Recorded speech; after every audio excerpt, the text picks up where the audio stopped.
le ciel clair, il existe une cité au séjour enchanté. Et sur les grands arbres noirs, chaque soir, vers elle s'en va tout mon espoir. J'ai deux amours, mon pays et Paris. Pareil toujours, mon cœur est ravi.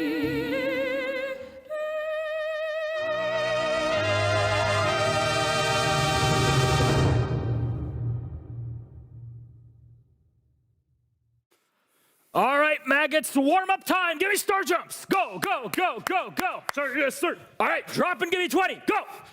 Go, go, go. Yeah, one. We're live. Hello, everybody. Welcome back to EML. It's Super Week, and we want to start off with questions to get the blood rolling. Jack. I can't do any questions right now, Milosh. Leo, what do we got for you?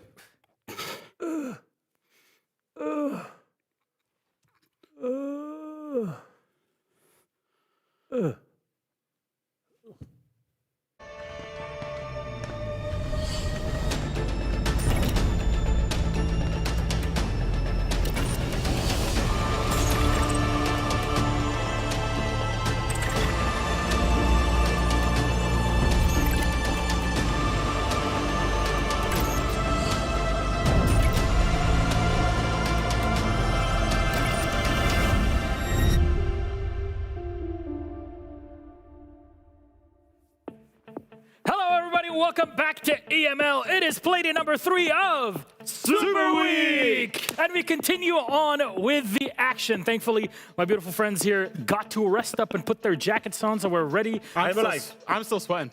I am fine. I just had a little bit of trouble there, but you okay? I'm all good. I'm all good. Healthcare system going well. Well, there Sports, you go. Good. Physical exercise. Yeah. Nice. It gets the blood flowing. Absolutely. Gets the people Gets going. the people going. Exactly. Well, and welcome. It's not provocative. It's not provocative. But it does get the people going. Hello and welcome. I'm Milosh, your host with me on FMA and Fresh. And as always here on EML, we like to start off with a hard-hitting question to get the blood flowing. As we say, my question kind of opens up to the two of you here. There's been a lot of imported players here and there in and from different regions to others. There's been a couple of full Brazilian teams that have been sent to the APL in 2025, Elevate and Damwon Kia. What do we think of not just a couple of players, but entire teams going there and getting very mixed results? DK at the top in their region, but Elevate not living up to expectations. I think it proves that APAC is not free, and as free as people think. If you want my honest opinion, I think Elevate really missed a trick because they had a roster that had APAC players that made the Montreal major, that was emerging, and they took a huge change, big material change, and they suffered because of it. Obviously, they won't be making the major. It does highlight that APAC has good natural talent that in their regions, without the time change, without being sent in a completely different international country, without all of this stuff, they can play really comfortable. They can play really well. And I guess it also maybe as a positive brings up the level of scrims in the region, but honestly, it's such a low positive that I think in general, I'm not a big fan of the change. That's fair. I mean, look, to me, Damwon Kia's performance in that final against CAG, great, but I don't think CAG were playing to their best. They didn't have much to play for. They already qualified to the major quals happening at PAX Australia. If you're from down under, make sure that you grab your tickets and actually go there, because not this weekend, but the one after in 10 days, it'll be on LAN with 8 teams, the best in APL. It's going to be wonderful. We're back to those olden days, and I'm very happy for it. Though, we have to move on, because we have 3 main things that we introduced yesterday that you need to keep in mind this entire day. First of all, what is being played for? The first bit is who goes to playoffs and to Munich. Number 2, what's the fight like for our regional finals in December? And third and lastly is relegations fight in EML. So let's take a look at our standings and lock things in piece by piece, gents. Absolutely. Looking at the standings from this group stage, you see Falcons, you see G2, you see Genji and Secret. All four right now are locked in for playoffs. What does this mean, Jack? Only 2 spots are remaining. Could it be Wolves, Fnatic, BDS or MACKO? 4 teams and 2 spots left in the playoffs. That's going to be a real battle. Yeah, it's going to be crazy. There's 2 spots, like you say, 4 teams. MACKO can still make it. I know it's going to be very, very difficult, but there is a world where they could. Wild and VP, unfortunately, locked out. All right, then we have to move on to our next in our league table. Teams that are locked in and that battle in the middle. Yeah, so this is for the overall league table. This will grant you a position in the EML regional finals. The winner or second place, depending on Munich major results, will therefore get a ticket straight to the 6th Invitational. G2, Falcons, Secret, Genji locked in. Not a surprise given how their stage 2 has gone. Where that becomes important, though, is the MACKO and the VP of this world, who look very likely like they won't be in playoffs, won't be making Munich, could get their ticket to SI locked in that event. And the final piece, of course, our relegations battle. Leo, how's it looking there? We stated congratulations to Genji. They're completely safe. They're actually playing for top 2 here in this stage. But what it means is that we're looking at 4 teams. Now, Wild yesterday, sadly, were relegated. Yeah. They love what they're doing. Esports will not be doing it in EML. So far, at least, they will need to go through Challenger Series. It means that only 3 teams are remaining. And 1 team will get relegated today. Either it will be Wolves, VP or MACKO. As you can see, things have never been closer. 19, 20, 21 points. They're basically 1 point from each other every single time. And it's the first 3 matches of today. So if only there was a graphic to show what's at stake for all of our teams, Jack. That's funny, because there is, because we created one. So this is, if you are a fan of any of these teams, here's a handy little pocket guide to what they're playing for today. As at right now, of course, it will update as the games go on. If we go top to bottom, top 2, G2, Falcons, Genji, it is a 3-way fight for 2 spots in the top 2. Why is that important? You will get a bye in playoffs and therefore be 1 best of 3 away from the Munich major. It is massive for these teams fighting for that. If we go down 1 row, this is to enter into the playoffs in its entirety. We've already said G2, Falcons, Genji, Secret confirmed, but Wolves, Fnatic, BDS and MACKO still fighting it out. Important to note, actually, we do have Falcons against BDS, Fnatic against BDS today. That will be a straight shootout. Now, looking at the EML regional finals, you look at this, and we already have the same top 4 teams within G2, Falcons, Genji, and Secret. They are already in there. 2 spots are remaining. Wolves can play for it. Fnatic cannot play for it, and that might seem surprising, but it's because they had such a rough stage 1. They're getting punished for it. As a reminder, it's the combined points between stage 1 and stage 2 that grant you those tickets.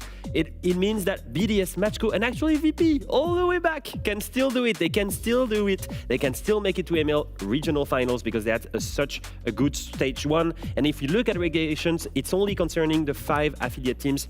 And if you look at this already, we know that Genji is safe. We know that Wild is relegated, so only 3 teams and only 1 spot in relegations remaining. And the beauty of that is 9 of our teams have something to play for today that's important. There is obviously only, unfortunately, Wild, who basically they're eliminated from everything. Just a show off, been relegated. I guess. Yeah. But they'll still want to prove that they've got what it takes and go out on a bang. So let us take a look at our schedule as we move to a more comfortable spot of our studio. We'll see the last game today. Number 5 is Team Secret versus Wild. Like you're mentioning, this doesn't have big stakes on it really at all, but we'll be premiering a beautiful piece where our very own Alfama went over to Morocco to interview the one and only Mowgli. So I'm telling you, you have to watch it because it's genuinely one of the best pieces we have had here in EML. But look at 4 games. There's so much at stake. So much at stake right now. We've said it. Look at the first 3 games. On those first 3 games, we're determining the top 2 in our league,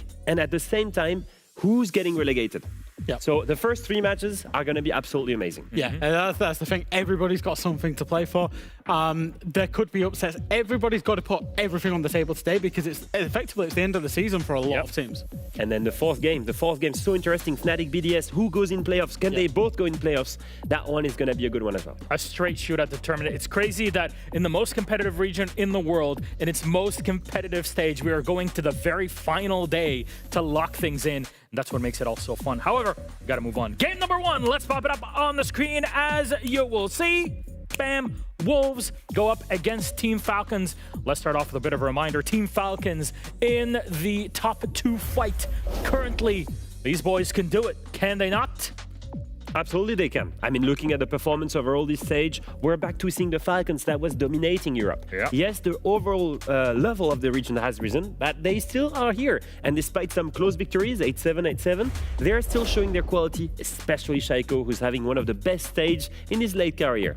Falcons very much are back. I know we'll talk about the top two. They will be in playoffs. I expect them to make Munich, if I'm being honest. And where we'll really judge them is their international performance. However, Genji are holding them accountable for the fact that they're even in the fight for top two right now. And their opponents, Wolves, on the other side. Like we said, there's a lot on the line for this game. We'll talk about the standings and what's at stake in this in just a second. Yeah. But they have surprised in many ways. Yeah, I think so. They've improved on their stage 1 performance. Their stage 2 performance has got them in a position where they're inside of the playoffs.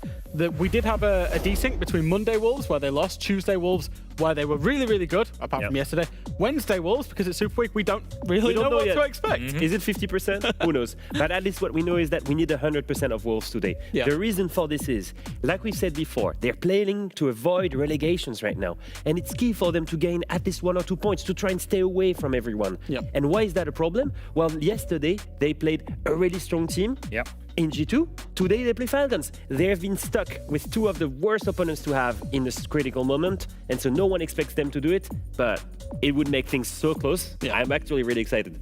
A big problem has been trying to deal with Falcons because in the server, they just play at a different level. But maybe they can leverage the map to their advantage here. Wolves, let's see what our map ban and pick really will be for this final best of 1 for these squads. Leo, we're going to Cafe Dostoevsky. And we've been there. We've been there with Wolves at the beginning of the stage. Remember, they played Fnatic on it, and they could win a single attack. That's it on the attack side. A single attack. Just one.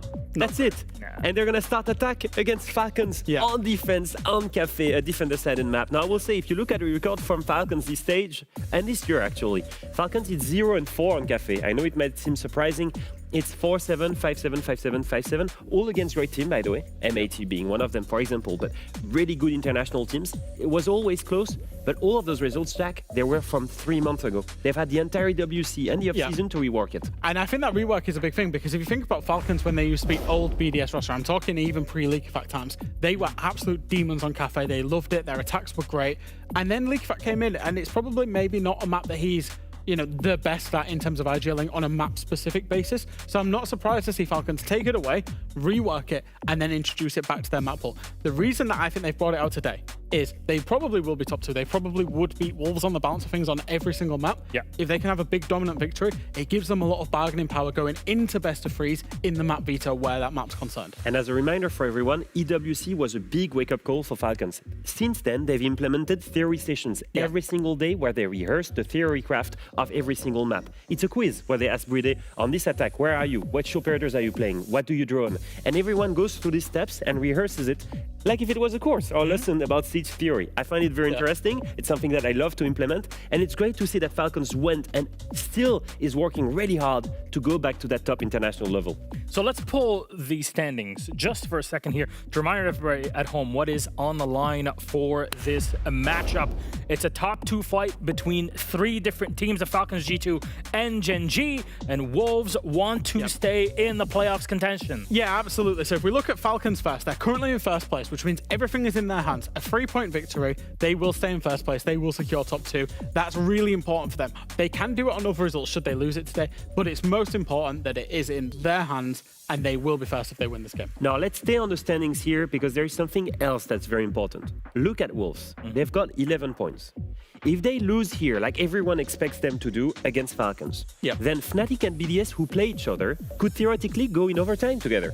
And if they go to overtime, Fnatic gets 2 points and BDS gets 1, for example, both teams then suddenly overtake Wolves. Wolves is then sent all the way down, not only maybe in relegations, but also completely out of playoffs. And so there is a world, if Wolves does not win a single point right now, that if Fnatic and BDS go in overtime, both teams overtake them and go in playoffs. Which is crazy, but it is also commendable for Wolves that no matter what happens, they will be at least in a playoffs conversation. However, what's funny about Wolves is they're in the playoffs conversation, but they're also in the relegation conversation as well. Exactly. And there is a world where Wolves could lose in full 3 points, but actually also be relegated. So if they lose today, and if they lose this game in regulation, they will be relegated out of this league, completely gone, and that will be relegation tied up, sewn up, done. But there's a world where they could lose in regulation and also still make playoffs. So we could have a playoffs team also relegated, which is crazy. This match impacts all of the future matches we will have today, and this is why you should definitely watch this one, because it has such big meaning for every single team in this league. The butterfly effect of 1 point here and there in the league all the way stretches to the very final day. In the opening game, from then on, it is a swarm that goes after, gents. Yeah, and it makes me scared, because what's a big problem that we've seen from Wolves across, I think, 2 stages, something that you called, Jack, straight at the beginning of this roster. For me, it's the mental thing. Because I looked at this roster and I felt, okay, it's a bunch of friends. They fit well together. They're experienced. You can see players like Tyrant, that used to be great on M&M, Azure, for example, Creeds, players that have stepped up, right? The problem is all of them together. There seems to be a consistent problem with loss streaks. Suddenly they will lose 2, 3, 4 rounds in a row and they won't come back into it. And it seems that they don't believe in themselves. When all of the pressure is adding up, when they're not expected to win, they crumble. And what happened yesterday against G2? Yeah, they crumbled. Yeah. So that seems to be the win condition, if I'm hearing it properly. But on a more practical point, what is to be brought in the server, especially on that first half? Look, I mean, I think it's going to be difficult because it's cafe attack, right? Yeah. One of the things that you can do on cafe attack, I think, is a lot of cheesing it, right? In terms of Wolves, you've just said it. They're a mental team, but they're also a momentum-based team. If they can string together 1, 2, 3 attacks, it will give them the confidence going into their defenses. The way that they get there may be, and it might be, that they choose to go for a little bit more cheese. Maybe the Ying executes, the Sense, the Amarus, all those kind of operators where they can just find a plant, catch Falcons off guard, and literally steal around. Well, Jack, I'm going to ask you to hold that pillow next to you here for just a second. Let's bring up our casters for today. They're bringing us so much action. And of course, it's Demo, who is in both the server, well, here on the other side, and also with us here on the desk. But the most beautiful of them all, Fluke. How are you guys doing? I think you mean Leo is the most beautiful of us all. No. I watch him do press-ups. Did you see those half-done press-ups? No, yeah, and you did a Marianne Cotillard death scene. I really appreciate that. Devin just said stop touching him, so please I've not seen him in a while. Sit on him. Which is the thing that Fresh opted to do, is that he likes to bring his friends I'm to telling sit you, on. Demo, no one is touching you like this. Don't let him do that, please. Look, how you guys doing? How is it? Like, you're back in the caster seat, and you're doing it for the very final day that so much is being determined in. Demo's over the moon, as am I. You can tell from the energy buzzing, radiating from him. I mean, I'm always looking forward to the last play day. I think this is where so much is on the line. I think Leo has said this is the big game to kind of decide how the day goes. In terms of the relegation fight, I mean, Wolves, they need to win. You know, they need to go in there. They're a relegation, fighting against relegation. Jack knows all about this based on his football team that he supports. Myself being a Man United fan, I thought we were going know for what it's like to be in a relegation in battle. Siege. You know, it's all about relegation. And I think for Wolves, you need to go in there with that mindset of, this is your final chance. You need to give it your all. And you don't know, you might come out with a win. You just have to go in there and play the best you can. You know, I can guarantee that someone will be giving it their all. It's, of course, our beautiful casters. Fluke, Demo, please take it away and kick things off on the final day of the Super Week.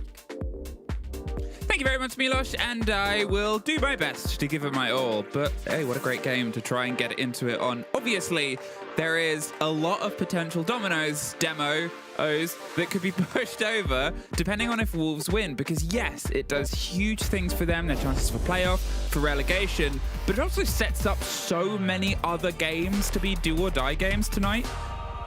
Wow, that's a perspective. That's a prediction. Wow. I mean, that's just a bit mean. It's mean, but We're supposed to be spreading love and hope and charity to all, but no. Do you know We what? went for a 91-9 split. I don't know if they still got their inners in. I think the negativity has come from our desk. They gave Wolves no chance, I've noticed as well. It was all Falcons this, Falcons that, Falcons that went and reworked Cafe. I mean, Cafe as a map, this is one of Wolves' map. This is actually not bad from Wolves' side. I think they kind of forgot to mention that. Yesterday, I think, against G2, the map bans did not go in favor of Wolves. I think that's just because G2 and Wolves have such contradicting map bans. All of the maps that Wolves like are the maps that G2 ban. Yeah. And I think that was always going to be the struggle with Wolves yesterday, was no matter what map they would go to, it would always be, on G2 side. And I think they went to bite yesterday is because they hadn't shown bite. And G2 are like a massively kind of counter prep team where they'll sit and watch your VOD. The coaches will do that and then they'll just pick you apart. That's the way that G2 like to operate. So I just think maps weren't going in favor of Wolves, whereas now you kind of look at a map like Cafe against Falcons. Got a great map for Falcons. You know, they've shown that this year. They've had to go and work on it. You know, Leo is very into, oh, they've had these Fury sessions every day. They must have went and reworked this Cafe. It has yet to be seen. You know, it's all well and good saying, oh, they must have. We don't know. This is it for Falcons. Have they reworked their Cafe or not? Just don't take it for granted that they have. We don't know. That, I think, you know, you sort of put it all together there. You and I have talked about Cafe as well in a best of one scenario. How is it? It's quite a rough one to have in this sort of situation. Whoever's on the defense gets off to a nice bit of boon. It's really hard to have to build your way back into it as well. There is benefits that will extend far beyond even just what your sort of prediction is and how good you are at it. But 0-4 as a sort of rough recent record for Falcons here. Yeah, okay, the teams that they've gone up against it, G2, MAE, Secret, and Virtus.Pro, some of those are in form, some of those aren't in form, and you're sort of having a mix of things. But historically, it's still a map that they haven't quite got as nailed as other maps they have been. But the Falcons we are seeing right now, I think it's fair to say that they're a much more upbeat team than the one we had 4 months ago. Yeah, I think overall for this team, they've obviously had to try and almost kind of change the reflection of who they are, because obviously stage 1 was just about got there. You know, that's where I kind of viewed it. It was stage 1, it was very scrappy results. It wasn't the same dominant team as what we were used to. And just the general vibe, you know, we talked before, it felt like individuals were winning games rather than a team performance.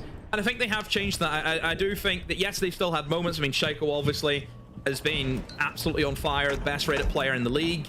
I still think it's been a much more well-rounded fight from Falcons this stage, and you just hope to see that they continue, because obviously we always want to see them, you know, do well internationally, because they have been our big hitters for the past number of years, but they just haven't really got that trophy since they last won all the way back in 2022. So, a steady read here on towards the top floor and put the pressure onto the Pixel position. They'll try and pull themselves back a little. They obviously have the maneuverability of EFAC, who's just going to drift his way down, has to watch and has wasted some utility and kept himself going. Now he can loop himself background and be a sort of mobile irritant. And at this point, Wolves, they're going to have to come up with a bit of a plan B, and that is the start here. Azza slips his way in towards shop and a little bit further out. Doesn't want to get entirely caught out as that first sort of drive on the defense, but it gives them a chance to just wrap around their back and ensure nobody is trying to slip entirely up behind them. There is somebody just off to the side of the train room, but they're ready, waiting, happy to be in a bit of anticipation, hoping that the push will start to come and then they can operate on the back of it. Azza actually wants to go hunting. He sets his sight on the chance of that fight. The same second they push against the clash, there's the swing round, doesn't quite get the bite, but Brede does find Noodle. EFAC takes a huge amount of damage on the Pixel corner, but as Usus gets Tyrant, at this point you just got to go and help the team that's falling apart upstairs. Only Creed's left, he's being electrocuted. This is probably going to be, oh, not quite a flawless open, but be amazed if it gets much further here. All of this being read by the clash, doesn't do damage. The intel might be damage enough. There's a second, but really it's still just to sort of give as a tally. Creed obviously still has to plant, and they were hoping to get a bit sneaky on the player down the stairs itself. They've obviously still got a chance of just C4ing from range if they want to. There's a rotate round, the call of the awareness, close left, and there's, okay, 3. Hang on. 15 seconds, though. One player underneath with a C4 with users. EFAC can just call that on a clash. That is your win con, because the player still has to plant. So they didn't get entirely silly, Demo, but still a bit silly. Yeah, just a clash, isn't it? That's what you expect to see from that operator. If you obviously are in like that kind of 1vx and you know one of them is a clash, it puts you at such a disadvantage, because you just know you can't win. You know, you can't really kill the clash unless you're an operator suited for that, and there's very limited options, as we know, of operators who can deal with that shield. And then the other guy, you know, how are you ever going to get to that guy if you have to go for the shield? It's just it's an impossible situation for anyone. Don't care who it is. You're just not winning those. And that round, I think, kind of leads into the banning phase, which we didn't really get a kind of touch on, because I do think the banning phase does kind of set us up in terms of how our cafes are going to go. And if you look at our actual bans, you look at the Jaeger, you look at the Castle ban. Castle, I think, is a good universal ban for a map like Cafe. You think about the creative holes that people will do inside of Cigar Shop, where a lot of the time for that Cafe, especially that top floor, it's all about playing in windows as the attackers. If you can block those lines of sight using the castle barricades, then yeah, big benefit for the defense. 10 seconds to go. The Jaeger ban is obviously very off the cuff. We don't really see a Jaeger ban. 5 seconds to You know, he's an operator that obviously does fit in that util denial section, but you still have other options. You know, the way I look at it, you know, yes, you banned the Jaeger, you still got Arunia is up. You still got Wamai as well. You know, those are also two pretty good operators for a map like Cafe. I don't know if that Jaeger ban was really what they should have been after. I think you're leaving a lot of strong operators up. Obviously, one of them being the Clash, as we've seen. You think about Azami as well. I mean, giving Shaika with Azami at some point, I think, is going to be a little bit scary, because I'm sure it will come out at some point. But yeah, I don't know. I think the bans, you know, Wolves obviously have an intention with what they're going for, but as you can see, defense with some of the offers that they have, Amy, it's so powerful. Yeah, it's the sort of structural work that they can try and get removed. Wolves, you know, getting rid of the castle, fine, it will limit some of what Falcons to do, but as you sort of said, they have the Clash as an option. They also have the Mirror as an option, which can be a bit of a problem, and you're looking at that third ban now for the side of Wolves and go, okay, well, what do you want to remove there? Of those two, what do you want to give as a bit of a stretch option? We'll get to that problem when we get to it. We've got the first taste of pressure on towards Bakery. Let's see if they can try and remove a loose Falcons player. He's otherwise happy to sit and tuck as all of this soft destruction gets done quite quickly. They double down as a Buck, and the Rams happy to boogie and smash their way here across the top. But there's only so much fishing you can do, and with the hold that Falcons have, where they stretch themselves wide, more ready to encompass and wrap from the pressure on VIP, tables and restaurant, on towards the side of Bakery and Wedding, you know at some point you're going to have to try and push somewhere, or just try and send a hatch, which, as the hatch gets opened up, you expect the next bit of focus will be on towards bottom white and on towards VIP. See, this is a round. I always look at the kitchen, I think.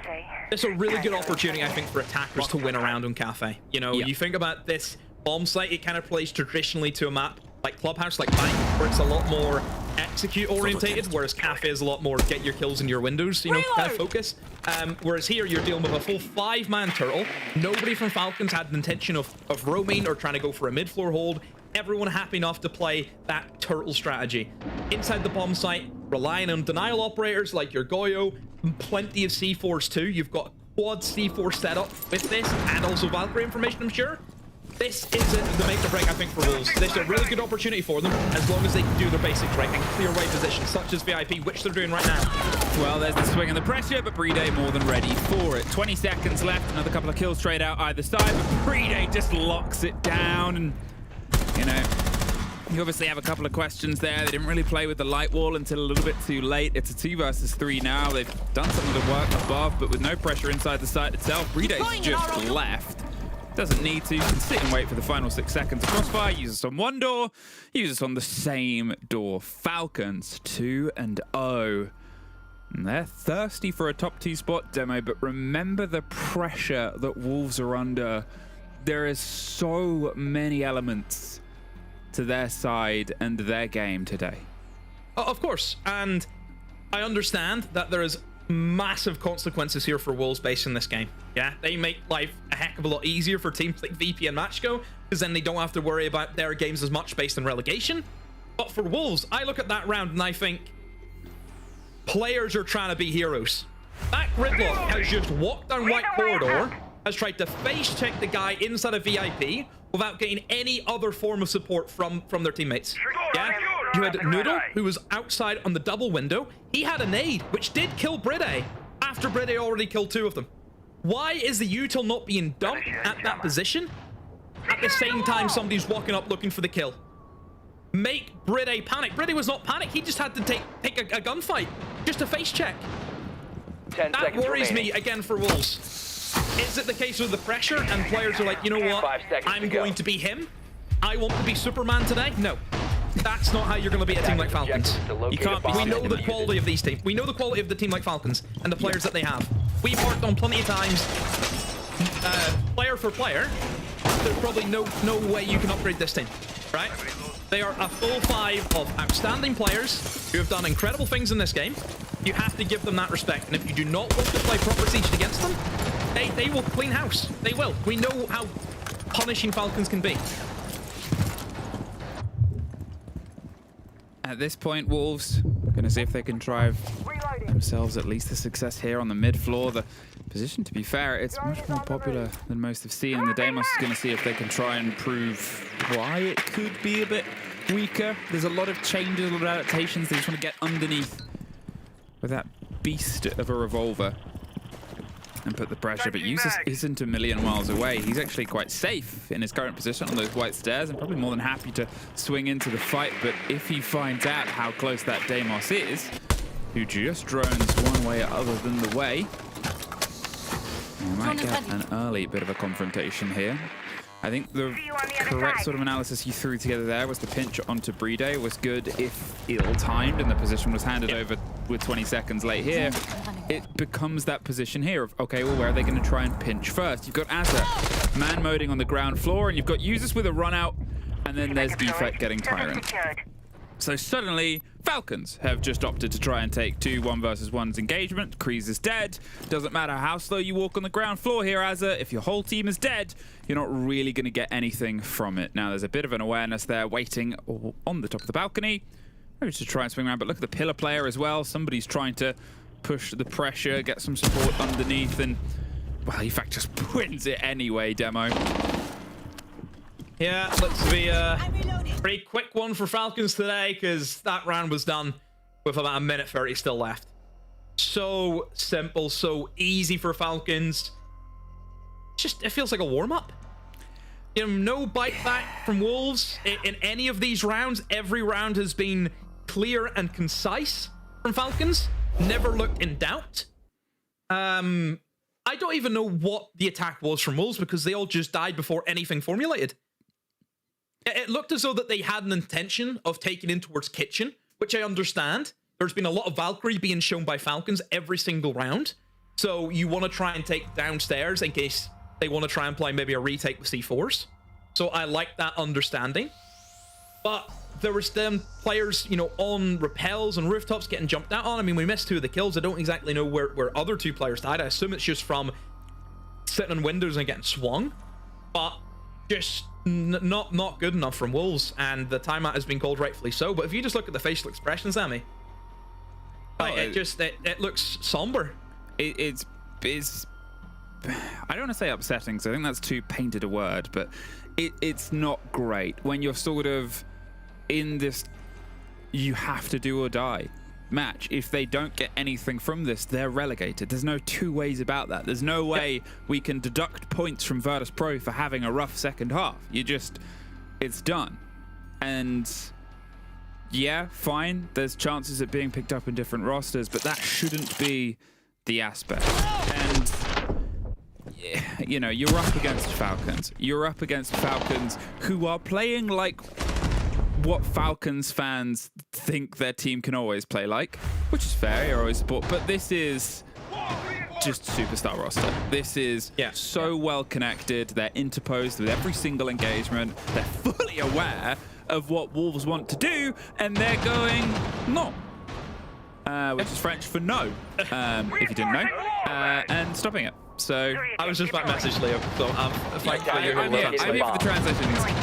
Well, you would know how users would say it at least. 5 seconds left. So would you, by that logic. That's true. I do speak. Attacker's objective is to defuse a bomb. At this point as well, I mean, it's worth also looking at, and I don't want to be the one that harps onto it, but the kill side of Wolves. Oh, yeah, it's one-sided. 3 of those were in that opening round when the rest of the team was already most dead. of them exits. Loading back. Most of them exits. Then that's 2 kills over the next 2 rounds. Oh boy. Yeah, and obviously you mentioned about relegation. I mean, Wolves also had an opportunity where if they won this game today, it gets them into playoffs, and it also gets them into the EML finals. So if they won this game today, they could be walking away with all 3 things, which would have been absolutely ecstatic for that team. But at the moment, things aren't going that way. It's too much pressure in some elements, and obviously, you know, we can only sort of talk hyperbole and have expectations of how you feel. But imagine if you had to do all of your exams to monitor the next year of your life in a single evening and a single game against the top dogs of this game for a long time. Yeah, okay, you would feel the pressure a bit too. They're going to see if they can try and drive the shotgun of Deimos right up the back of the stairs. There's a fight here over the mining equipment that doesn't go their way. Creep, and then there's 2! Oh, no. Wolves. Yeah. Once again, just a lone wolf left. Uses an efac. 10-0 so far across the opening 4 rounds. Brede makes it 15-2 between the 3 of them. Setting C4. It's brutal. It's violent. It's not a 4K. But doesn't last much longer. Do I dare say the words chocolate? Okay, I mean, all right, before you say that, let me just get a few classics out. It's a game of 2 halves. Okay. Keep going. Yeah. Cafe is defender-sided. Falcons don't have great attacks on Cafe. They're only 26% over their recent plays of attack success. What else? What else is in the old copium tank? Throw in like a Mighty Duck speech. Like a throw in a bucket of halftime oranges. Look, I think you have made some good points. Get the magic sponge. You've mentioned about Cafe and obviously the 2 sides that we have. Yeah. And you've also mentioned Falcons have been a great team to attack. And really, in terms of attacking, that also corresponds to, I think, just in general, you know, there are players there who maybe sometimes don't play as well on attack as what they do in defense. I mean, they still play all right, but I think defense is where Falcons have had so much success. I mean, Usus and Shaiko have been 2 massively strong defensive players so far this split. They're currently sat at 1 and 2, respectively. So, yeah, I think there are a few things, but I just looking at right now, even if Falcons have to go on the attack, Wolves are not shooting back. You know, that doesn't matter what map you play, doesn't matter who you are.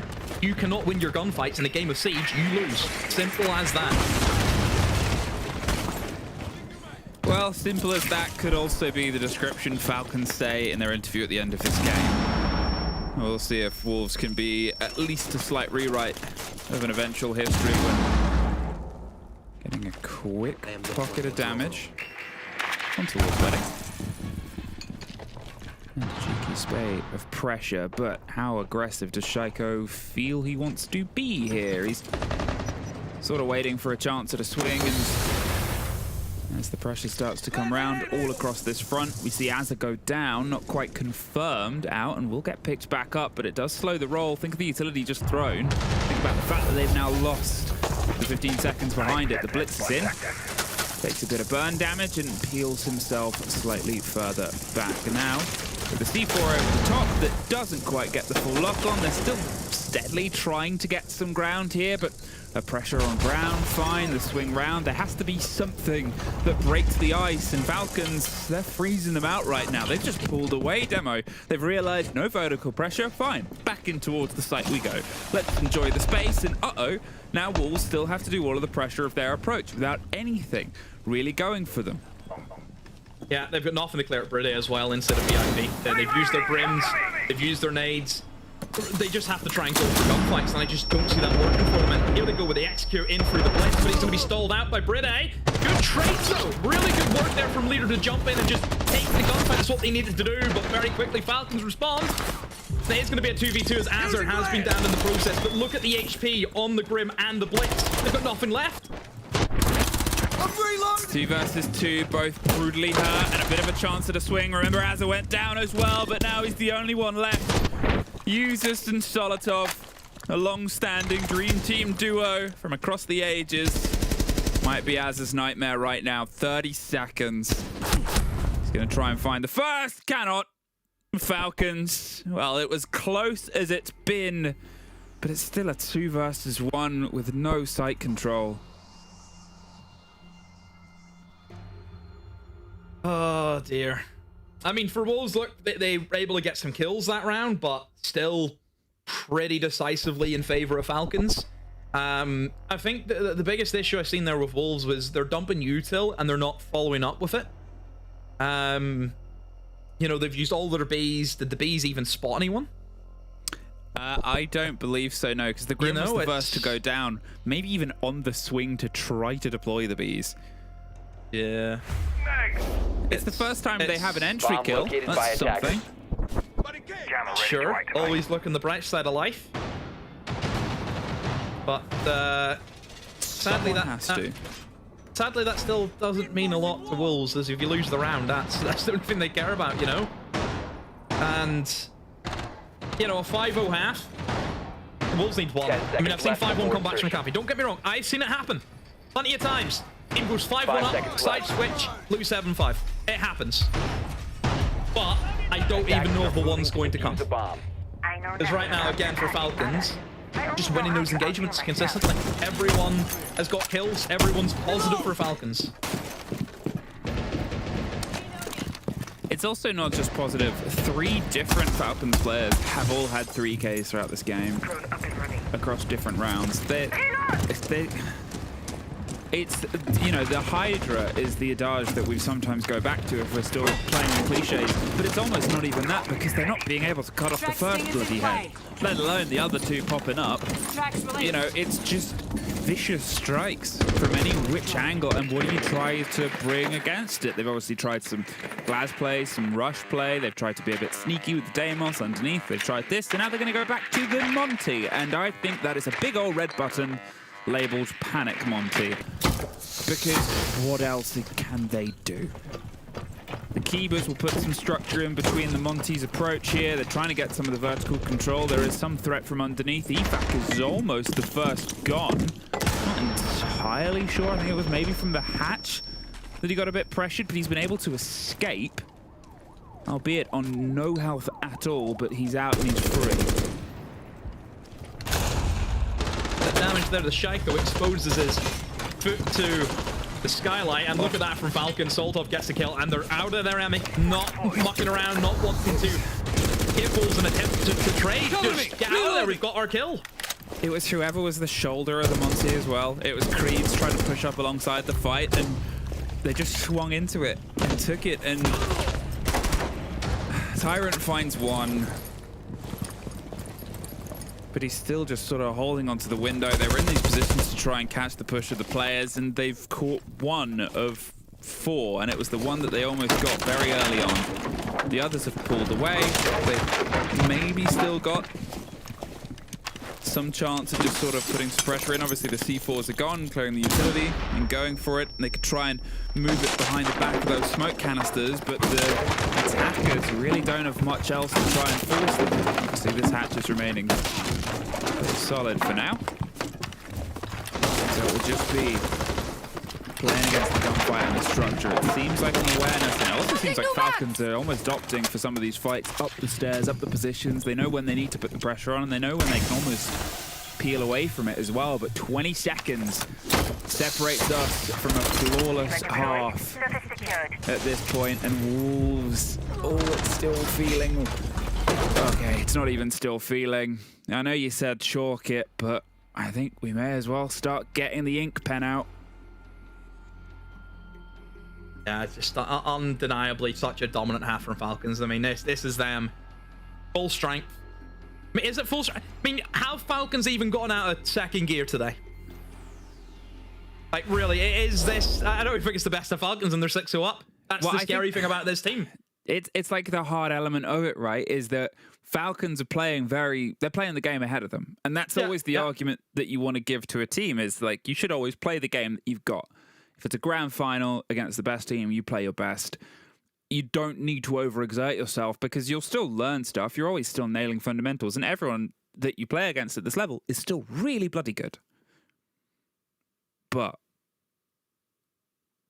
in this sort of moment, in this sort of situation, it feels like every hurdle is 50 feet tall. And it's rough. It's rough. Yeah. Of course, as well, if I'm not mistaken, with this point, does that secure Falcons into top 2? That would put them up to 20. Bomb So, located by attackers. yeah, Genji, I think. Yeah, because the round difference, unless... And the head-to-head as well. Yeah. Falcons beat Genji, so it should be them sorted, I'm pretty sure. They clear pretty comfortably on the round difference. Team Falcons, you have successfully... We say this as though they're walking away with just a point, by the way. That's the way we're talking. Yeah. Come on. That's Falcons' 10 win seconds con left for before today. insertion. Was getting to the top 2. Maybe now everything falls apart. 5 seconds to insertion. I can't see it happening. Attackers are moving And to it's defuse the tough bomb. because you always, you want people to have a fight and you want teams to do their best. Like, regardless of if you're a fan of a team or not, you want to beat the best on their best day, and then you get the best bragging rights. And unfortunately for Wolves, it's just as we sort of said, so many bits of pressure, so many elements have unfortunately turned on. Just turn them off a bit. 6-0. Hey, a flawless half is possible, Demo. We've just seen one. Of course it is. Huh? Of course. It's very unlikely, just because we're now taking momentum and just the general vibes, I assume, at this time, because the vibes must be low for Wolves. Like, you've been 6-0'd, again, still, they're not out yet, Wolves. They need 2 points. They need just a win. So it doesn't matter what kind of overtime shenanigans it gets to, as long as they, get the win with the 2 points, that's all they need. So there is still a possibility, but again, the odds are so against them right now. But they do go on the favored side now onto the defense. And for Falcons, they get to have a go at this kitchen bomb site. Now, there is also going to be a roam here, just the one man. Going to be Azure upstairs inside of dining, and he's going to be very quickly thrown and sprayed through the wall, and now he's swiftly back down into the bomb site. Ash was left open for him. But, yeah, no problems there for Falcons, doing their basics right. And you look at Falcons on their lineup, Emmy. You've got the double self-destruction.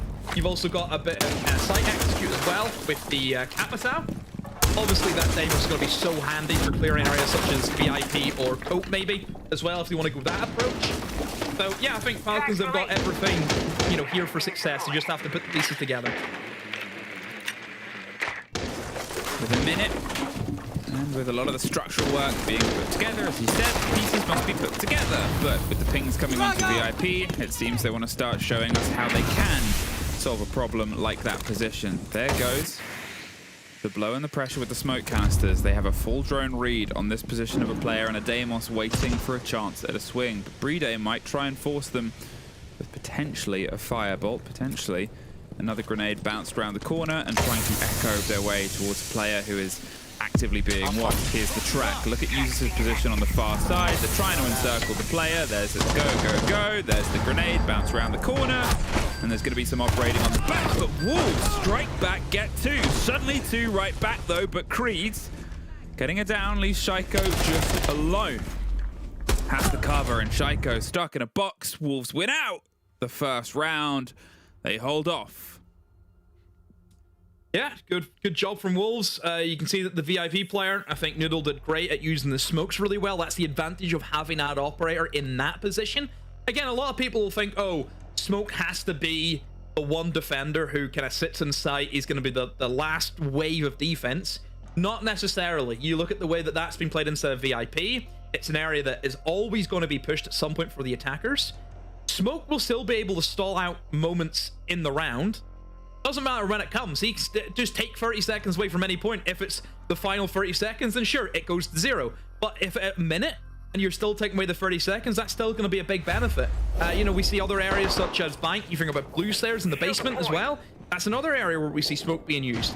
Smoke can be used as an aggressive off-site player if you want to go that route, because he works well. And you've seen there, Noodle able to stall out, stops that push from coming in. You can see that Wolves, they knew where Falcons were going to go. It was pretty obvious the way that Falcons set themselves up. They were always going to try and collapse on the player instead of VIP. and Wolves played around 5 that. seconds They left made sure before that insertion. Falcons were just going to have an easy clear out. They took the fight. I think that Attackers may are be moving out something to that they've been locate a bomb missing, is and taking the fight to Falcons. I'm reloading.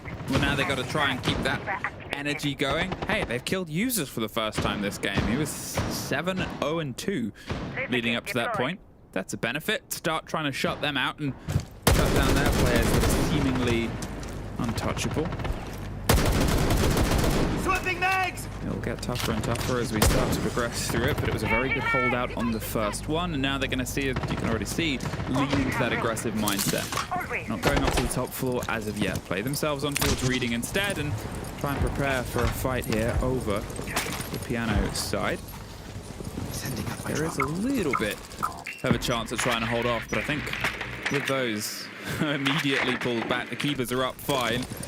But Creed isn't going to sit around and see what happens when you let Falcons have a bit of time to breathe and to cook around that position. Leave them on the windows, leave them having to guess, and leave them having to keep themselves a bit mobile. A smash on this utility, a removal of the structure that's put ahead. They've got the castles, they've got the keepers. Buy themselves some time, buy themselves a bit of the utility taken out of the pockets and make things into a more last-minute push and a fight. Great. Could work well, as I said before. An easy map to attack for anybody, and as Brede goes down, proving maybe the same for Falcons here as well.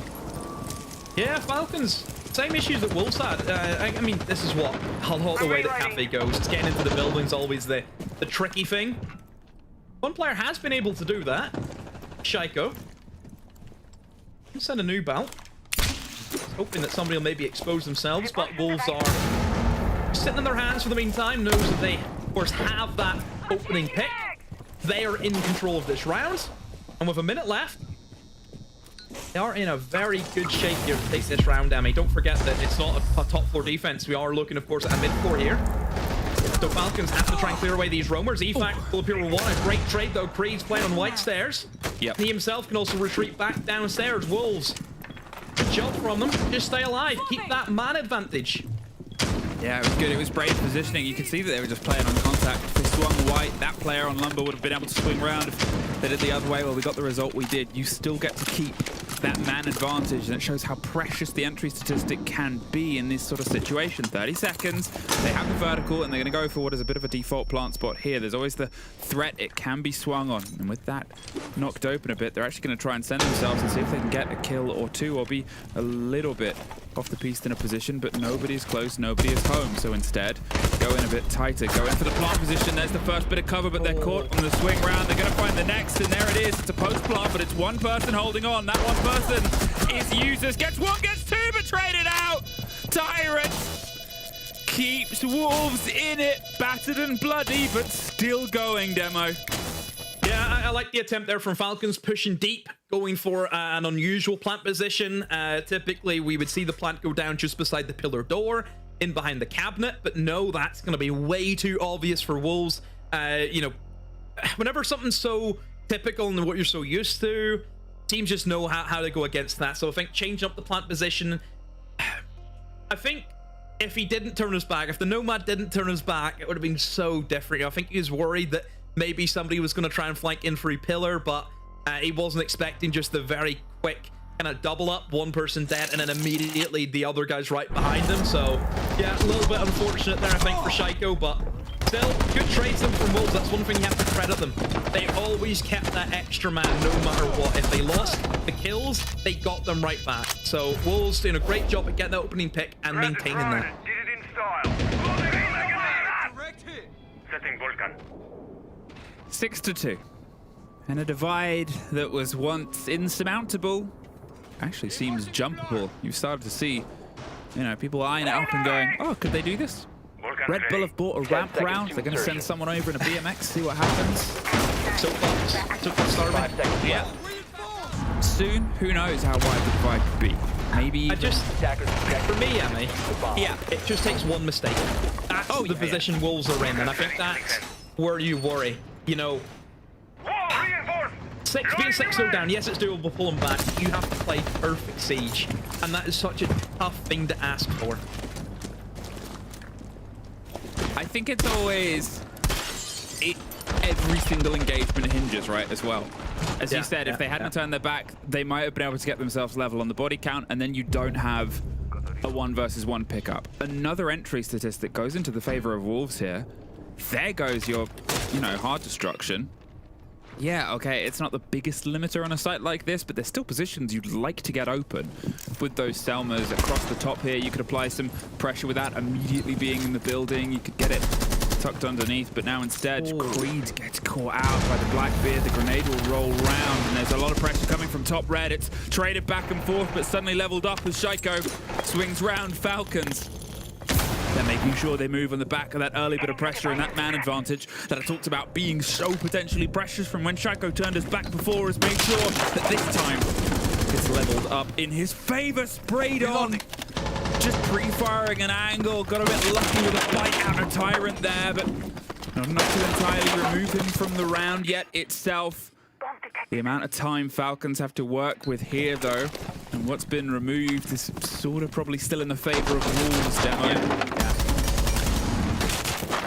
Really playing with the Virts here, but they're gonna have a big issue. No way of getting that hatch open. They lost their ace, so that hatch will stay closed. And also the Blackbeard, as we know, a fantastic operator to have, is gone.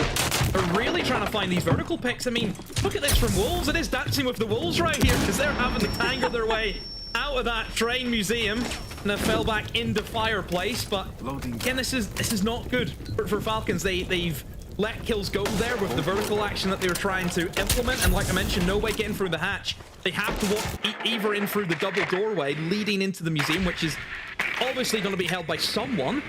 If you want to go for the site window again, equally, it's going to be held. So they have to try and think of something. Maybe this one smoke that the Capitao still has, is this going to be the key? Well, it's retake. Oh, Wolves on the retake. They swing their way around, obviously. Leaves Shaiko just inside the building. Now, at this point, he can try and get himself close towards the kit, but he won't. That gets Wolves onto 3. And, well, that brings them a little bit closer. Now, Demo, there's the fun fact in the breakdown against MACKO that you and I actually talked about before this play day of why they aren't crossed off, why they are still possible. Because even if they win and Wolves got nothing, they'd be drawn on points. If Wolves struggle and get not enough points, if there's a difference of at least 3, I think it is, and then MACKO 7-0, MACKO would overtake them on round difference. That's the possibility for MACKO here. So MACKO fans, and probably the players, are waiting to see if Wolves get one more round against Falcons. I think that confirms that MACKO won't make it in towards playoffs. Other hand of it, though, Falcons, timeout. 3 rounds in a row. Whoa. What's happening? Not a whole lot. Certainly the rounds, I think, have been a little bit closer compared to kind of what we had in that opening first half. But still, for Falcons, it's losing that opening pick. You know, straight away, Solid have gone within 30 seconds. Losing your ace, the way that you were going to open up that hatch is gone. I think that's been the big worry here for Falcons. It's, you know, for a map like Cafe, I know it's difficult getting into the building, and again, that opening pick is huge for a map which is so dependent on kills. You know, I think structure and strategy isn't that much of a thing in Cafe. It's much more of a chaotic map compared to what we see in maps like Bank, Clubhouse, Labs, Lair. But still, if it's the one hard breacher, you know, really the only person who's a big bit of util, if he's getting picked off, then there are, you know, big worries there. So, yeah, Falcons need to try and close this out. Need to try and get it over the line, and I think just send the statement. You know, I think the guys were talking about on the desk. If you come in here as Falcons, haven't played your Cafe in a very long time, and you're finally bringing it back into your pool, you want to go out there and make it a statement win and say to everyone else going into playoffs, don't take us to Cafe. We're good at it now. And that just reinforces their map pull even more than what it already is. 5 seconds remaining. It's actually, you know, there's these big elements, right, of how Attackers are heading out to risky this could be as a pick for Falcons. How they're trying to reinforce this map. Cafe is a map that shows up a lot. It's shown up in, you know, pretty continually most best of 5 games we've had. And at this sort of split, Falcons are a team that gets the best of 5 games. They need to improve it, fine. But this is those sort of games where they can try and improve it. Wolves might be able to pull some punches and pack some things, but if they're not testing things out here and learning them here for Falcons, who is a team that has already established themselves now as top 2, as whatever, as any success story they needed from today, it is a good moment for them to try things throughout these rounds on their attack and try and work out why they've only got a 25% win rate on their attack here or whatever reason. If there is different elements, they've had the team talk, they tried to shake things up, but there's almost this element of, do the rounds feel closer? Because we started this half with 6 rounds in Falcons' favor, or if this is how we'd opened the map, would we be singing a different story? Wolves have effectively pulled themselves into another level. Just one more round, and soon they're halfway there. They just have to do it once more to get themselves in towards OT. One more rotate of these 3 sides to give ourselves a second flawless half. And what a game that would be to open things up. The break on towards the claw. We'll get that hatch work done. But remember last time they tried to push onto this demo and they struggled when it came down to actually blow for blow, pulling the players out of position. Yeah, the VIP player, I think, was the issue for Falcons. Noodle did a great job at just stalling it out using the smoke grenades. If you look at the lineup from Falcons, they have got, you know, ways of dealing with that. You've got the Capitao, who of course can flame them out. You've also got a nade from Solotov. But are they even going to try and push VIP? I mean, we've seen teams plenty of times, Emmy, where they've just tried to smoke off the head holes, and, well, they're doing that right now. They were thinking about it, but actually that preemptive smoke will just mean that Brede has to think against that. He's actually used his fire arrows to execute onto the remaining players. Mostly that clash here, again, is always going to be a big issue. 45 seconds or so left. And, well, they're going to be able to find the first kill. It's the first time this half that they've been able to get that opening kill. The opening statistic and leader is gone. The man who can watch through these smokes, caught trying to rotate to offer some support for 20 seconds. And the pressure of the plant is still onto them. They'll go for the cover here. VIP, the alarm bells are warning, but so are Shaikos. There's Shaiko for 3 as he gets himself at least one back the other way, but Noodle's quickly being shut down. It's traded out. It is just Noodle left, finds one. But he's being watched. If he tries to swing on towards the freezer side, he'll expect it. Doesn't really need to. Falcons, they secure it. Wolves, unfortunately, too little too late of a muster. Too little too late of the year. They are confirmed as our other relegated team alongside Wild. And with that round difference demo, they are also given a lifeline to MACKO to get into playoffs. But we'll have to have all of that with our follow-up games after a break.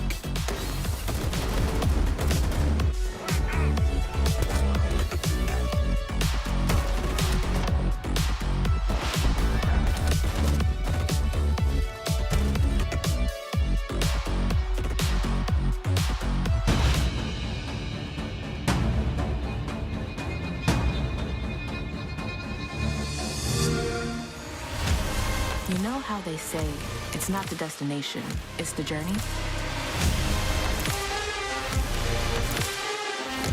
And the journey of 1,000 miles begins with a single step.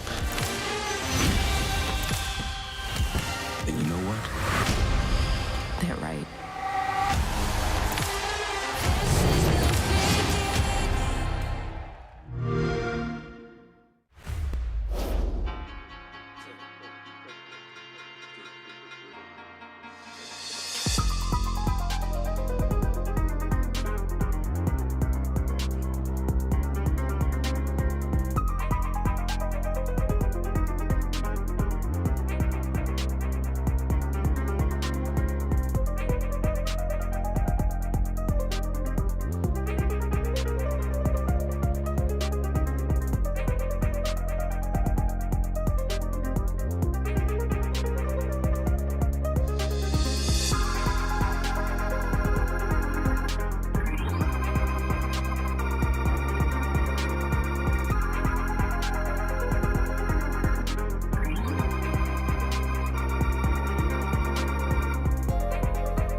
Welcome back, ladies and gentlemen, to EML. It continues as Team Falcons have locked their spot in the top 2. A great day for Team Falcons fans out there that have been reeling in the summer. Well, now you may rejoice. For the playoffs, let's have a chat with our victors. Yuzas joining us on the line. Now, Yuzas, congratulations. You're back at the top.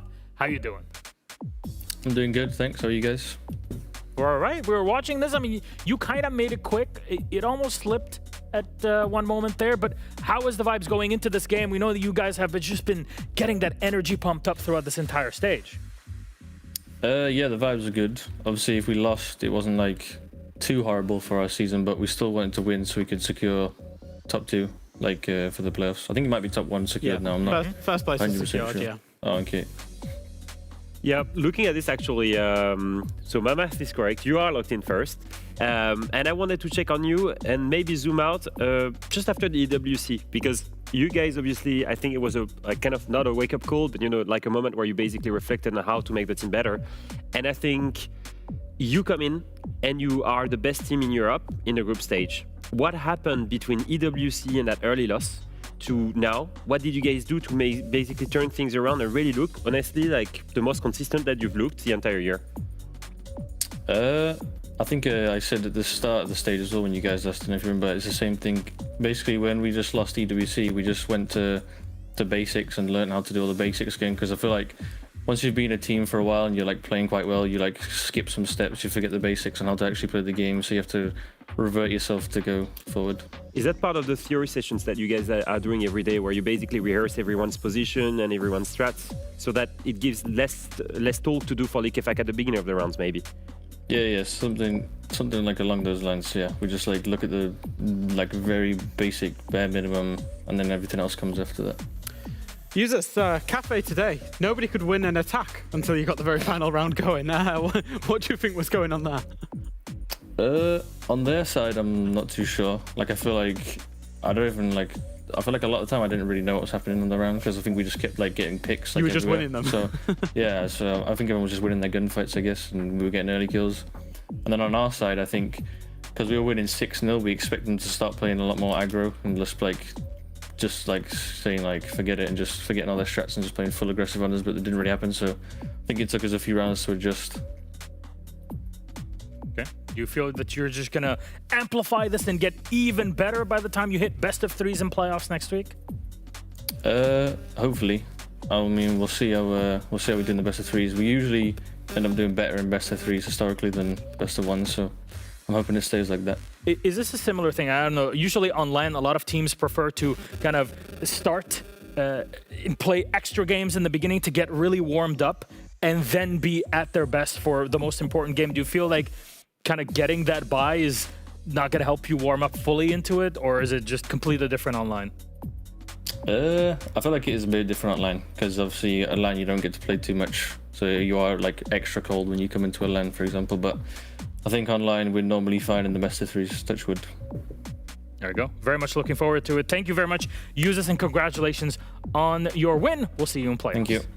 Bye. I'm disappointed. He didn't say remember to buy the skin. He didn't say remember to buy the skin. Remember to buy the Falcons skin. It's beautiful. It's green, it's gold. It's as beautiful as a defense side of Falcons on Cafe. In full control. I will say this at the beginning, some close to V2s, but after that, some flawless rounds. I mean, look at this. Everything felt so disjointed. I actually was thinking about this when Bride gets 2 opening kills, 2 rounds in a row. At the first 2 rounds of the match, you know that something is not right with the attacks of the opposing team. Yeah. And even this, I think a lot of it, like Yuzas Josh said it there in the interview, is like he didn't really know what was going on because Falcons were just finding entry kills. I think for the side of Wolves, they were walking in with without a lot of information, getting caught out, and suddenly 3 kills were just happening, bang, bang, bang, and you're never recovering them around. I don't feel like from the Wolves attack point of view, we got to an execute position. When Falcons got into their attack, yes, they had that reading bomb site, exactly, for example. Yeah. When Falcons got into their attack, they lost a couple of executes. They managed to make one work in the end with Shaiko getting a huge triple kill, and that was all that was ever needed. And yeah, of course, this result, it does confirm 2 things. It confirms that Team Falcons will be our #1 seed heading into playoffs. They have finished first in the regular stage, regardless of what G2 do because of round differential. And unfortunately for the side of Wolves, it does confirm that they will be relegated from this league in 2025. They will have to play through Challenger Series 2026. However, all is not lost. We can still see them next week inside of playoffs because they made that game close. Actually, unless BDS and Fnatic goes to overtime, it's very likely actually we will see them play in playoffs next week. Relegated and still playing in play. That's just how there's a weird world, and I go to extremes. There's a weird world where Wolves could win the major, secure a spot at 6 Invitational, but still be relegated from this league. There is a world. Because it is the combination of your performance throughout the entire year in both stage 1 and 2, so it's not surprising that we end up... You'll only blame yourself for being in a situation like that. Yeah, it's a tough one because they were experienced players, so they were supposed to start stage 1 at least with, I guess, a decent performance, right? Yeah. And it went all the way into stage 2 to finally see them step up, and it was a little bit too late. But I guess farewell to them. I mean, I think they really give in the work. We did hear some of the tactical timeouts from Kendrew. They never gave up. They were always willing to try. They were always coming up with new ideas. Leader especially. Maybe it's my former IGL style that speaks to him, but props to him. You know, he never gave up. He always tried to come up with new ideas to try and bounce back. Always trying to mobilize the troop. It didn't work in the end, but it still highlighted a couple of great players. I'm thinking of Creeds especially, who had some amazing games and did show that he had definitely tier 1 level. Yeah, I'm very much looking forward to seeing the team or the individuals and their own. If anything, VP fans are breathing a sigh of relief as we speak. Though, let's swap out our games. Behind there you go. We got Genji versus Virtus.Pro. I speak about Virtus.Pro. They're breathing easy for a moment, but Genji are looking to contest even deeper in the top of our bracket. We'll see you in a bit.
Welcome back, ladies and gentlemen, to the Fortress live in Copenhagen at EML.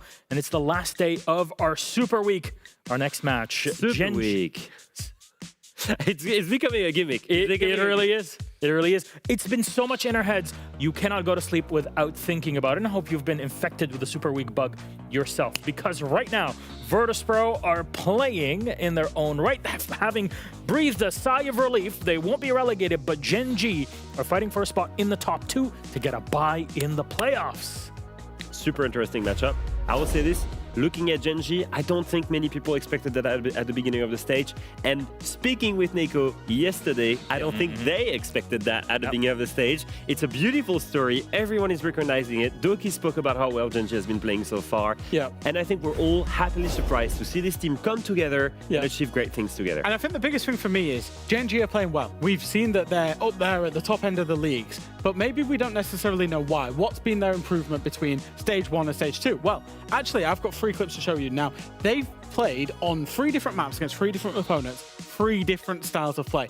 So the first map was on Cafe yesterday, where they played up against Fnatic, and I described this playstyle as poke, because what they were doing is they were causing a lot of information problems. You see the Mowgli here, the mute jammers there from Skies, and then the way that they were playing, particularly MACKO on the Solace, they were poking Fnatic. They weren't engaging in fights. They were just letting Fnatic know that they were there and forcing Fnatic to come and problem solve them. We see MACKO here on the Solace. Run out, run back in, run back out, get detected, and just force Fnatic to be constantly thinking about him. Notice how he's not taking a fight really whatsoever. He is looking for one, but when he's not getting one, he's still making sure that he's known. Even here, when he's up there on the red stairs, he keeps Croxant engaged for 40 seconds of this round. That ultimately means Fnatic are executing with only 4 seconds left. So that's the first style of play. Playing against this kind of play when you're in Pro League is so annoying because every second matters at Pro level. And so you're losing time and time and time again, and you're blind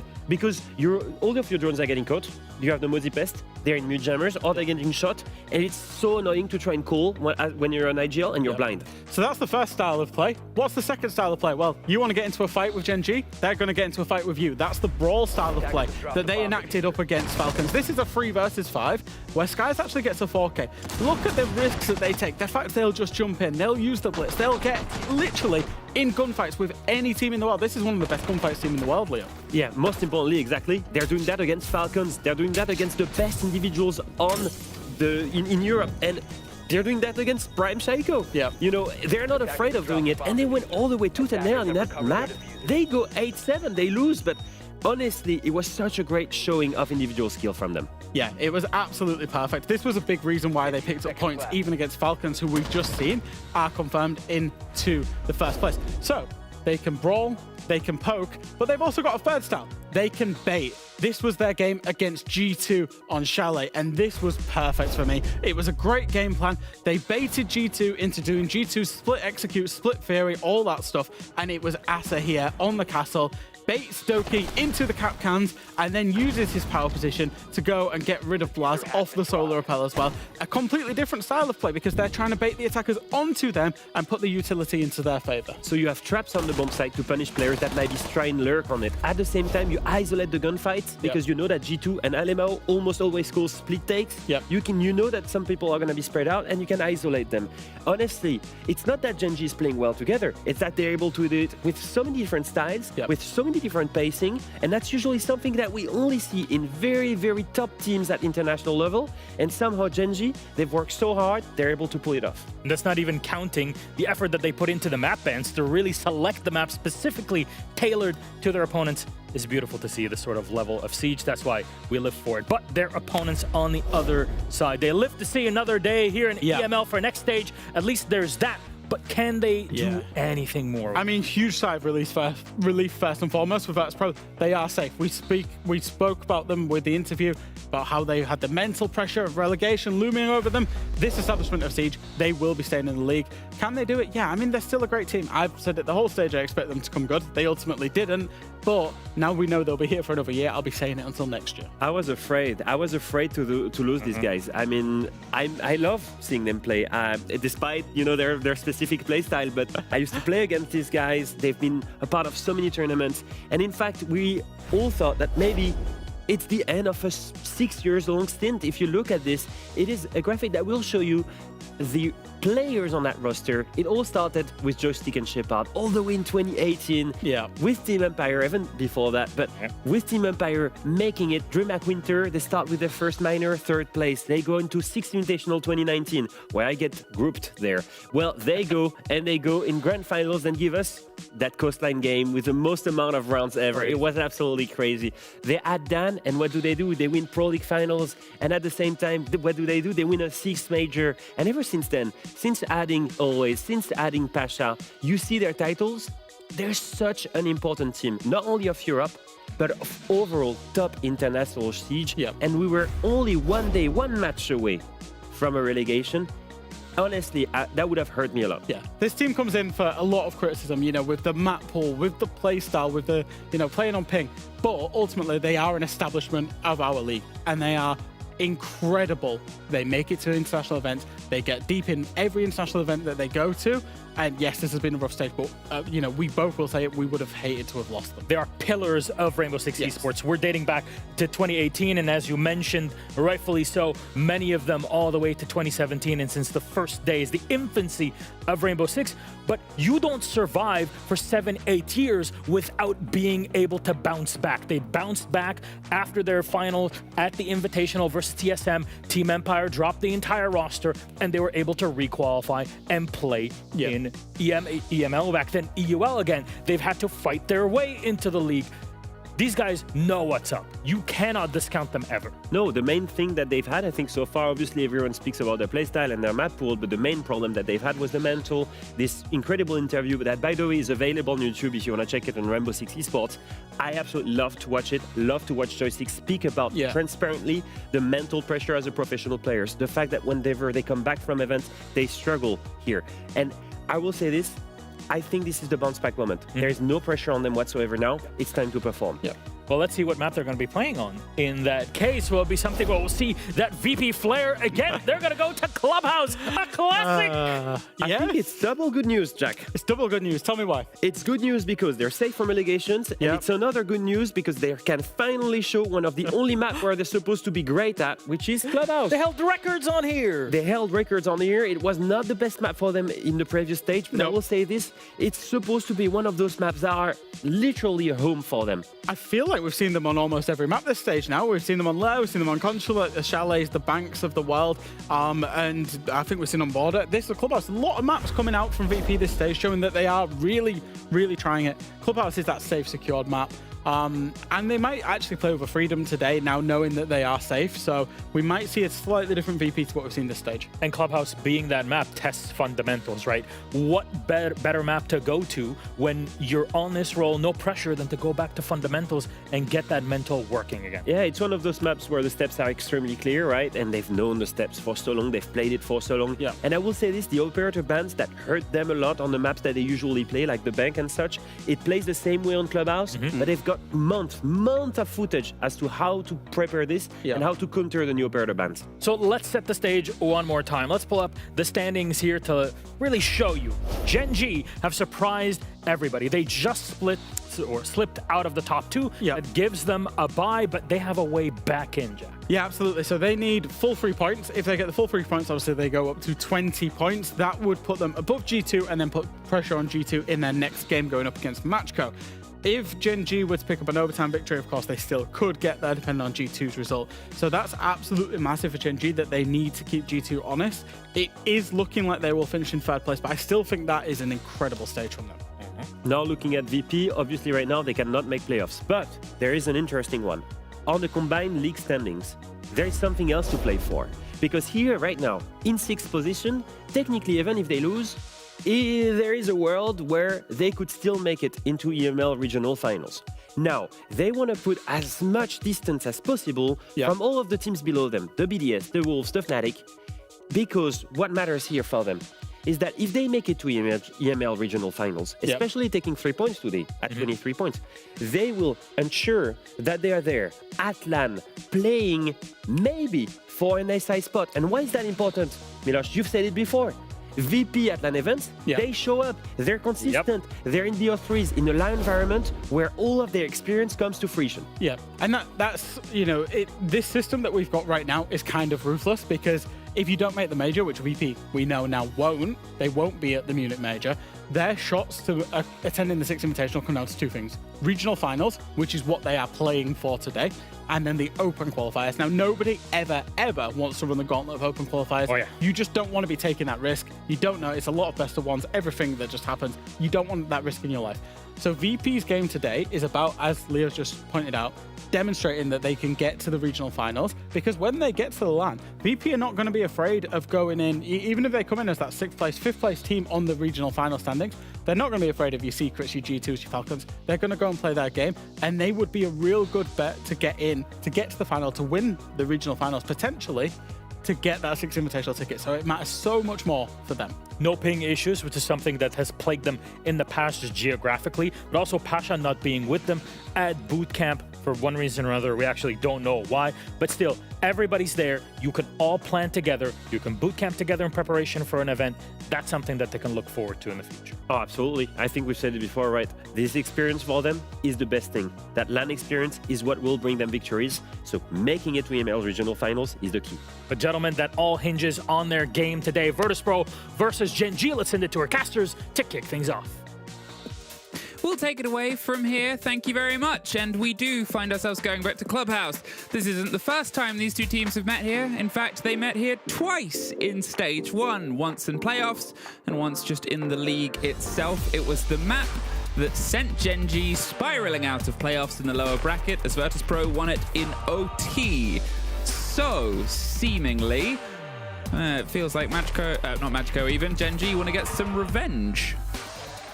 Yeah, this is a game I feel as though that myself and yourself have cast it about 20 times. It's VP Genji is, I don't know, seems to be RL Classico in a way, Amy. That's a fantastic map. It's fantastic for both teams. I've always thought this is Genji strongest. I've always thought this is VP strongest. As much as what VP kind of got the, you know, the praise and stuff on maps like Bank until pretty recently, I've always thought Clubhouse has been like just such a good map for them.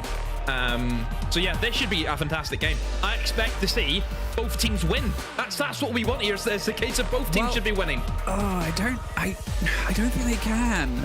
I think one of them has to win. Both teams to lose then. That's fine. Both teams to lose. Both teams could be the losers. As long as it's a good game. But as I said before, so 3 months ago or so in Stage 1, these two teams met on this, and 7-3. It was quite even-handed for Virtus.Pro. Then it was that final map in the playoffs to get themselves in towards the top 4 for that sort of situation there, and Genji just could not overcome a Virtus.Pro that then secured themselves a couple of other things from that. It's almost like a bit of a revenge match here, and to be fair, whilst they're quite hurt, why not put them out of your misery, right? Virtus.Pro, let's be honest, not having a great time right now. No, VP have really just gone downhill very quickly this stage. I thought they were good inside of Stage 1. I think a good bounce back from maybe their struggles that they had in 2024. And do you think things are looking up? You know, we've seen a new VP where we've seen VP playing, you know, joystick on Blitz, for example. I always think, I remember it was on this map, wasn't it? We've seen joystick on Blitz for the first time. And, you know, little things like that, we kind of thought, wow, they're actually starting to adapt.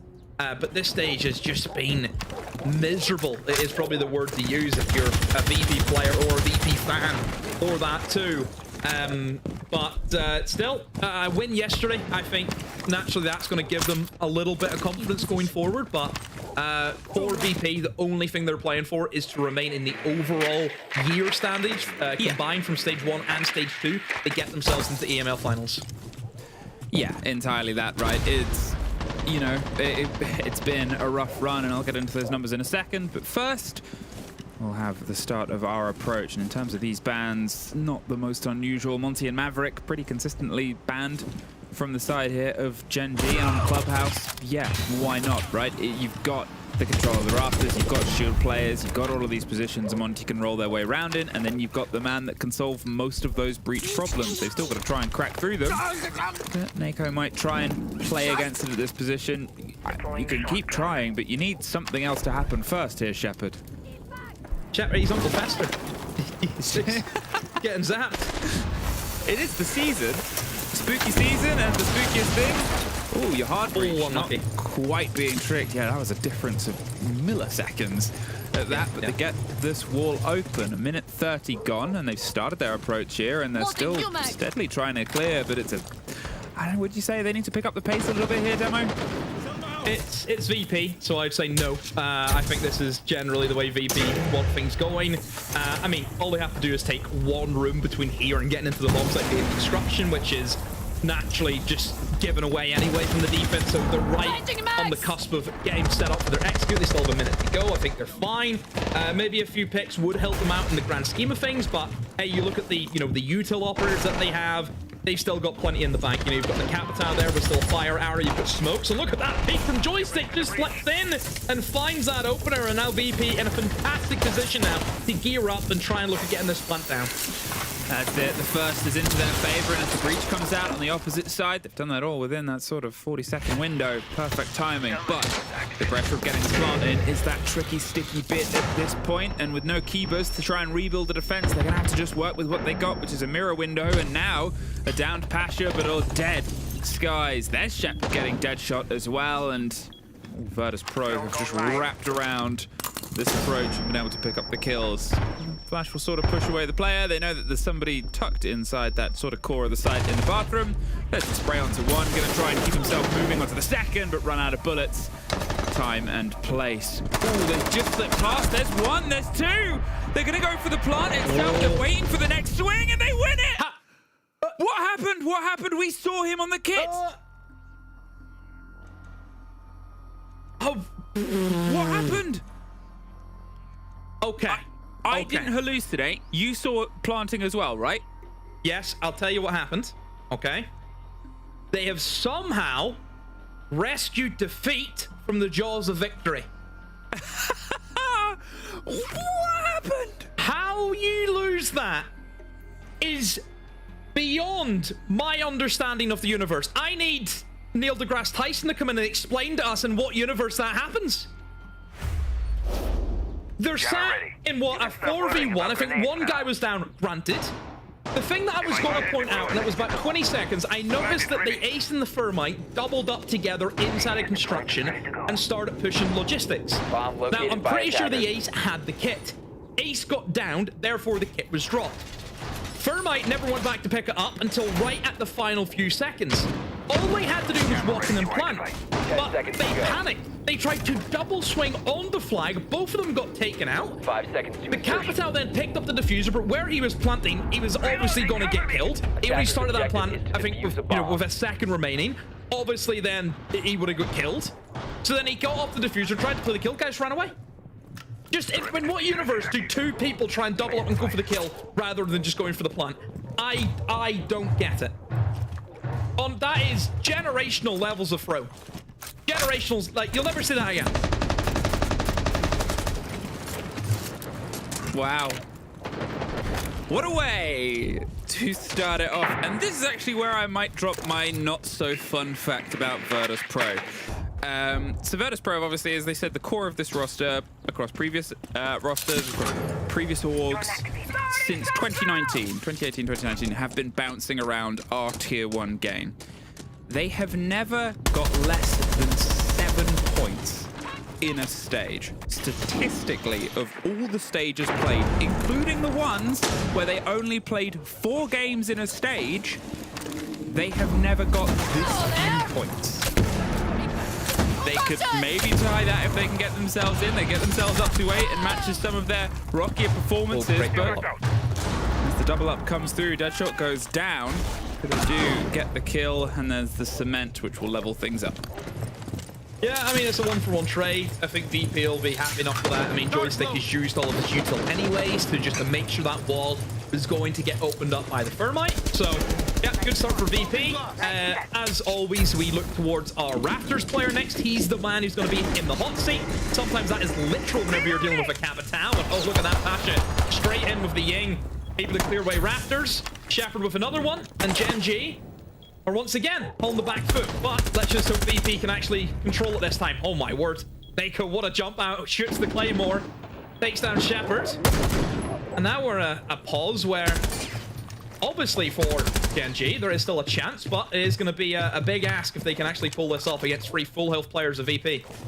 This is it, right? It's 3 full health players. They still have a Candela to try and operate on. They've still got the kit and they've done all the groundwork that they need to. They really don't have to make this one a problem. They didn't have to do that last time either, though, and look how it ended up. Bit of a change of position, a bit of a slip round, and they're going for the breach itself. And there's nothing really that could stop this outside of a C4 that is already gone. Here. But it will pick up that loose player. MACKO in the meantime has been able to get himself up. He's going to try and spray from underneath on towards the planter, but he's not quite in a position to stop it. There's the spray through, but it's not quite enough. Ooh, a second earlier and he might have got it, but instead Virtus.Pro, they actually stick the landing the second time round. Yeah, I was maybe worried that maybe the C4 could play a part in that, but nah, the C4 went way too early, didn't net any kills, and yeah, got punished because of that. Okay, always. Paparazzi, he's not a fan. Covers the camera. Yeah, I think VP, for me, their fundamentals have been great. You know, getting walls open, all the general stuff that you like to see in Clubhouse is being done well, you know, clearing away Rafters. Just apart from that first blood, I mean, they should be 2-1. But right now, I think VP are showing why they're good in this map, because they know how to play the basics. Well, it is a map of basics, right? It's a map of get things nailed, get things done structurally, however many times, over however many casters, over however many years have said exactly the same thing about a map that is eternally Siege. Is fundamentals of fun for you and me. And VP as well. I quite like those. Left before insertion. It is still obviously early sort of doors, and there's almost that element of wanting to come here. And as I said before, Genji have lost their 0-2 over the course of this year against VP. Where the split starts to light up for them, it's kind of hard to say. They're quite equally handed in terms of their attack and their defense, whereas Virtus.Pro statistically are worse on their attack. They're not massively, not too adrift to the 50% mark either side, but still. This is where Genji kind of want to get things at least leveled up, but it's full likelihood we have 3-3 halves here. Yeah, I mean, it's pretty typical, isn't it? I think attackers and defenders, both of them. I think it's going for them. Clubhouse, everything's been explored. We know certain moments in the game which will just lean to one side or the other. You know, look at basement, for example, Emmy. All it takes is one big util operator getting killed from the attackers, and then they really start to struggle with getting this kind of round under their belt. So I think a VP, again, just keep their Capitao, their Ying alive. They should have no issues with having a fairly easy execute, is what the basement usually is. It is, you know, just an utter bloodshed wherever it comes down to those final 15 seconds, and we're sat here in a 5v5, but that's just the way it goes for Clubhouse. But VP doing their due diligence. You good? That's just the way it is. Whatever. Things will never be the same as NACKO gets the opening kill. Joystick's gone. They lose the Dockerby, they lose an important player, and they lose a big part of their push demo. Going live. Obviously not a big fan of, I think it was 90s R&B, but I'm sure Tim is somewhere getting his CDs out. We're showing the age gap between me and you. Yeah. Sorry. I'll make it into a TikTok audio for you. The blinds will roll their way through. They're trying their best to hold on now, but the fact that the stop just broke the other side, they're just going to have to send it like this. They do get 2 kills out of it. I mean, Skies at that point, with how much utility was thrown at him, he wasn't going to live. But he probably wasn't going to live if he ran out. He could have tried to get himself to a bit of a safe space a little bit further on towards the site. Unfortunately, instead, now, once again, that man advantage is drifted away to a Virtus.Pro close down. 50 seconds, still just steadying on.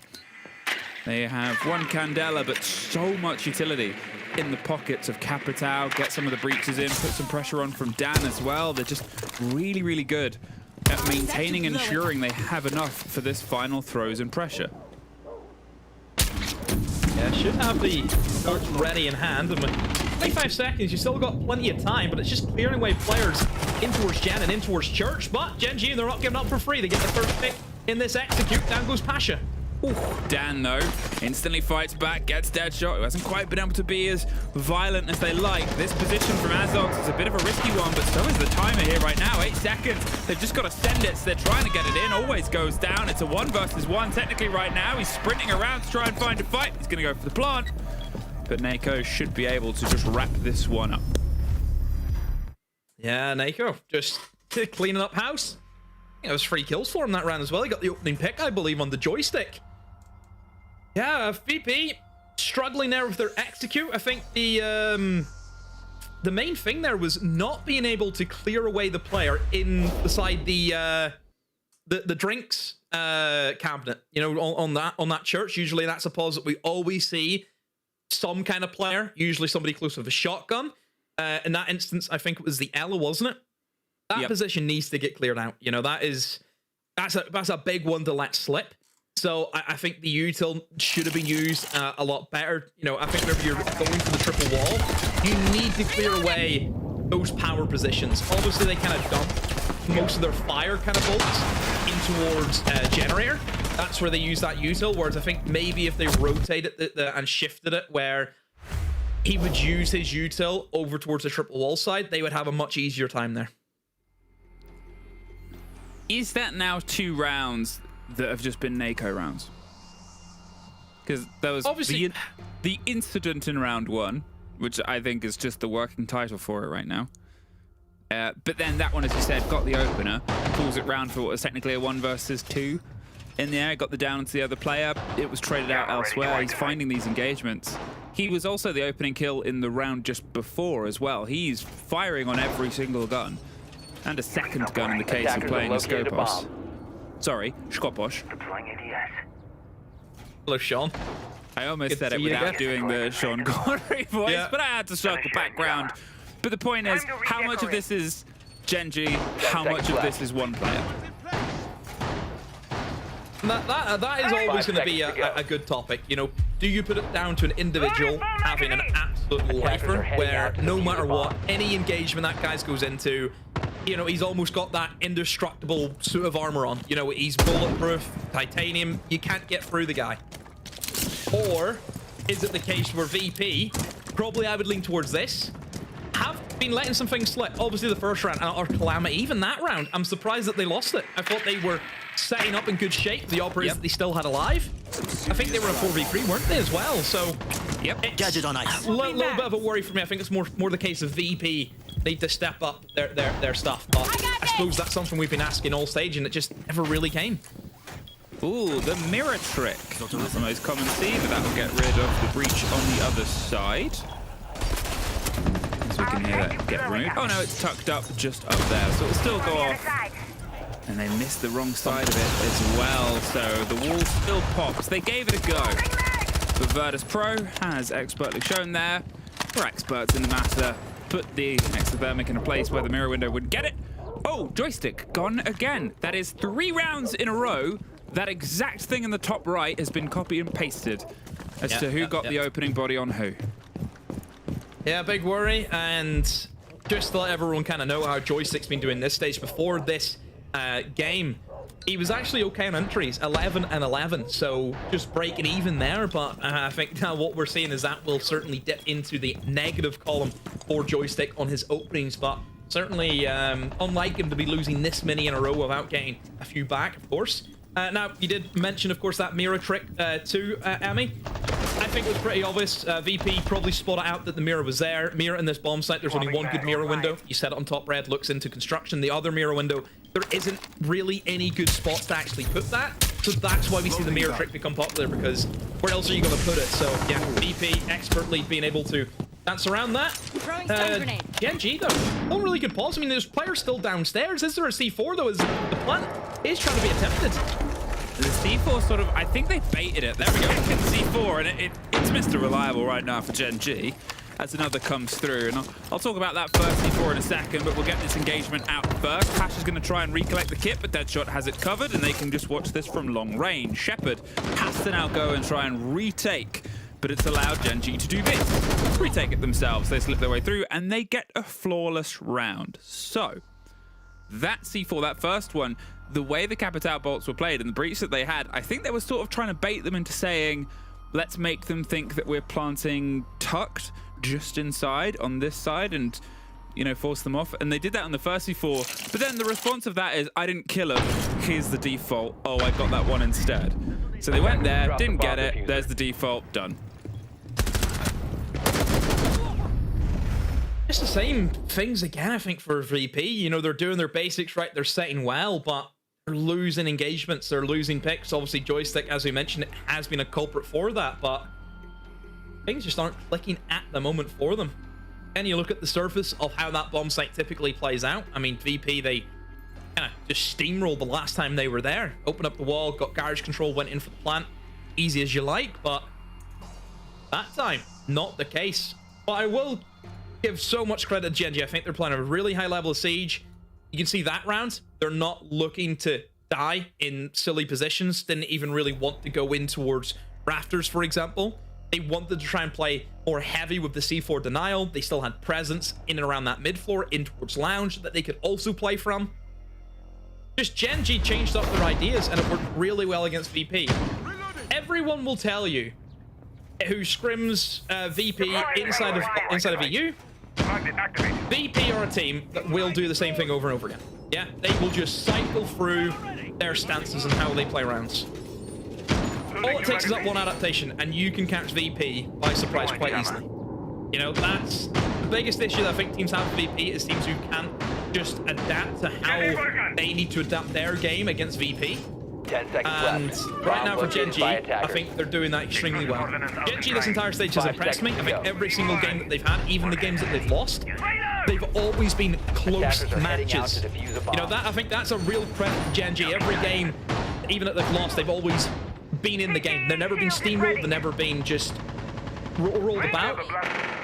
And this team has just came from strength to strength. And, you know, obviously Leo has been doing backflips this whole stage for them, but he's quite right to do so. You don't give credit to him. He can do those? I only saw him do press-ups. Damn. They need to reshoot that opening.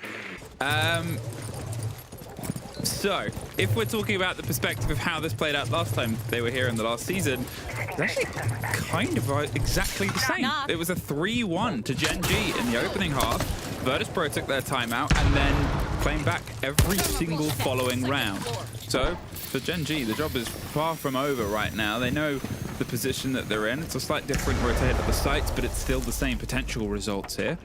They have the Clash to be a bit mobile, pull themselves back, and doubling down with the Maestro as well gives you the impression they're going to try and be a little bit hands-off. They've realized Virtus.Pro quite late to the races, but with a Brava, shouldn't be the biggest problem as long as they can get that self sort of rolled in and steal the parts of utility that they'd otherwise want. The problem is you also really want Joystick to fight against that Clash, and Joystick's recent track record of not dying hasn't been great as the opening body. So he cannot be that first confrontation. Tuck the breach, we'll get the rotate round through onto logistics, and now they can focus on the other side. Get Jacuzzi opened, all par for the course here, and they're steadying their way through. Apart from Maddox, who takes a bit of a shake through the window, and is otherwise still standing. Collides deploy! Oh dear. That drone's gonna have to get backed up. It has just landed into the vicinity of a mute jammer, but that one hasn't, but immediately gets shot. You can see that he's probing for that Maestro more than anything. That's, of course, what the Brava's been brought in for, but I see much. That is a weird way to be using some of those fire extinguishers, and also the smokes as well. I think it's all from smokes, isn't it? I mean, for VP right now, the issue that they're having is no picks. You know, that's what you kind of need, I think, for this bomb site, because jumping into windows is not going to be favorable and everything. There's just so many guns still up that they have in angles looking onto you. Well, they're just trying to send their way around Logi. Pasha's able to get the first. The Clash, there's the role of the Sophia. Massively important and gets an easy kill in the end. Pasha crosses the fire and always burns Azox alive. Leaves a 5 versus 2. They were struggling for picks, and then they had pick of the litter.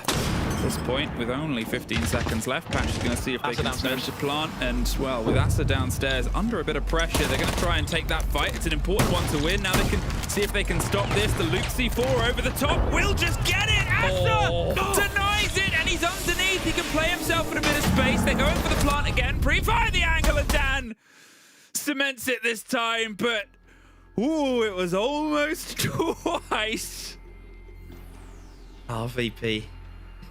They make things so difficult, you know, and I will say they've won the round, but again, it wasn't clean. There was almost a moment that they could have let that slip again. I do feel as though VP are doing the right things. Like, generally they are. They realize that a guy downstairs is obviously going to be something you have to watch out for. Yeah. And they had a 5v2. They used one of the 3 extra men that they have and send him downstairs to stop that C4 from happening. But then that guy loses his gunfight anyway. You know, I feel as though VP are trying to do the right things, but it's not clicking for them. You know? Look, only 3-2. Like, I'm sitting here saying as though VP are 6-1 down and they have to pull off a massive come. It's not like that. We're not there, but I just think that first round has almost shaken our confidence of VP.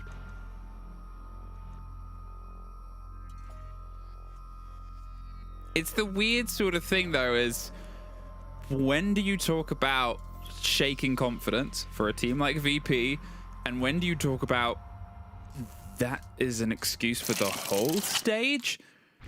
They, you know, 2 wins, one of them being an overtime win, and 6 losses.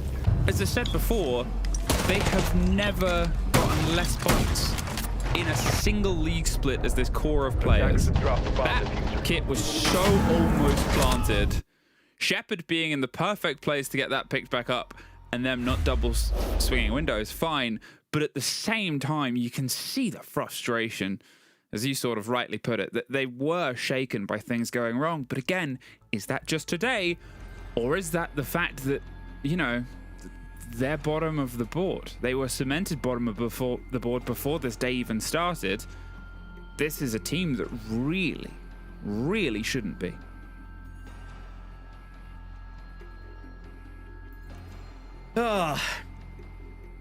What a game so far. I know, didn't expect it to go this way, just with the way that some of the rounds obviously have played out. But certainly this stage for VP, it's one to forget. You know, no doubt about it. I don't think this is a stage that VP want to look back on fondly. It has been a long stage for them. Just whenever you're suffering just loss, you know, back to back, it starts to, you know, just go a little bit weary on you. So, but I suppose on the flip side, then you've got Genji. I mean, from where they were in stage 1, where they had, remember, a really, really poor start inside of stage 1, and we kind of think, well, are these guys just gonna be the relegation team maybe this stage? We don't know. To then see them bounce back, get into that top 6, and then carry on into stage 2 and bring that momentum in a position where they could put G2 under a lot of pressure and make G2 maybe have to go out and win their game. It's just not going to be a guaranteed done deal for G2 as what sometimes it usually is. So for Genji, you have to give them their flowers the way that they've played this stage, and hey, if they're able to get this win and put G2 under pressure and maybe get that second spot, I mean, what a stage. I mean, it's also the sort of part of it, right, is if you get the bye, the importance of it, I think it separates you from the major by 1 best of 3. One game, yeah. One game, and you've confirmed yourself for an international performance. They obviously want more than this, but it's massive. And with how dominant Falcons were earlier on in their playday, and how Genji are snapping at the heels, there's a lot of pressure. Yeah, G2 are against MACKO. MACKO are a team that this split hasn't been great compared to what sort of surprises they had in the first stage. It seems that barrel is unfortunately a bit thinner than would have hoped, but there's still possibility. They're still a team that can deliver in a game, and Genji jumping over, that one difference, 1 best of 3, suddenly who knows where things can go. And at this point, as we take away through this tech pause, it's almost this moment of I'm not sure if this is going to help either team. Genji, they've sort of been a bit back and forth in terms of momentum. They started to pick it up, but I think that there's still struggles from Virtus.Pro, right? There's still such a good... Well, okay. I'm going to say an average early round because of their tendency to lose the opening kill. Really, really good mid-round. The ending is... I'm gonna put my foot on the gas and see what happens.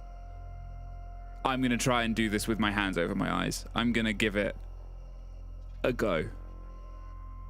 And it hasn't been that affirming, I think. Yeah. If you stop the count at like the 30-minute mark of every single one of these rounds, I think Virtus.Pro are winning them. Oh, it's that you could show people how do you think this round will play out. You know, it could be like a 5v2 in VP's favor, then no, actually, you're wrong. They actually lose this round. It's always a worry for VP whenever you're losing rounds that you just shouldn't. Yeah. Again, we still have that side switch. You know, that's still to come. And in terms of Genji, I think their attacks this stage have been good. I think they have finally understand how they want to play Siege. I think you could look at the team whenever they were Ints last year, and obviously that team had Alems on the side. That team did not perform all too well inside of EML in 2024. And they made that change, obviously going to Genji. I think Asajiro has been a fantastic pickup for them as well. I think it's someone who understands this role very, very well. I think they've got an identity, which they just didn't have before. I think they understand how they want to play Siege now.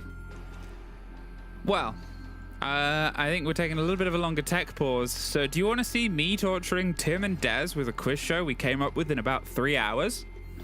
No. Tough. Episode 2 of the quiz show, which I haven't actually seen edited yet, but good luck to them. As we take a quick tech pause, we'll be back with the continuation of this game in but a moment.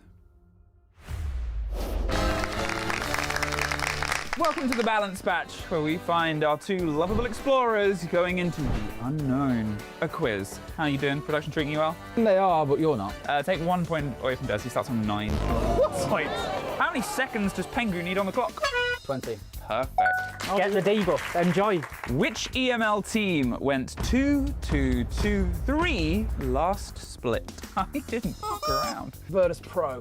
Genji. Spin that wheel. 9. You have to call everybody Big Dog. Who is this an impression of? Can I get a store?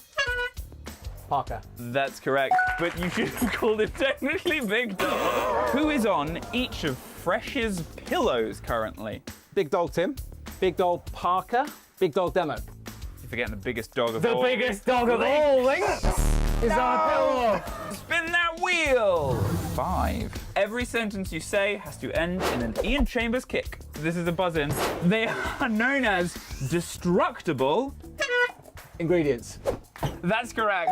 Name 3 of the top 6 EML players by EPS last stage. Loira, Big Dog. Stompin', Big Dog. Pasha, Big Dog. Number 1 last split. You get to spin the wheel. 6. He gets to trade one of his 2 debuffs to Tim. Big Dog. Big Dog it is. Not a problem, Big Dog. Who is the reigning esports commandee? You, Big Dog. Well, you brought it up. Roll VT. This is all going to be roll VTs. Roll VT of me saying roll VT. Roll VT. Which team played the most maps last EML split? MACKO, Big Dog. That wasn't referring to anybody. That wasn't technically referring to... I was just answering the question. Grow up. Falcons with 23 maps, unless Dez's stat thing is wrong. It's never wrong. Tim rolled a 5. That means he also now has to end everything in the Ian Chambers kick. Which talent member is this? Leo? Correct.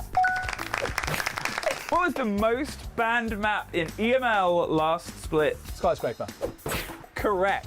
Des wins the episode. Now, Tim, unfortunately, you're going to say a sentence in Danish given to you by our production staff. You will have no idea what you're saying. The twist is that Des is going to tell them in English what to tell you to say in Danish. Jeg utroligt skaldet.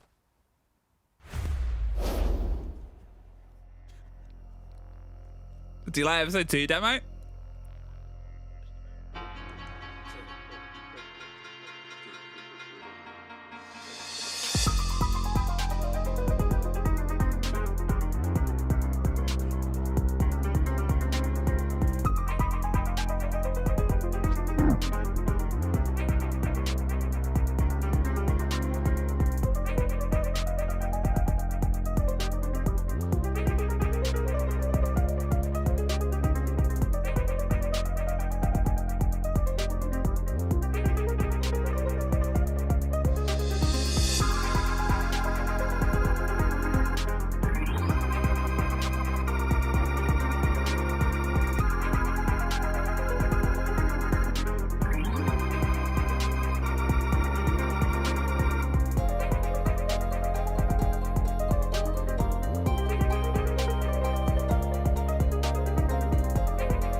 Well, we are back here, Demo. Thank you, everybody, for bearing with us.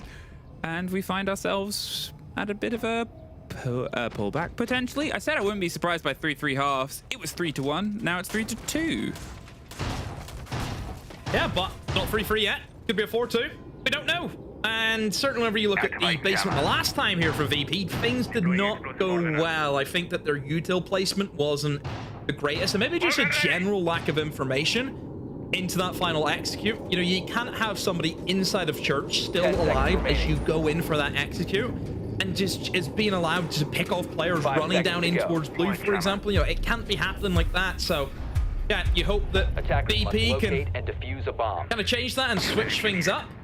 They will have to go through a mid-floor hold, though, as Genji, they pulled in the castle strategies here, Emmy. Now, this is something that goes back all the way back to 2020, for example, back whenever SSG first came up with this idea of bringing in a castle for a basement defense.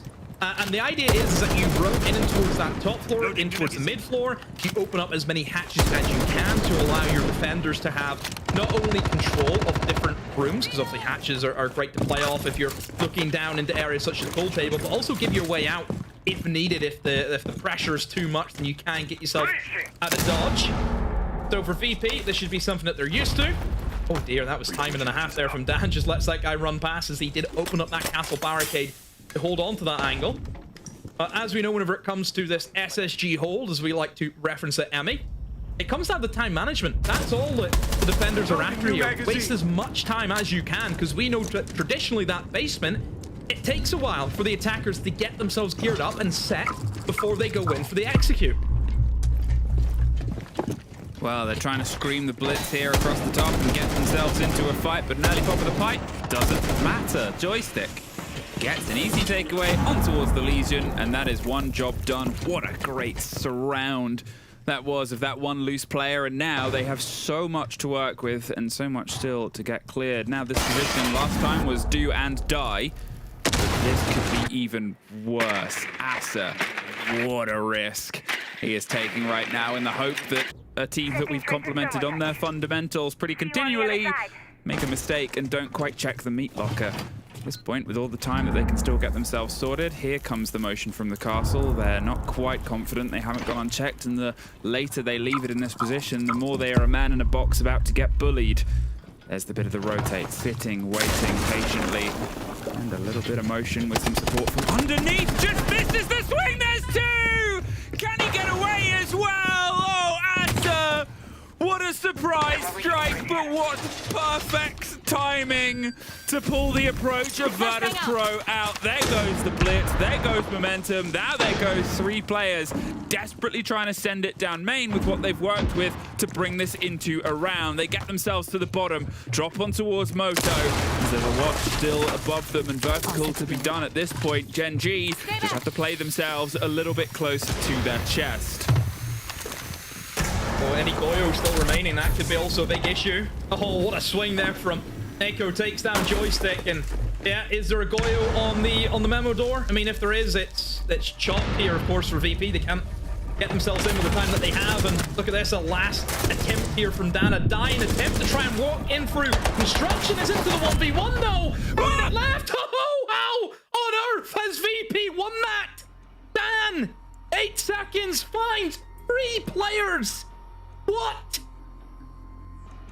Unbelievable. What unbelievable round. What was that? Twice. Dan, how many times has he been the savior of a round and at points the roster? Just, I mean, full sending it in on dirt, finding 3 kills, not even having the time to reload. If he'd have hit the bottom of both of his clips, it's done. The round's done. So, can I be critical now? Oh, as critical as you like. So, there's actually 2 things I want to point out. So, the first thing is, we have to highlight Asajiro and what he was able to do inside a kitchen on that castle. Yeah, that was timed really well. He started his approach as that C4 went off to mask his movement, to mask his footsteps. and give him that easy swing onto the 2 players in main stairs. I think that was really, really smart, was using that explosion as that distraction. And the second thing is, look at Deadshot. What does Deadshot still have in his pocket? A Goyo canister. Imagine that Goyo canister was placed for dirt. Oh, then the round's theirs. Just another thing I noticed. Wasting potential utility that obviously would have been round saving for you. So I made a comment earlier on about the fact that this was a mirror of when these 2 teams played this map in the first split in the regulation season. And it was a 3-1 defensive half to Genji, and a timeout from Virtus.Pro, and then a 3-3 half, which then turned into a 7-3 game as Genji could not land a single attack. They're going to see if they can try and shake that sort of problem off their back. They have a bit of an awareness on a player around CC that might be a bit under pressure from MACKO in just a second. The mute jammer will stop that being entirely enforceable for now, but as the grenade bounces round, Azox wins it out. Pasha tried to find the fight, but Joystick gets Skies right back. That entry statistic that was so sort of woeful in the opening 4 rounds for him. He's definitely finding himself a little bit more close to the punch on the right side of it in these early engagements. And that makes sure that at least the loss of 1 isn't immediately replicated without anything. Yeah, it's an okay trade. And for Ella, trap operator, I mean, what more can you say? And then obviously for the recruit, yes, maybe could have had an extra nade and 10 openers, but I think they have still plenty of nades, plenty of hard breach there also. So not a massive loss, I think, for either side. Joystick trying to get out of there, and that's a great pick on Asajiro. Joystick gets the hell out of there too. They're still looking for him. It's they're chasing the ghost. I don't think they realize that he is long gone and all the way back into that basement. Dan, though, he's still in towards the mid-board, still inside a bar at the moment. So he's going to be in the hot seat, and there we go, gets taken out. So Dan goes down. Minute 15. 6 players remaining in the round. This could go either way. This sort of diaspora of takes here has been very weirdly put together. You're having an engagement like that where Dan is just swinging in the middle of the bar, okay, but then there's also the drift kill on towards Jacuzzi as they mess, okay, fine. You're looking at these sort of almost, oh, what's really going on engagements, and this is where that'll get a lot more solidified, and I think the pressure is going to work some more into the elements of Virtus.Pro because they can just sit back, watch, and sort of wait and anticipate some of these engagements. MACKO getting the verticality done bit by bit, but the castles are going to slow things down. There's a lot of punches to have to make and a lot of noise if you're under the risk of a C4 here, just stood in a position. You're going to have to try and use a Selma or instead this grenade to get rid of what is probably a Goyo canister on the other side. Hey, look at that demo. That's where you could have used that to win a round last time round. Now, pops that on the top of the box and tries to slip and swing their way around on the other side. Atlas takes a bit of damage, but as soon as they reveal themselves, spray through the soft, Deadshot gets always on the back end. It's just Shepard left. He's able to look for him in the first fight, but he can't quite nail it at this point. The 3 versus 1, but they know where he is, Genji. Get themselves, once again, 1 step ahead. Yeah, great work from Genji. Just be brave. Take your gunfight. You don't have a lot of time left. And I think Genji also understand it's a 3 versus 3. It's not the kind of traditional 5v5 basement executes that maybe we're used to.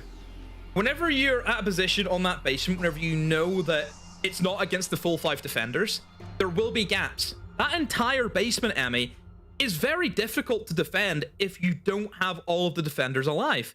There are so many different ways into that bomb site, yeah? You've got 3 hatches, you've got oil pit, you've got blue stairs, you've got main stairs, you've got dirt tunnel. You know, I've named, what, 8 different ways you can get into that bomb site? Yep, so there's going to be a gap somewhere. And they more or less just thought, let's go for it. Let's find the gap. He walks straight in to blue, in towards third box, picks up the kills, opens up the bomb site for the rest of his team. They just steamroll it from there. So I think, again, great decision making from Genji, understanding the basic fundamentals of this map. T-Bot deployed. Ooh, at this point now, with that timeout obviously already used, Virtus.Pro, they've got to make sure they can find a way to steady this on. As I said, it's even hand for both these teams across this map. It's Clubhouse, they know it well, but Genji have that pressure of they've never really been able to beat them on this. Doubling down the removal of the electrics. Pretty par for the course again. For a map like this, gives them the freedom of what they can approach, and instead the removal of hard breach and a blitz against them. A blitz is just, I think, a very popular Virtus.Pro removal. They hate getting rid of a shield. If it's not blitz, it's the Monty, depending on the team that they're up against. Still with this sort of position, the Denari rolling in towards that trap position rather than the Ela. You've got the Blackbeard to play against. You will have some of that pressure instead. As you can see, at least one Virtus.Pro player loose underneath to be a bit mobile, to be a bit of a threat. Genji are just kind of prodding, poking, trying to get a read on where they can lean in first. Yeah, it looks as though that they're interested in actually challenging onto these roamers, which is strange considering their team comp. I mean, they've got a really good lineup to actually go just for a traditional catwalk. I mean, you've got Capitão and Blackbeard for doing so, but trying to challenge onto the setup, I don't know if that's the way to go about it. This is where VP kind of wants you to go, and they've lost the Capitão very early on, so their execute operator is off the board. In goes the Blackbeard now, and of course there is a C4 still lurking downstairs. If Joyce can maybe rotate over and try and assist some of these defenders, but hey, it looks as though they're fine. Shepherd just takes that 1v1 against the Blackbeard and wins it down with another. Yeah, Genji, I think going for this approach, trying to challenge into VP, was not the correct decision. Yeah, I think the Blackbeard got a little bit messed up by the scenery there. As soon as he tried to melee back on towards, I think it hit the desk and not Shepherd, and great work for Shepherd to push him into that awkward sort of logistical position. However, here's Skies getting one more, leveling things up a minute. And once again, we're in a slightly off-kilter approach towards the site itself, in that it's 2 versus 2, but the pockets of Virtus.Pro alone should be able to cement this from the end. 3 smokes and a C4 on CC as a site. You assume they have still some awareness and still lockdown of what's inside with the, you know, play around the Valkyrie cameras, potentially a BP.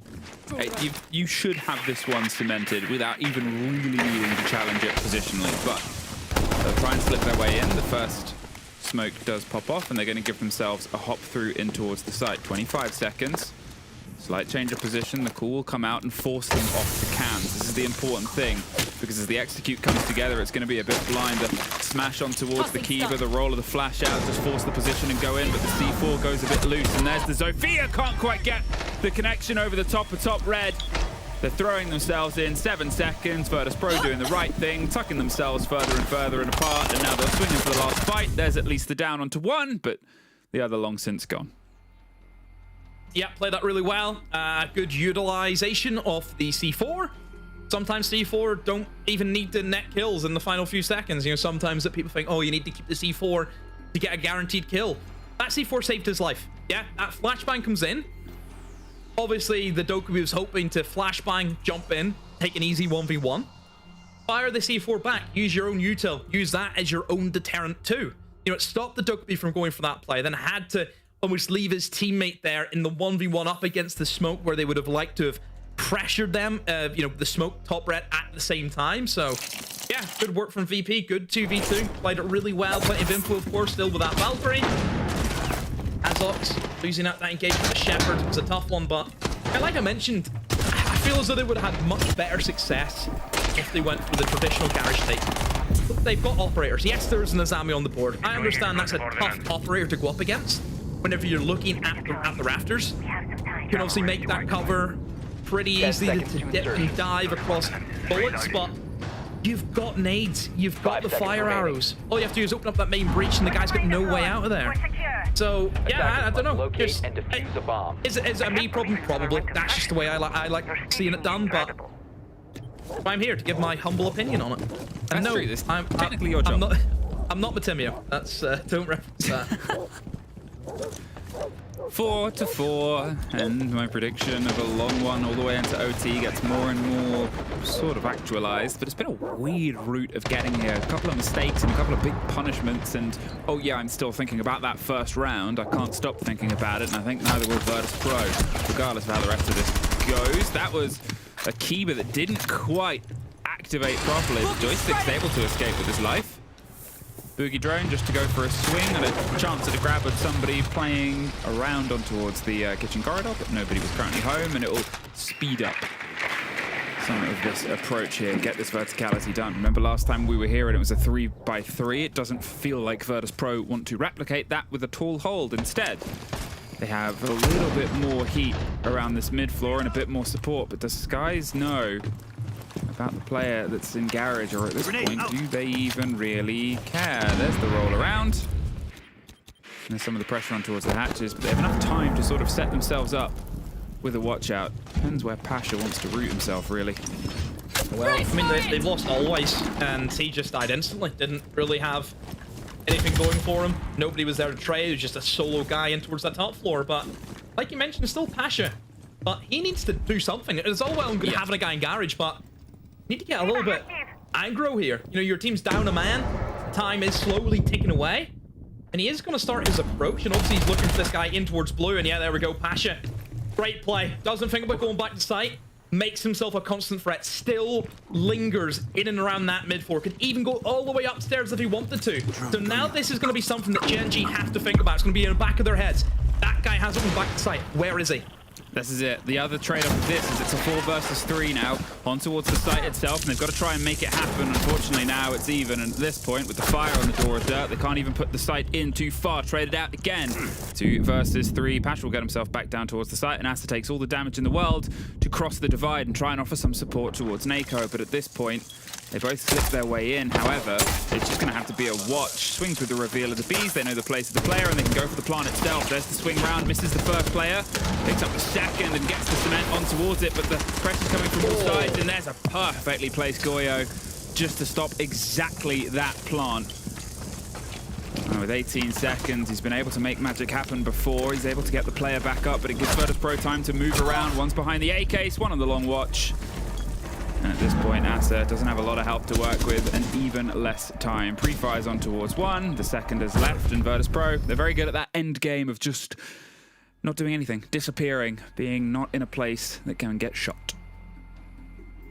Yeah, that's twice now where VP have won it in the kind of final few seconds where you're dealing with, 2v2s, 1v2s. Just run away. That's what VP are really good at. And for Genji now, that's 2 rounds in a row where, yes, it has been really, really close to almost getting that win, but it just hasn't clicked at the final few seconds. That Goyo you have to highlight. I mean, it could not have been popped at the perfect time. Grim getting absolutely cooked alive. Again, this is a good approach, though. I like what Pasha was doing. Being able to take out that player over towards blue, still being up as a constant threat.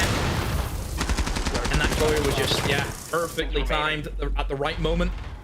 Joystick gets some great shots too, no doubt about it. Yeah, overall, I have to, again, give credit to VP there. Understanding how to play that end game. They know the util that they have at their disposal. Goyo, massively strong operator, I think, throughout this year. I think he's really made a name for himself inside of just every region. Goyo is always going to be there, especially for basement sites. That's where we see him have so much value, just because generically for basement attacks on any map, it takes a while for the attackers to clear the rest of the map and then finally move down in towards the basement and start, opening hatches, opening walls, whatever it is you need to do. Just Goyo eats away just so much of that time, and he gets 4 of them as well, Emmy. So many opportunities to place those Goyos. Well, as they've fallen 1 round shy of it, they don't want to fall 1 round shy of getting themselves in towards pity points, which isn't a Genji party right now. Remember, obviously, Virtus.Pro, they're trying to play for their chance to getting the full 3 and jumping themselves up towards that end-of-year board. Here for Genji, they have the chance at getting a top 2 position, which just separates them from an international position by 1 best-of-3 series, as close as they like. But falling a bit short here against a team that's a bit out of form this season. 10 seconds well, left. that's probably not going to be something that gives them a lot of confidence. They need to find a way to get over their clubhouse demons against Virtus.Pro and actually get this one pushed over the line. Remember, the team has been able to get themselves 5 wins and 2 overtime losses, with only 1 being in regulation. Do not want this one. Need a second. MACKO is still just having an unbelievable game, though. Yeah. I mean, I think he has been one of those players that we've kind of looked to. for having that kind of big rise, I think, compared to last year into this year. I've been very impressed with him. I mean, just overall, I mean, if you look at the Genji stats, I think Deadshot is still statistically their best player so far this stage, which is expected. I mean, Deadshot, in terms of experience, has the most on that roster.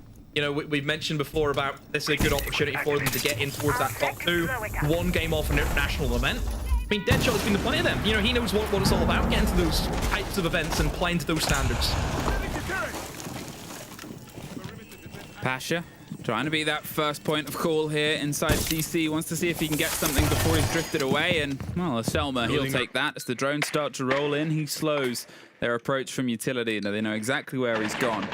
But at this point, with the castle standing in the... Oh, not a castle even, sorry. With the player standing in their way. On the back end of the pop-up here from Azox, they can't quite net themselves. This kill on the back end drifts their way.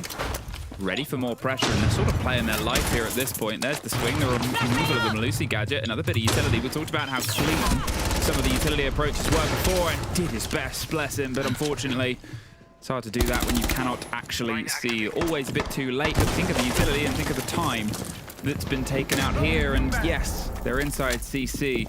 Now they got to see if they can try and formulate the strike onto the site itself. A minute left. Still time here for VP to try and hold out. In terms of denial, all they have really is just the Goyos. No C4s are going to be available for them to go downstairs. So if these canisters get popped fairly quickly here, Emmy, then there's not much that is going to stop Genji from trying to initiate plant. Now for Genji, what they have to assist with that? Well, they've got a full health Capitao who's got all of his util intact, so getting those fire arrows in, that is going to be key here. That's what Skies needs to try and land. And first we'll start with the smokes to try and cover off areas such as the Logia rotate, and then I'm sure use the fire for areas such as bathroom. And there's the pressure, there's the explosion, and there's another explosion that nets a kill, but there's at least one kill traded back. Planting close on the wall. Can they cross the divide? Somehow, Shepard! How was he able to go that far on the distance before the cover operated? We've gone from what was a 5 versus 3 to a 2 versus 2. Make that a 2 versus 1. Always in joystick, no health, and a VP giving the full reveal always again. That pushes them on to at least a guaranteed point here, Demo, but it all just fell a bit apart. Oh dear.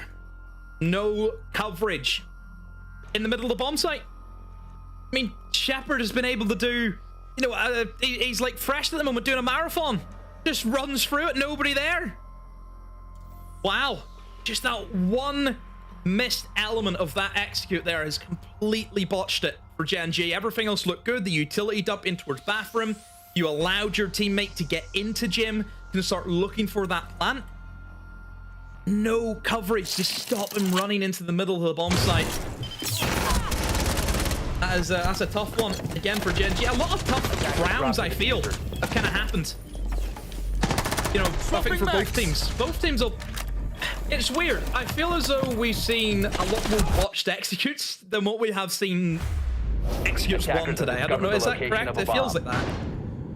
Yeah, well, it's sort of what I said in the previous half about Virtus.Pro is they were average at the start, great in the middle, and then sort of tapered off towards the end into complete collapse. It was time and time again, we sat there sort of, you know, going, what's going on here with VP? Apparently the same questions to be asked of Genji there. I don't think it's as extreme, but I don't know what it is about, especially that site today. Because there was also almost that at the time where Virtus.Pro lost it, in the 2 versus 5 and the 2 versus 4, where the C4 came up through the floor, and I don't know, it just feels like that final moment is slipping into uncertainty. They need some secret tips and tricks, I think. Yeah. Get them very good at that bomb site. Very good in that bomb site. Well, that was, I think, one of the teams that actually beat VP on this map this year as well, so they definitely at least learned something from that, but not enough. Either way, Virtus.Pro, they guarantee themselves a point in this sort of situation. They're obviously, you know, because of the loss the Wolves faced earlier, they weren't facing relegation, but they want to try and jump up as much as possible. If they get a full 3 here, in the overall for the year, they temporarily, potentially jump over MACKO. I don't Yes, they do. Yeah. The point, they do, because round difference, And they put a bigger difference between them and BDS, which is the sort of team trying to fight their way up from underneath that top 6. Get yourself in towards those playoffs.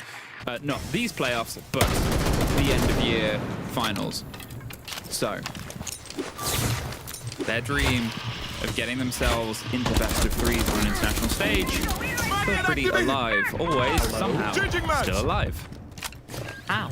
How's he not dead? He's just wandering around top rafters and nobody's caught onto it. Always is still alive. I mean, I don't think he'll be alive for much longer because those fire arrows aren't ready for him. Flashbang goes in. Always. There we go. Gets cooked alive, but MACKO beats the fire to the kill. So Garage is in favor of Genji. That's always great to see, and they've got good time as well to finish off the rest of the round here. Only a minute left. They've got downstairs control too, so trying to make sure that C4s are not going to play a factor from below. But still, the C4s can be an issue just from over the top rope, over from the other bomb site. We've seen plenty of C4s connect and ruin attacks here a lot of the time. Asa is the player with the diffuser, so that's the man that we need to try and watch. See where he wants to try and operate and move in with that plant. But 30 seconds left. No util though, apart from, I think, just one flashbang. Oh, how's he getting away with that?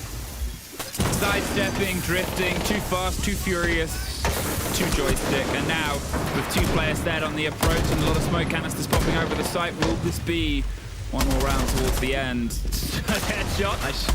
Gets the Metal Gear Solid kill, and then gets himself a second. Doesn't quite get the third as Pasha's tucked on the corner. Sky straight it out. It's a 2 versus 1, but it's a plant situation, so he's just going to try and lock it out, but he's pulled away. He's going for the rotate. He was so close. Clever idea. Tricky to execute there, and now they know where he is, and they know he's back and forth either side. With that wall solid in the middle, well, he's just going to have to do this. Somehow does. Clip his way. Almost secures the kill as well. Gets one. Into the 1 versus 1. He pulled off a massive clutch earlier on. Back to his pistol. Skies is out of there. He's chased him down! Dan! Bloody Dan! Eternal for Virtus.Pro. I said it when he did it. How many times? At least one more. I actually thought that was genius from the Twitch. Running downstairs, knowing that you can just play from below with a DMR. There was a bit of barbed wire still in the stairs. That's what slowed him down there. Oh my word. One bit of util, a bit of barbed wire is what secures that clutch for Dan. Well, with that, we'll throw to a break before we're back with our desk to tot up the numbers.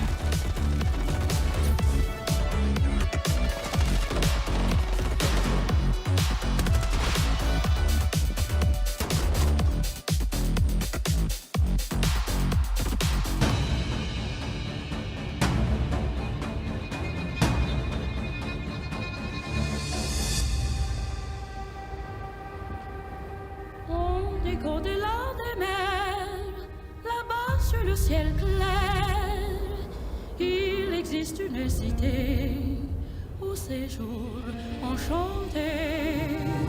Et sur les grands arbres noirs, chaque soir, vers elle s'en va tout mon espoir. J'ai 2 amours. Paris, toujours, mon cœur est ravi.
What a way to end this matchup. Virtus.Pro, it feels like we're back in the olden days. A great game between VP and Genji, and it had to come down to the wire. Let's chat then with our victors. Pasha joining us on the line. Let's go, hello. Pasha! Welcome. Thank you for playing with our heartstrings until the very final round, but I have to ask the reactions at this point, because you knew you were going into this game that you don't have to worry about relegations, that you're playing to win and to make it to the regional finals. What was it like to have that at least one load taken off your back and another one put back in? Well, honestly, the relief was on one phase, because I expected us to play like another map which we're not that capable, like at that point of our shape, if you know what I mean. But like as well as Falcons winning Wolves and making us not relegated had a good relief with us as well. That's obvious. Pasha, you guys have been going crazy with the maps this stage. You've played 6 different unique maps. Is this you guys just trying to expand, trying to just get something to stick? Yeah, obviously that's the meta. Everybody plays like that. Everybody plays a lot of maps. Yeah. And we're trying to work on it, but like as you can see, it doesn't pays off yet. But like in future, maybe. I think going to Clubhouse was like probably, I don't know if you expected it, because I felt like seeing Clubhouse for you, I was like, okay, they're on the home ground. They play a really good Clubhouse. You're gonna be okay with it. Well, the Clubhouse obviously is a pretty comfy map, but like the thing is with Clubhouse that we know a lot of things, like which to expect, which to play, and that basically makes us much more stronger in like comparison with the other maps, like for example Layer, and like with that experience on the club, it makes us much better on it. Do you feel like it was, I don't know, I'm curious to see what was going on inside the team for you to prepare mentally before this day, because there was so much at stake. I mean, literally like 2 hours ago, you could be relegated. You did not lock in EML regional finals. Now everything went the right way. Mentally, how did you prepare for this super important day? Well, like the same as others, but like yesterday when we lost, everybody in the team agreed that we just were the like weaker team yesterday, and we knew that every other day we can easily win Secret. For example, yesterday there was some close rounds as well, but like the whole point was not to be sad because of the loss. Focus on the next match and hope for the best, basically. And is that the same attitude that now you're going to take into the regional finals? Because, of course, there's some time until December when those are happening, or there's LAN, or there's preparations, even though there's no playoffs for you to go through. They're here. How are you continuing with the same mindset? Yeah, obviously, we're gonna do our best to compete in the regional finals. I don't know what the slots, what the like benefits we can get from it, but like we obviously you can make it to SI if you win the whole thing. Well, if so, we're gonna do our best, obviously. There you go. Thank you very much, Pasha. Congrats on making it through. We'll see you in the regionals. Till then, have a good night. Thank you so much. I have a strong belief, a really strong belief, that this slump that VP has hit during this season is gonna make them so much stronger in the long term. It makes or breaks the team. They escaped this by tooth and nail, fighting it and doing it the proper way, winning this match when they didn't need to, in theory, to stay off of relegations. And I really think that a team is really built and cemented in the harshest of times, and I feel like this stage tested them so hard, and them coming out of it the best possible way is gonna make them stronger in the long run. There's one word that Pasha said there, relief. Relief at the fact that they're not being relegated, relief at the fact that they will be in the regional finals. Obviously, he's just found out there's an SI spot on the line for that, and it really would have been a tragedy, wouldn't it, to not have had VP at either of those, in 2026 or at the finals. And they'll come good, I think. I've been saying it. I've been telling both of you. We've been saying it. We've been saying it, Milos. We've been saying it to you. But thank you. If you think about VP, they have now played 6 maps. They're clearly expanding their map pool. Don't get me wrong. Still, few things to work Yeah, on. in the short term, it's going to hurt you. But In the long term, when are the regional finals? December. Where are we now? October, 1st of October today. they can cook for 2 more They've months. got 2 more months of offline cooking to focus on one mini tournament that the end result is the 6th Invitational, where it's very, very likely that a lot of the teams that will be there may have already qualified on points because they'll have gone to the Munich Major. And a lot of them would have also been playing at the Munich Majors. There's a lot to study. There's a lot to prepare for. There's a lot of scrims that you could have. Advantage VP, that's what you I'm saying. have. Imagine you're a team coming in from NA. You come into Munich to the major, and you get to scrim VP, even though it's online. But still, you get to scrim them in preparation. That's a positive also for VP. Absolutely. I honestly think they're going to cook for December. I really, really do. And I think that's probably, it's going to be the tournament where it matters the most to that team, because that's the one that expects to be at SI, and they will, I can just see them going on a tear all the way through it. And just as a reminder, what happened when every single partner team went to kick off events and VP was cooking in the shadows? What happened at the beginning of the stage after that? They cooked. They cooked, they arrived, and they surprised everyone because they are hard workers. Although it didn't show in this stage, they put in more work than ever before, trying to expand their map pool. And when they will do so in scrims completely hidden from everyone, I really think they could do something at EML regional finals. There's been a lot of highlights in this game. There's, of course, players that showed up in their own right. How do we what's your take on it? I think once again, the last guy on this roster that brought a win was Dan, and he shows up in the most critical moment. Look at certain of these rounds, like look at the basement run, for example. It's a 2v4, Dan walks in all the way from dirt, and he's gonna surprise everyone. First of all, the guy in armor here on the left side.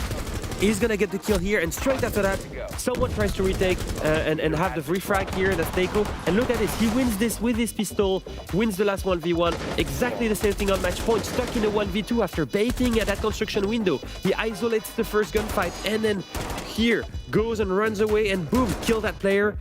Dan, once again, the master of the clutches, the guy that drops in the numbers. And for me, I don't know what you think, but it was a game of 2 standout players. Yeah. On one side, VP, they're relying on Dan. On the other side, and for the entire stage, Genji rely on Neiko. What a game it was for the both of them. Honestly, Neiko with a triple KD, 5 and 3 kills, 18 kills here. Absolutely amazing. Yeah, Neiko, obviously Dan got those amazing clutches, and he's really woken up, I will say, inside of Super Week, especially when his team needed him at the back end of this stage.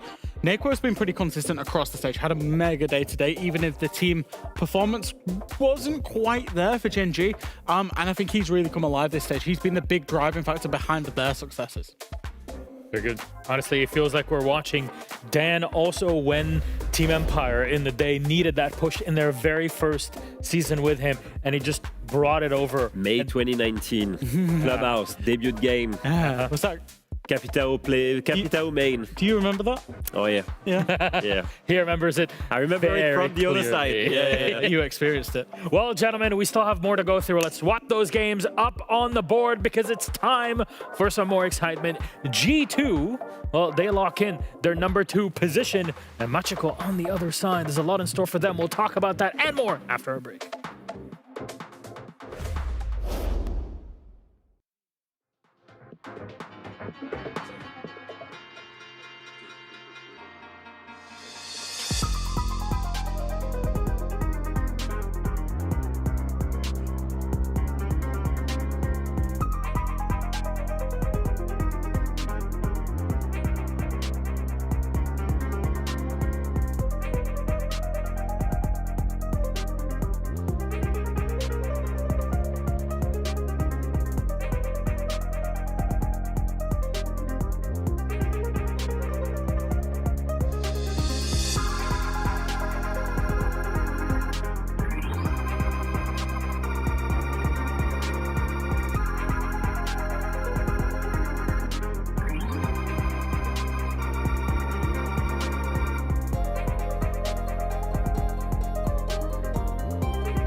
easy, teammate.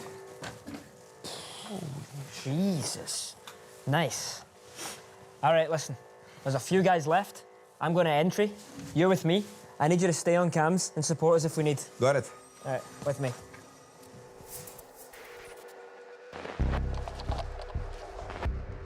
Clear.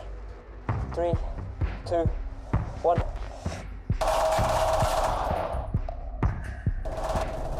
Cover me. Jack. One on the right. Oh, shit. No, call! Get off your cams. We need help.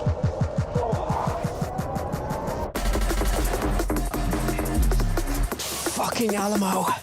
Take the case. Go on without me. Shut the fuck up, Jack.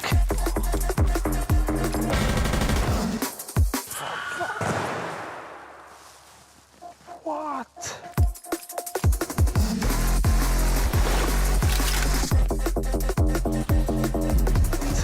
Is he okay? I've been worse.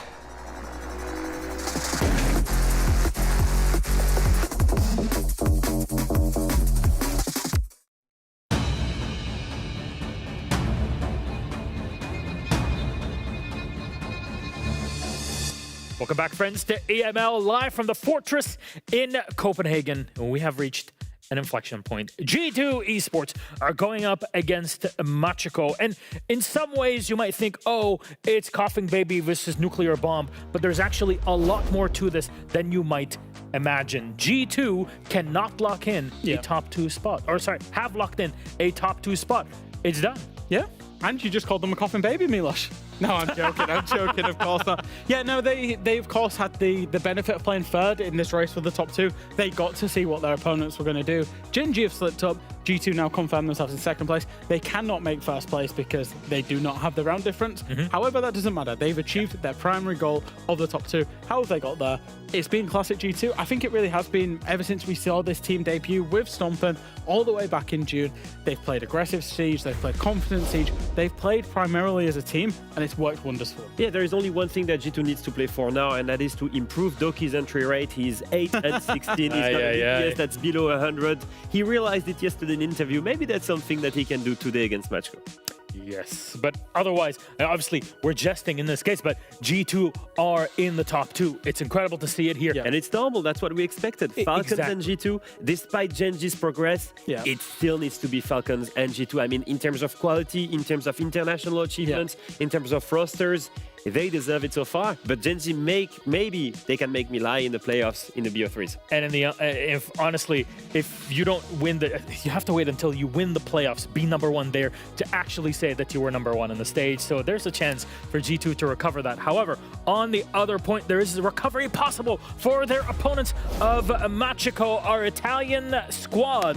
They're not out of it yet here, the Squadra. No, absolutely not. It did look for a long time in the stage like they were going to be floundering and that they were really going to, crumble under the pressure of stage 2 and the relegations. Again, this is going to be another team that are relieved because they will be back in this league next year, which is a phenomenal achievement for them in terms of coming into it.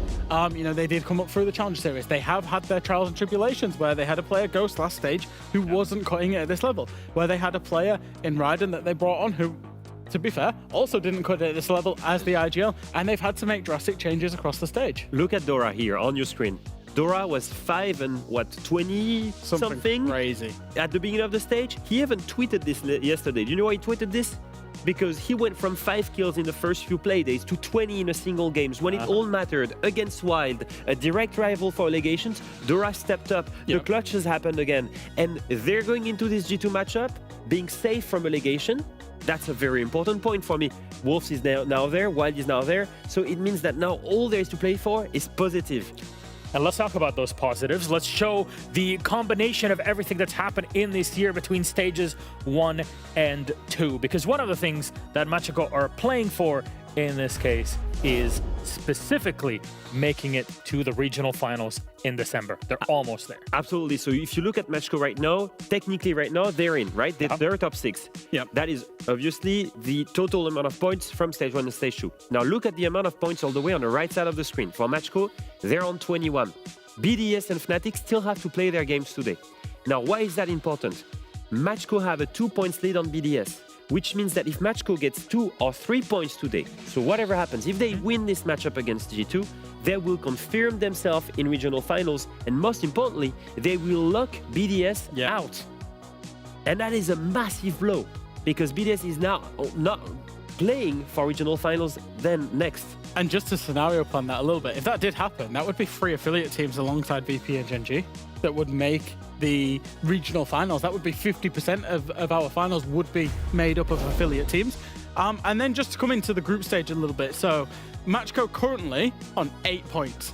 Now, that doesn't look too hot, but if they get a clean 3-point victory here against G2, and I am maybe a little bit romantic, if they get a clean 3-point victory here against G2, they'll be on 11. But they have an inferior round difference to Wolves, who we saw play in that first game. Those 4 or 5 rounds, or 3 or 4 rounds they picked up earlier in the game against Falcons, could be crucial. Because what that means now is MACKO, if they want a chance at playoffs, because Fnatic and BDS play each other, so one of those 2 teams will get points, will amass more points than 11. If MACKO get all 3 points, and they win by 7-0 or 7-1, they would displace Wolves in that top 6.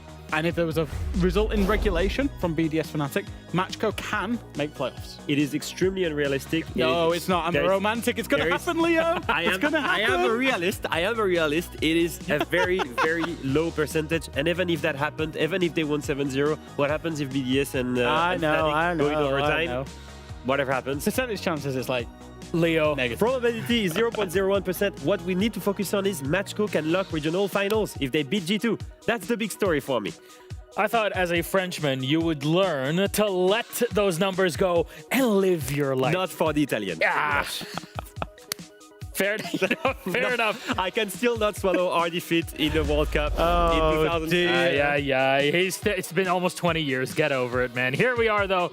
MACKO versus G2, and we're going to go to one of my favorite maps, Nighthaven Labs. And it is also G2's one of favorite maps. I thought that was not English, but that's fine. We understand. Looking at G2, it is a map that I absolutely love. They had a 4-win streak coming into this stage. If you don't take into account that loss at EWC Grand Final against Team Secret, and even that one, that was an 8-7 loss, and only because of what? Because of Stompin, who's there, winning 1v2 clutches all the time. But if it wasn't for this, G2 would probably would have made it. Oh, sorry, it was actually the other side, Secret clutching against G2.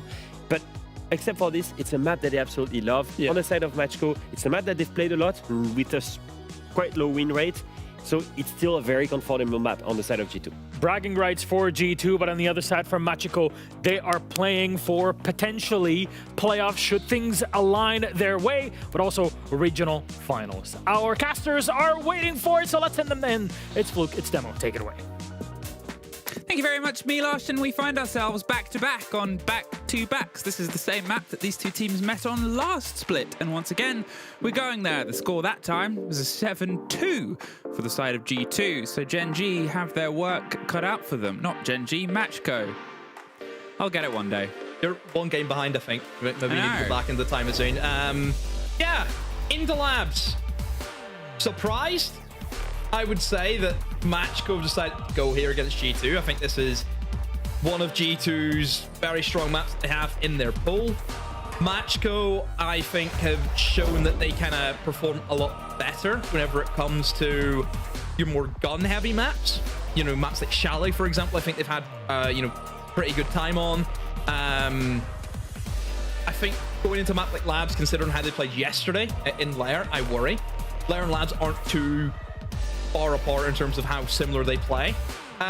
First things first, I want to mention about MACKO. I think they're very, very fortunate yesterday. I think Wild should have won that game. If it wasn't for Dora up there at the top right, having an absolute lifer, it would be very different circumstances right now going into this game. You're in some ways a pessimist. I think that's been said about you before. You're a glass realist. I'm siding with Leo. Okay, siding with Leo. That's fair enough. Does that mean I have to side with Fresh, or? Yes. Okay. I love Hull and rugby. There's 2 things that I know he likes. That's about it. That's his personality. That's it. Oh, and the siege. Up the siege.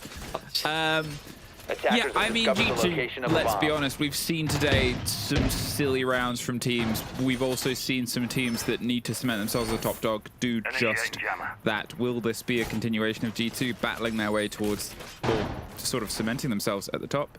As I said, last time these two teams met here in stage 1, it wasn't a 7-2, sorry, it was a 7-4, but there was 2 attack rounds that were got by MACKO on that opening half. Both of them were this site. Both of them were command center. So let's see if that is something that has kept up in the downtime.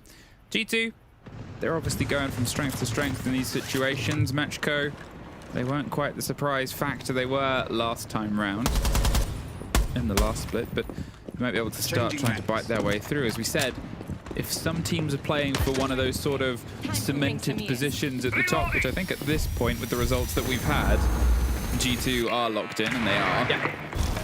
This is much more relevant for MACKO. And hey, if they want to get into playoffs, what do they need, Demo? 7-1, more or less, because we know that Fnatic, BDS, someone's taking points, so it's going to displace them nonetheless. Oh my. Oh dear, oh dear. That's not the start that you want to see. It's stomping with an absolutely brutal swing, and it's all came crashing down for MACKO within a minute. Uh-oh. Well, okay. There's still 2 players left alive, a 2 versus 4. What do they have? IP breach. Oh, okay. Now it's 3 for stomping. And it might be 4. No, Blaz will get that last one, but hey, that's a way for us to start. A stomping triple kill, all from IT breach, I believe, just swinging out with this SMG. Uh-oh, are we gonna see what we saw earlier on? Oh dear. I mean, that was, you blinked and it was over. Quickest round we've had tonight, not even a question, and that's saying something, considering how that cafe was earlier against Falcons and Wolves. So yeah, things are not starting well for MACKO. That is, yeah, that's a round that didn't really happen in their books, I think. I think they're sort of there like, wait, what do you mean it says 1-0 at the top? Wait, we've played a round? So that was his third, but he was just crouched and tucked, waiting for that last engagement. False start. What else can you sort of write that off to, right? As I said, that was the site they found success on last time round. Seemingly. Yeah. The game's up a little bit there. I think they pulled the clutch up too fast. 5 seconds to insertion. Stolder. It happens to all of us. I mean, I guess that's the thing about MACKO last split, right? It was fair to sort of call them a surprise factor. Oh, yeah. I think they were a very brave team. I think they were a team that didn't really care who they played. They treated everyone equally. I don't think necessarily pressure got to them at any points being the new team. I think that was actually something that they wanted to live up to. But maybe is it the case of this stage coming into it, everyone's gotten used to how the new side plays? Because I think that honestly, it had to have done something being the new team that maybe teams inside of EML aren't used to playing against their style of Siege, which is very off-the-cuff, aggressive, in your face. And maybe it just takes teams, you know, just that extra stage to get used to it. And that's where MACKO have maybe had a lot of the issues that they've had this stage. I think one of the things, though, to sort of change as well in their comparison of how they did last stage was MACKO won the games that they could have won, struggled in the games against the top dogs, had losses against sort of Falcons, a big loss against Secret, and lost against G2 as well. Breaking the top of the table sort of showed itself in the playoffs, where they could only really get one map across the 3 games that they played and the 3 best-of-3s that they played. And that was about it. So they've got to try and beat their demons and beat the demons of the EU and MENA region. Now as the fight seemingly pushing them further out the building. I mean, Raiden has the kit right now, and he's slowly being encircled by Stompin, who just wants to keep killing people. Fair enough. Akwi does at least get Alamau, so one of the support structures gone, but they've lost the Ram Demo on what is a vertical site. Yeah, G2 not going to give them ease of access into the building. Stompin wins that against the pre-fire off the DMR, something we don't see happen all too often. But G2 This roam has worked out oh so well for them. Like you mentioned, they've been able to take out the soft destruction operator, being that ram. And now G2 can just go back to site. They can just sit in their hands. I mean, Lyra's still going to stay upstairs and play a bit of a rat position inside of Garage, but now thanks against actually going to double up. This is what it's all about for G2. I mean, Doki's obviously called him and said, I'm going to push up cargo stairs. Didn't even need Lyra. Kills both of them with a shotgun. Again, just so easy for G2. There's almost an element where they might even call a timeout this early. Because this is the worry when we talk about these pressure conversations, right? This is the worry when we talk about when things go. There it is. As I said, it's happened. Everything is falling apart right now. They're in a prolonged engagement inside kitchen with their diffuser carrier of RAM, and they cannot find a way to offer some support there because there's these other engagements happening in the sort of reception area and in these positions where MACKO just weren't able to help each other. And at that point, G2, the fact that they're just swinging out and up and bigger on their defense is just... You have to stop that early and sort of mental reset at that point. Yeah, MACKO looks stunned. Have not got into a single position where they can even look at and execute. The top floor, all they did was open up the breach and that was it. You look at that attack in particular. They didn't even make it to the other side of the map where all the vertical work was happening. They only really got themselves into kitchen and lobby. I mean, they're just... G2's just saying, you're not getting Bomb in. located by attackers. Yeah. Not tonight, pal. You know, they're the bouncers, you're not getting in. Not with those shoes. Yeah. I mean, there's just obvious elements towards it where things are spiraling away very quickly, and you cannot have it happen again. We've seen what happens. And it's almost like the elements of... Stompin's off to a blinder, no two ways about it. Doki gets the 2K swinging up the stairs there, but the fact that Stompin was just sort of roaming around like, where's my next engagement? Okay, cool, thank you. It says sort of a lot about the chaotic energy that they're happy to bask in. Here, on towards a site that's sort of in a way a must-win, really, at this point, but what are they going to change up? I mean, for Stompin, I'll be honest, I might send him a thank you card. Honestly, he saved my team.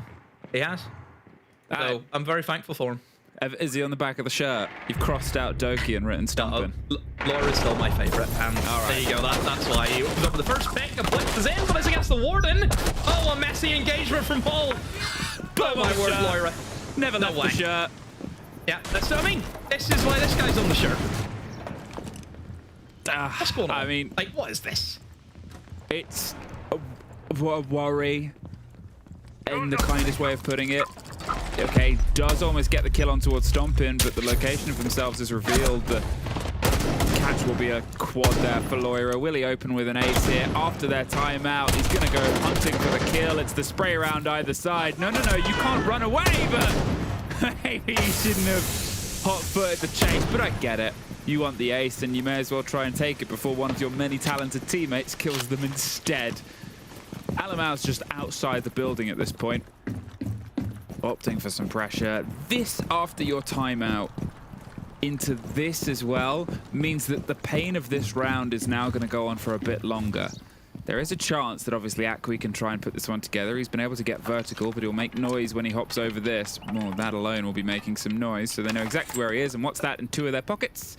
Oh, it's C4's demo. And they're ripped run ready. There's the drop onto a single player. As the first C4 misses, but the other player has rotated their way up, so Blaz is now above as well. A minute. Can he isolate this second kill? Does he know? No, is the answer. Yeah. Again, 1v2. I mean, Alamau over-peaking. No, you're telling me Alamau over-peaked? Couldn't be. What? Couldn't be him. No. What? No. Yeah, just that's Carl doing Carl things, but still, you know, 2 players alive. That mirror window, obviously an issue for him. Just couldn't get through that. Didn't have the HP either. I think that also puts you under a bit of pressure. Yeah, the timeout comes in, Emmy, and they've just attempted a storage rush with a Blitz. Yeah. And lo and behold, what operator usually holds storage? A Warden. And the Blitz had an absolute nightmare But one thing that I want to highlight is how quickly G2 came to his aid. Yeah? Stomping in the thick of it. Fighting up against the Blitz. Yes, he's a Warden, but still, shield can push you over. It's still tricky to deal with. And Loira was on it straight away. You know, Stomping calls for help. Loira doesn't even think twice. Straight in. Gives his teammate, you know, that assist. Did you see that as well? Lolo had no idea. Lolo actually just ran straight into him. We completely missed that. Wow. That's quite the lineup. But still, point is there. G2, they help each other. They never leave each other out to dry. Deploying jammer. At this point, 3 rounds on Attackers a spin, and you're sort of in a bit of a downward spiral. The mirror's been banned alongside the double hard breach. Deniers, fine. It will give them a little bit less that they can sort of opt and swing on the back of, and you know, it's an operator that we've seen play 2 of the 3 rounds, but the Clash of Blaz is still around. So they'll be more than happy to maybe cycle that in elsewhere, but that's not really the core of the problem, right? It's those keepers, it's the way Laurie is positioning these aggressive places, it's the fact that G2 is refusing to let them into the building. And at that point, MACKO need to just find somewhere to have a safe footing. Do they go back to something a bit slower and steadier? Get the breach here on towards connector side, then swing IT, and then focus on that rather than what was a full send IT, I think. New magazine. And as you put it, the quickest round we have seen of the day.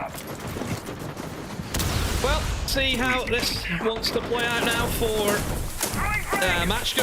Hopefully they just don't lose players on the breach this time, which obviously it was a bit of an issue whenever players were just losing their lives instantaneously as soon as the walls get opened up. You can see that certainly MACKO, much more safer approach. You know, they're not sticking their head into the breach this time. They're going to do the drone work first and then see if they can use their util to assist them, of course.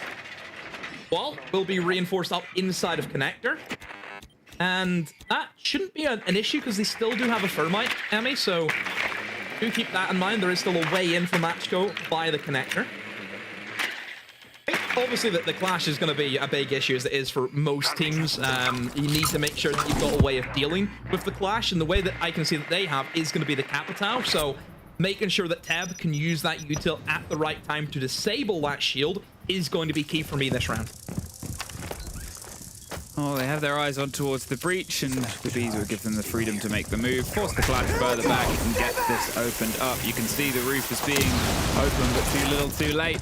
The breach will get cemented, and there's not going to be the pressure that comes over the top of it. The Clash, though, still holding on to at least the wider position. They can't just full send a single place, and they could try and use the Capitao bolt over the top of the electric box to force them out. But there needs to be something else elsewhere, and with every player still standing, there's almost the opposite split of this.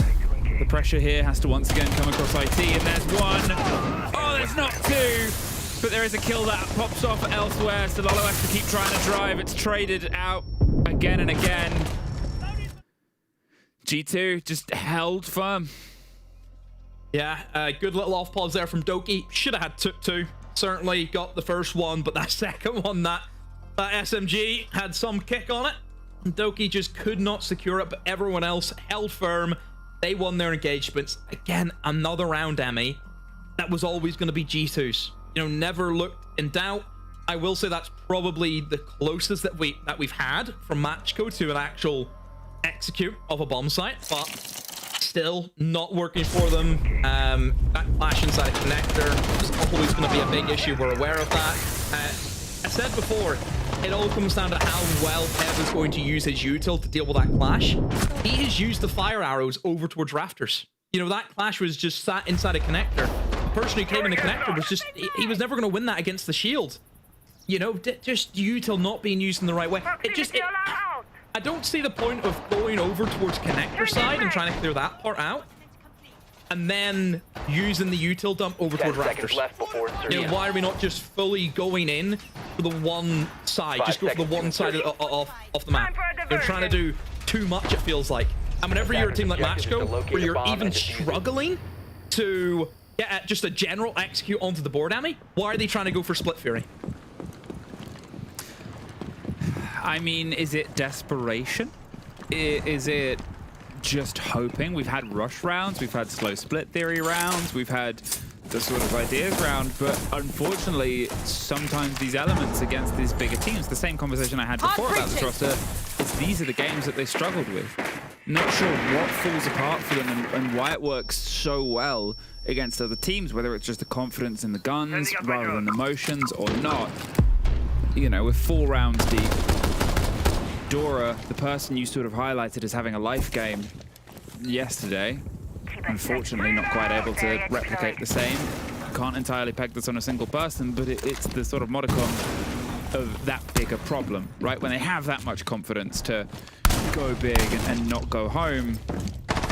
Unfortunately, that's not always continued. Stomping, though, sure is. 4 kills, 8 rounds, no deaths. No, other way around. 8 kills, 4 rounds. The other one is nowhere near as impressive.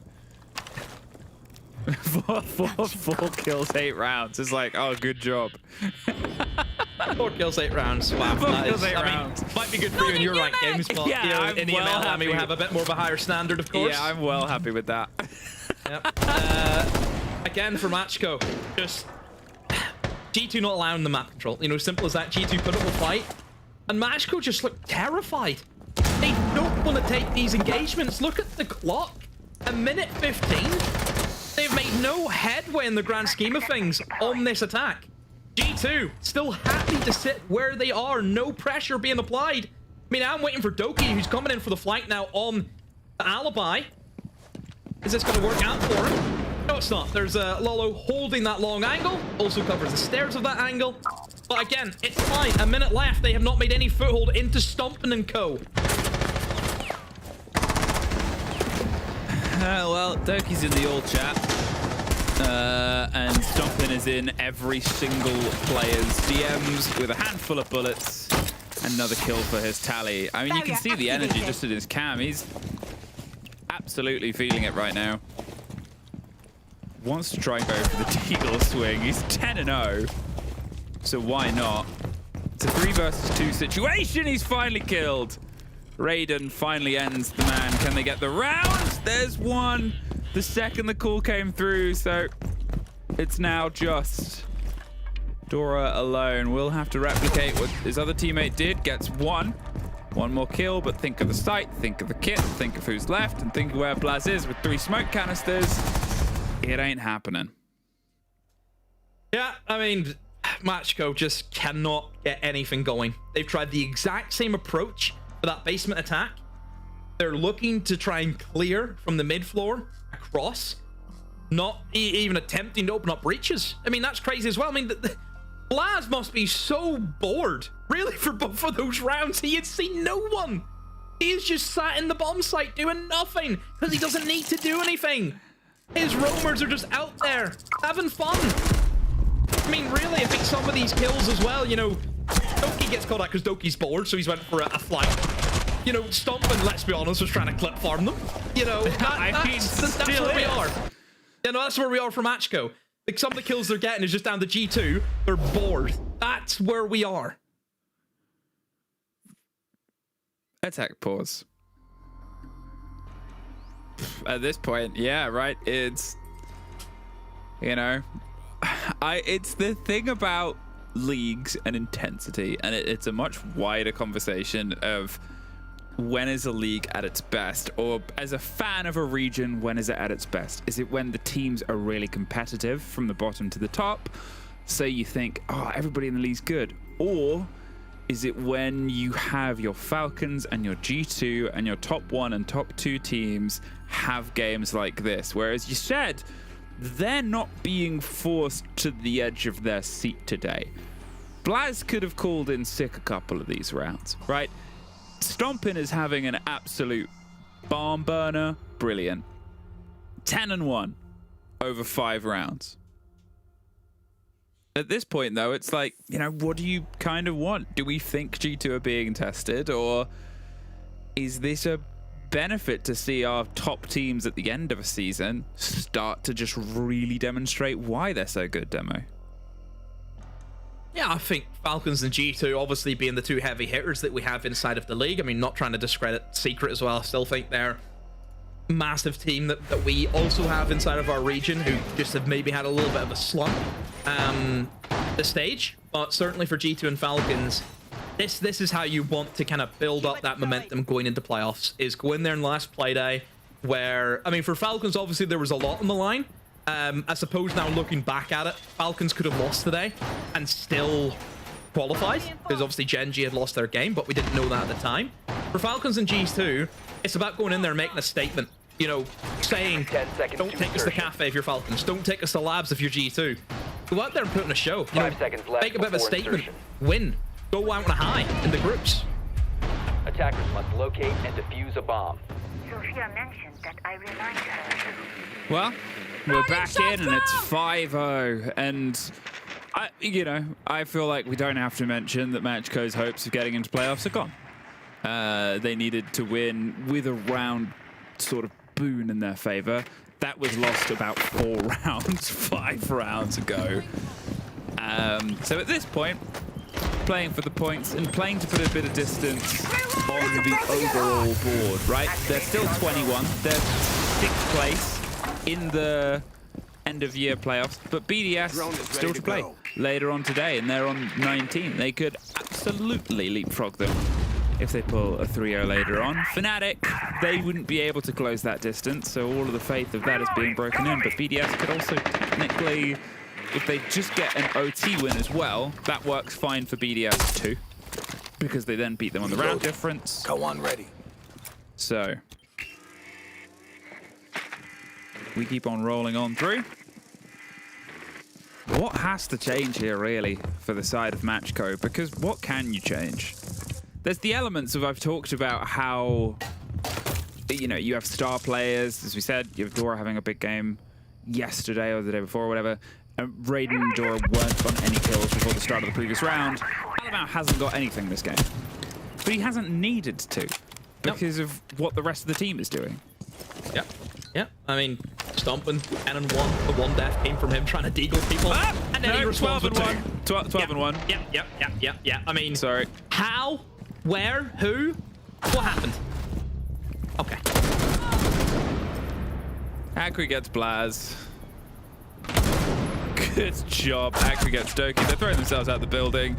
I got a kill. Maybe when I talk about... every time I've talked about a player who doesn't have a kill, a couple more kills, but... I mean, what a game Stompin is having. This is... I don't even know where he got the kill from. It's just Dura Z4. Some people get blessed a bit by Lady Luck.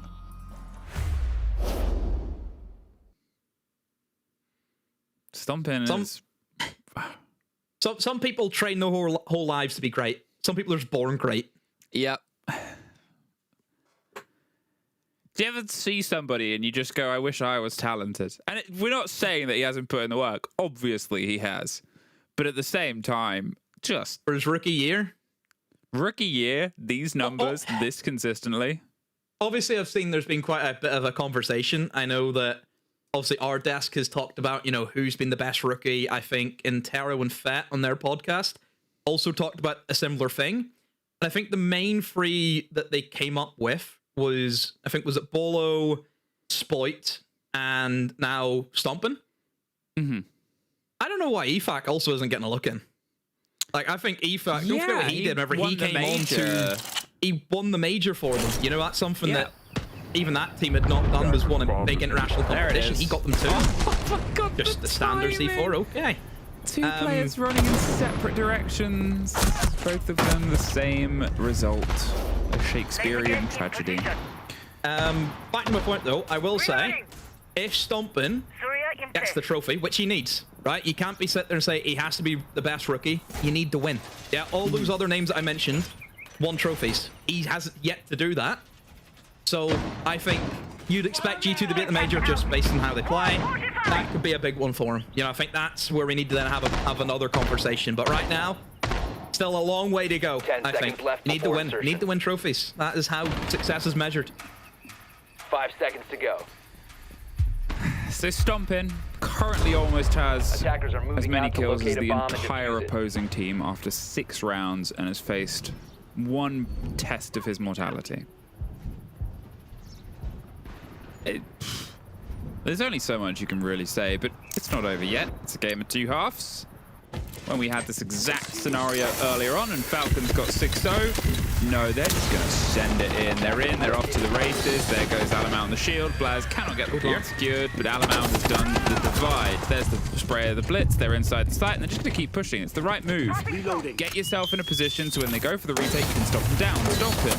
Is now the one going for the plant. More smoke canisters, more blinds, and a bit more coverage. It's Loira above that's making things impossible to get it locked out. There's the drop of the shotgun. There's the follow through on the next. Oh, he's just popping them like candy. 3-2. The plant is secured. They're outside the building. He said we have the quickest round as our opener of this game demo. We might have the quickest game and another quickest round. Having to tear their way through their own castles, ready for a swing, stomping. I mean, hit him with the GG already. There's 13-1. Just about got him. What an unbelievable, strong performance from G2. Yeah, just wow, everything about that take. I mean, you lost Blaz. There's Cat.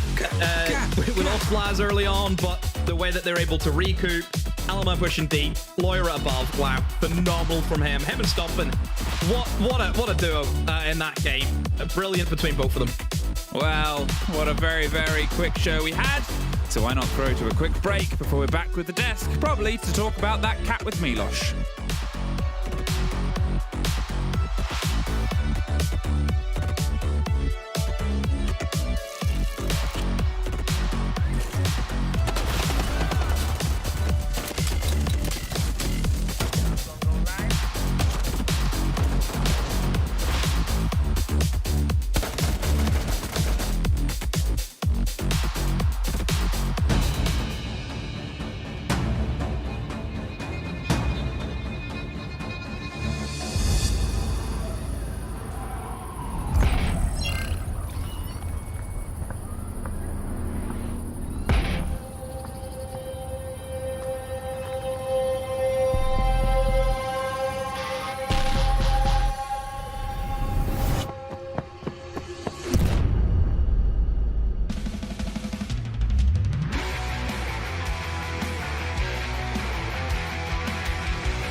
I won't even say anything. Look at the score behind you.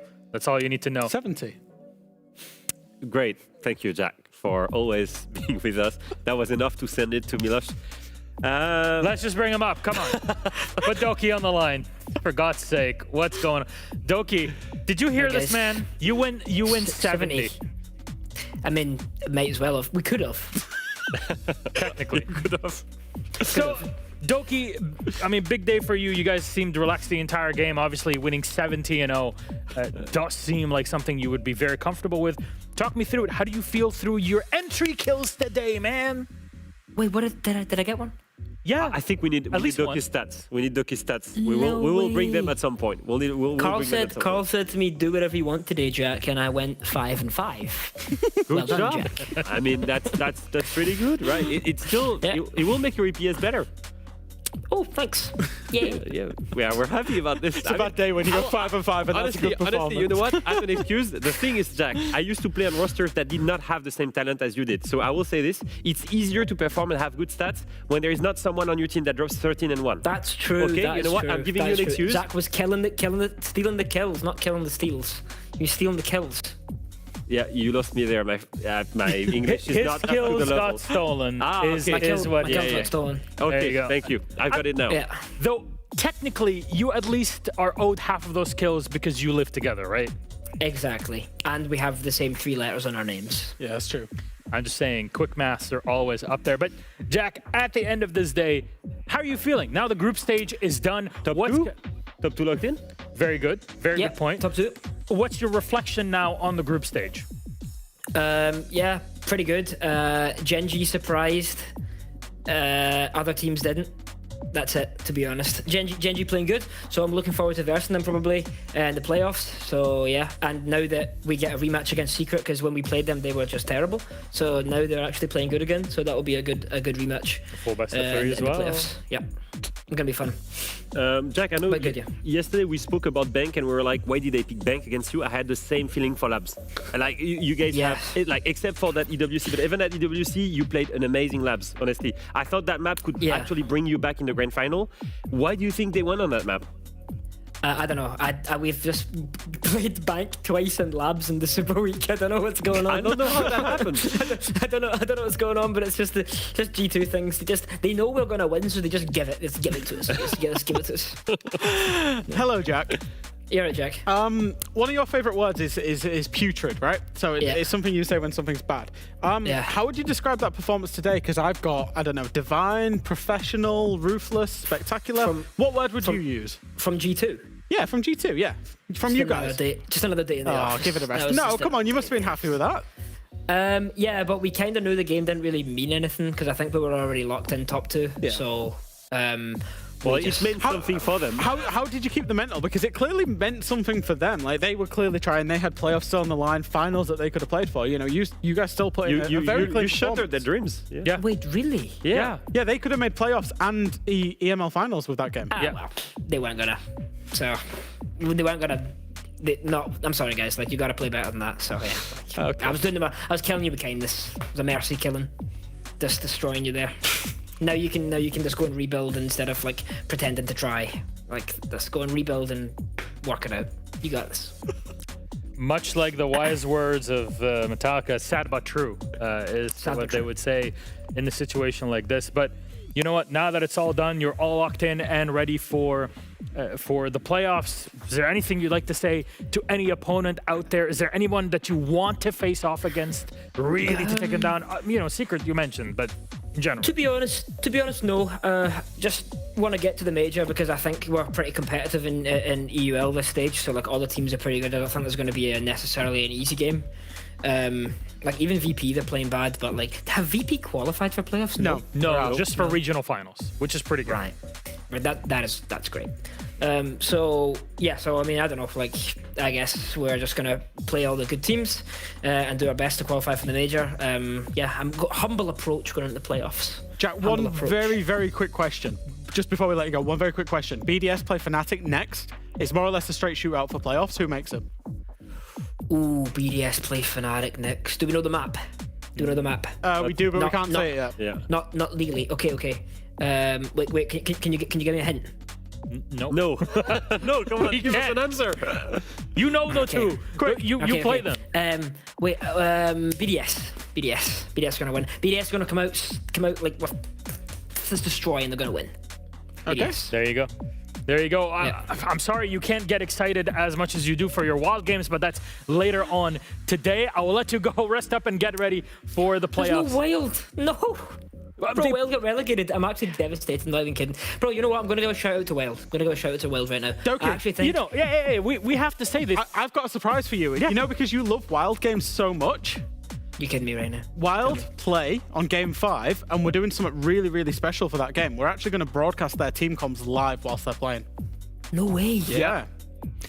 This is like actually official, by the way, not just for Jack, for everybody out there. The comms will be broadcasted. A big thank you for Wild for doing that, and Rando Sando for helping us setting it up. But I think it's going to be super cool. Yeah, bro, I was going to say, actually, shout out to Wild. Like, I know they've got relegated and they had a tough stage, but I think their turnaround from last stage to this stage has actually been really impressive. Yeah. So, and like their manager said, like they had a grassroots team coming up. So that's very impressive. And I think they have some really good players in that team that have a good future in the game. So, yeah, good job, guys. Good job, Wild. There you go. Doki's excited for the comms. You better be at home. Thank you very much. Doki, we'll let you go rest up. And thanks, we'll guys. See you next week. Bye-bye. See you next week. There it is. Always good to have Jack on. I'll let you guess which one I mean. Yep. But what a game. G2 victorious at the end of the day, as is expected. Doki's all right as well, yeah.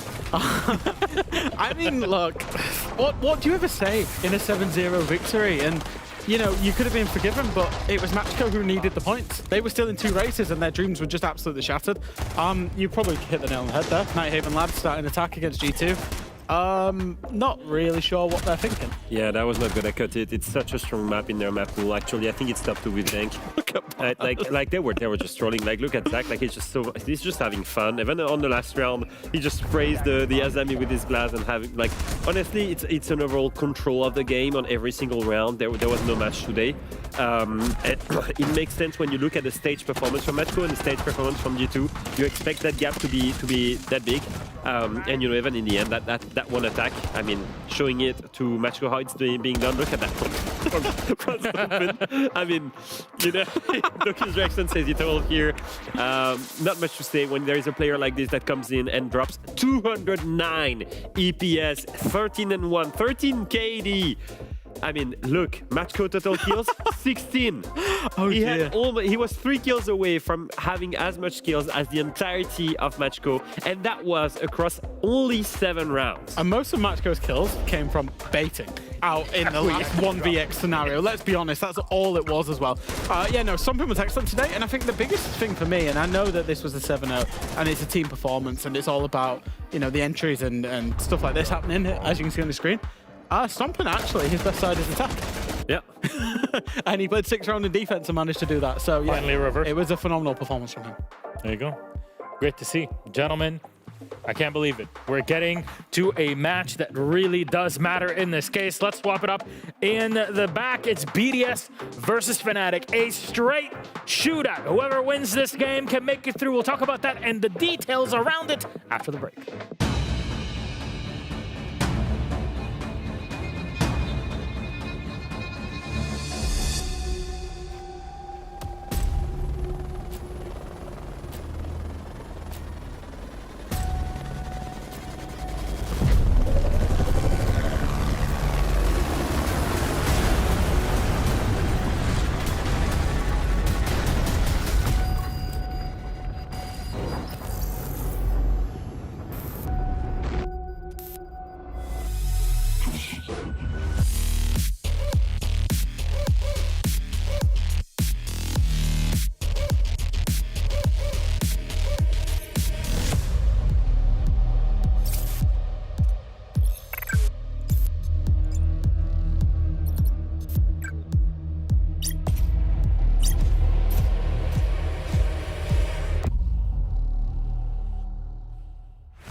Welcome back, friends. Our next game is BDS versus Fnatic, a straight shootout with an asterisk that we'll talk about in a few minutes.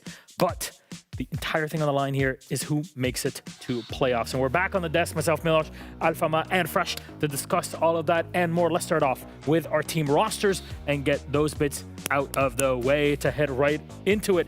What is at stake in this game? Again, it is... playoffs. Yes. Playoffs, and for BDS, actually something more, because they can also lock in EML regional finals if they continue and they win, because MACKO lost the game before. So they're not playing exactly for the same thing, but at least both playing for the playoffs. Now, why is that important, Jack? Because it's two organizations that are partnered. It's two big esports organizations. It's two organizations that are supposed to make it to international event and have both failed in stage 1. So now is the moment where they can basically save their season. The problem is, as of right now, they're facing each other. So they will be clearly shooting at each other for this one. Provided this game ends in regulation, one of these two organizations will not take part in that playoffs process, which is ultimately a massive failure, given that neither of them took part in the playoffs process in stage 1 either. An asterisk that we'll discuss later. However, let's go with our rosters, bring them up on the screen and talk to you all about them. BDS are up first. It's no longer the Fresh show, but it has to be the everybody show to make this across the line. Yeah, way too many inconsistencies with that roster so far. Really inconsistency. Whether it is for individual players, I will say this, whether it is for the team itself, there was way too many problems with this roster. They can play such a good Siege. They have a really high ceiling, and like you said, Jack, they have also a low floor, right? You never know which BDS you're gonna get.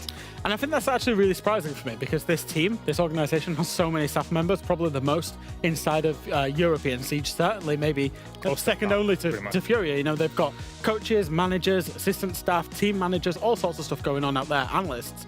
You would expect a little bit more consistency. We do think they've got a high ceiling. We do like the project, but you know, it kind of feels like we carry on saying it. Now is the time to step up. This potentially is the last game of their entire competitive year before SI Open quals, if it goes wrong.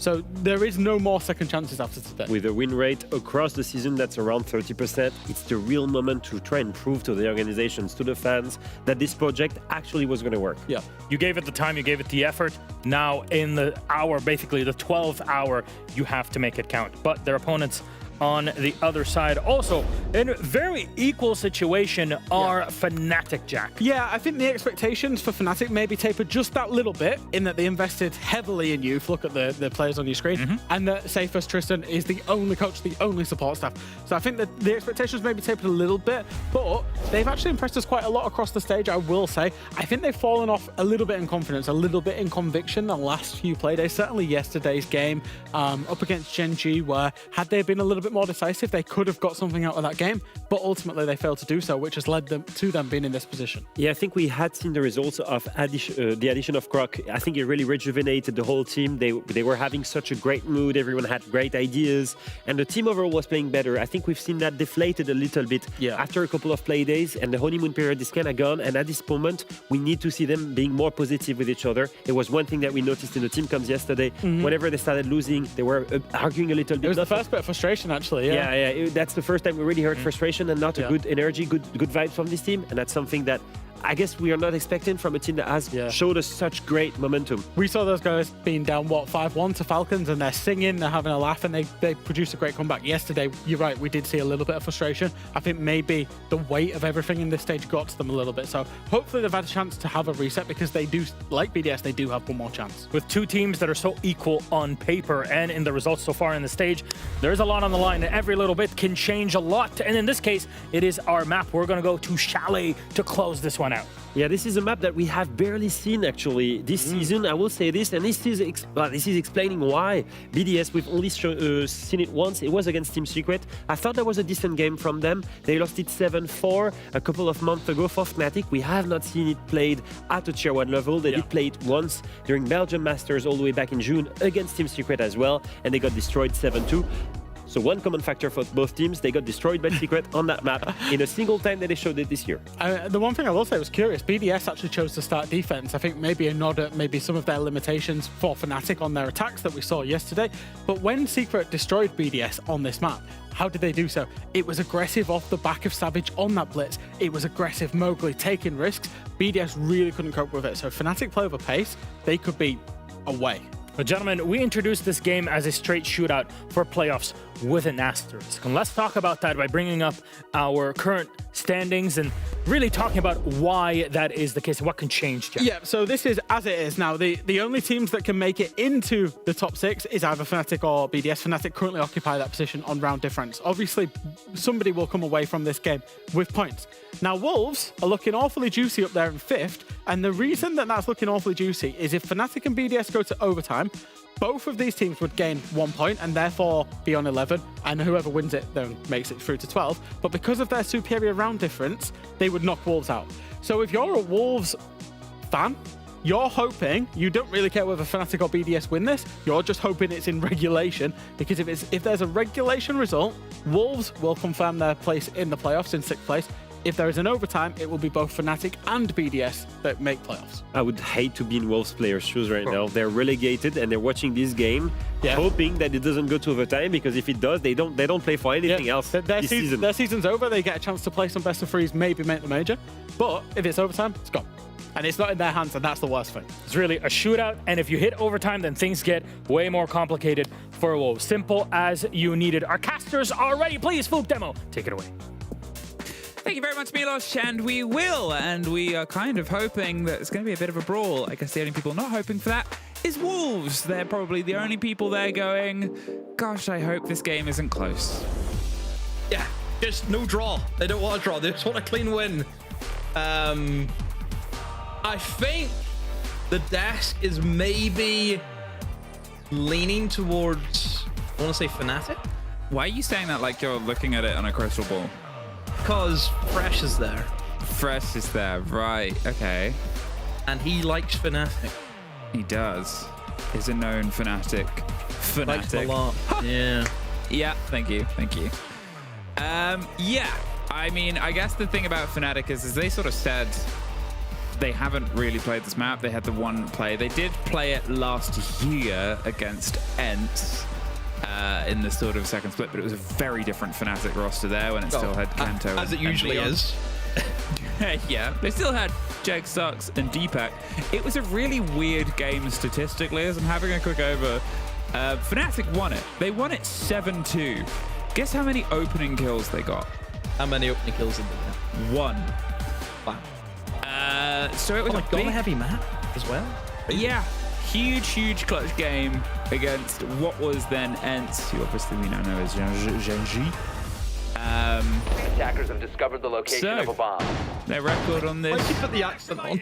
Because I like to feel like Milos feels when he says them in fun ways. Yeah, like MACKO. MACKO. That's been top tier this stage in MACKO. 10 seconds to go. I mean, the man speaks like 59 languages. He's probably correct, but from my uneducated position, where I Where's first the read extra it, A coming from? That's the word. There's no way in the middle of that. Where's the A coming from? Start calling it MACKO. Oh dear. If you had to read them like phonetically. No, not doing that. Nope. Well, big FNC are off to try and find themselves immediately on towards a fight. Look at the pace that they're sort of trying to encircle this game's position. Now, Starks is in a catch position, but nobody's here, Demo. Yeah, I like this, though. I think whenever you're on a map like Chalet, kills, that's what it's all about. It's setting yourself up for these incredible crossfires. We've seen so many times, Emmy, where players can just sit outside on windows and just cut off crosses. You know, you think about the 51 window that people will sit on. You think about big window over towards the fireplace. You know, all of these different positions that just helps the attackers. And the faster you can do things to root defenders out, the bigger the benefit. Right now, there is a bit of a deadly crossfire. You see that people are trying to support Robbie, but Robbie doesn't really care. He's just going to take the initiative and shotgun round the corner. Down goes the Deimos. That was so good. The coverage there played behind it, gave them the space, picks up a second, because why not? Fnatic, well, this has crumbled quite quickly. They were very smooth in towards, and then, unfortunately, a rough landing. Here, Deepak and Wizard at 2 versus 5 to still get most of the work done on towards the pressure of the site. Fine, you have some hard and some soft in your pockets, and maybe a chance of getting a Twitch drone rolled in. At the minute, you still have to sort of get through everything, plant and cover, and they are not giving you anything. What really can you do? They've almost set up a shooting range here at this point. And as Robbie comes up for a triple round the back stairs, Deepak surrounded. This is maybe the third round. First round, sorry, I would describe as a false start that we've had over the games that we've had today. Deepak is just going to have to try and swing on towards the piano corner, expecting Robbie behind him. Robbie's playing this quite smart. He's really as distant as he needs to be. Yeah, he's gone upstairs now, though, so if Deepak to be aware of him. A little quick swing into P4, but again, still 3 more to find. C4, it's smart. BDS, always going to win that round no matter what. Deepak would have to do something incredible, but just didn't see that happening from his position. Nice, easy round for BDS to get them started. For BDS, I like what they did in that opening, but obviously Robbie, why sit and wait? Why sit and wait for Fnatic to kind of set up their attack? Take it to them, disrupt them. I like the initiative. I like the fact that he went for it. You have to be brave in a massive game. I mean, by far, this is the biggest game for both of these teams this stage. You know, this decides if all of the work that you put in the group stage is actually going to pay off. You win this game, you get yourselves into playoffs. And obviously for BDS, coming out, swinging right from the get-go is everything that you want. A perfect start from all metrics for BDS. Well, a perfect start. Continues its roll in. They made sure there was pressure across the entirety of the map. They made sure their presence was known across the entirety of the map. And obviously, a clean win. Left. Currently, Wolves, BDS fans, as they will probably chop and change jerseys as the game progresses. It's like they have like flags of either team. They just like put one down. It's like, yeah. Objective is to defuse a bomb. Yeah, I don't know if you've seen it. I think was it Speed done it in like a football match where he's like chopping like Portugal to Argentina jerseys. He just switched between like Ronaldo and Messi, something like that. I don't know, was it? I don't know. I think memory serves me right. I think he did something like that. It was quite funny. So yeah, I think that's where Wolves will be with the double jerseys on, and they'll cheer for whoever's winning. So yeah, right now it's BDS as they immediately at Emi go into our kitchen on site. Now this pretty much plays similar to what we've just seen in the top floor. You'll see teams hold above. They'll try and lock down the reinforced walls as best they can, even though that BDS have not brought any form of wall denial, no mute, no bandit, for example. Obviously, Fnatic with the Cades is also going to help them in that regards, but it will still play it the same way. No matter what, Fnatic, they'll need to go above. The strange sort of pace of these two teams throughout this league has been that most of their wins came at the start, the sort of early doors. Yeah, technically, I think there's one more that's in the pocket of BDS, but the thing about Fnatic is they got to OT and lost it against some pretty big teams, including Falcons. We've seen how strong they are, but the pace of their wins, as I said, really far away at this point, right? Yeah, it's Fnatic opened up with winning all 3 of their opening games, and they have lost 5 in a row. That is their form right now. It's not looking great for Fnatic, so yeah, they need to try and change things. They will now start their approach with the Blitz. Jax is getting jiggy with it on that shield. Oh, the impact stops them from ADSing. One thing you have to be careful of if you're against those operators. And oh, Jags. Oh dear. Gives an absolute freebie over to Lasmau, and now Fnatic are once again at the receiving end of losing that opening pick. Freck moving away from the bath. There's a couple more BDS players mop up, and once again, 2 Fnatic left. They do find the next. They do a bit of a scratch damage against Robbie, who has been just storming around throughout this map so far, but a lull with 45 seconds and the threat that you still have to enter the building. Well, they're sort of sat waiting. There they go. To the start of the races. And the destruction of a robot gets them some of this control. Now, there isn't any C4 potential damage that can come around, but to be honest, it's the fact that you've got to try and throw yourself into these intricate firefights. They seem to have a good idea that somebody is hanging around underneath, but... Oh, Croxton just could not get the nail on that, and Sarks is on the other side of the world at this point, and... Well, the pre-firing says we know where you are. BDS, 2 in a row, looking very good. Yeah, very similar to 2 of the games that we've had. I mean, Falcons and G2, it both starts off very similar. You know, one team just dominant, never looking as though they were going to lose that round, and I think the same can be said here for BDS.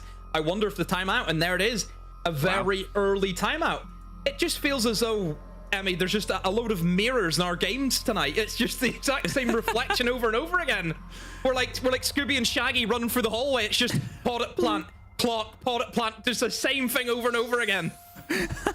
At this point, I am going to try and work out which one of us is Scooby and which one is Shaggy. We could take either, but there's a sad element where I think I might be the dog. We are looking at... it's not a strong start, right? It's these fear engagements. Chalet is such a vicious map. It's a fast map. It can be an aggressive map. You have to be on top of the kill game, and you have to make sure you're applying pressure, because as soon as you're inside the building, in some ways it's similar to Border on that spectrum of our maps, where you aren't that far away from a site at any given time. You're a very short sort of distance between. And when you have Robbie and Lasmo especially so freewheeling of their positions, of where they want to be. Think about the first sort of site we had, it's bedroom, and then Robbie's getting a 2K down around the billiards table. Think about the follow through there. It's Lasmo on the verticality. He's against the blitz, fine, they're trying to rush in, but he's not scared. He's stepping in, he's swinging wide and getting the kills. It's these moments that are getting a bit away from Fnatic. Oh well. We get the chance to grow. They've had their timeout. Now they just have the game ahead of them. 10 seconds left before insertion. So, 5 seconds to insertion. Fnatic, let's hope that the timeout has worked for you. Attackers' Obviously, objective is to defuse for a bomb. Fnatic, on the attacking half of Chalet, this is where we see teams have a lot of good success. You know, Chalet I would consider as an attacker-sided map, because it can get very claustrophobic. I think Leader actually talked about it in their interview on Monday, where he kind of mentioned that on a map like Chalet, there's no real safe position you can sit in.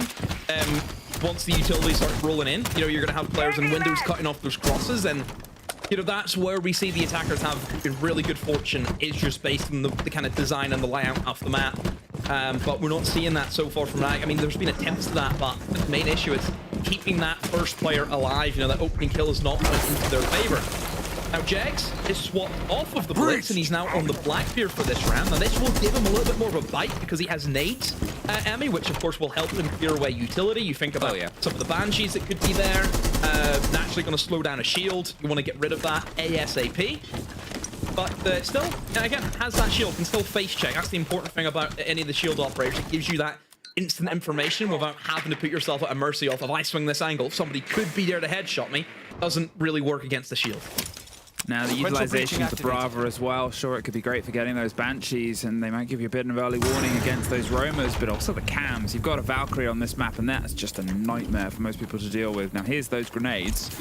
You assume, there it is, the flash to burn out the ADSs, and then the grenade to follow up. At least it'll get the destruction of the ADSs. There's half of Robbie, but as the C4 comes up out of nowhere, Virtue reels in a big one on Ivy. There goes Blackbeard, and I mean, there also goes the wind out of the sails in that approach demo.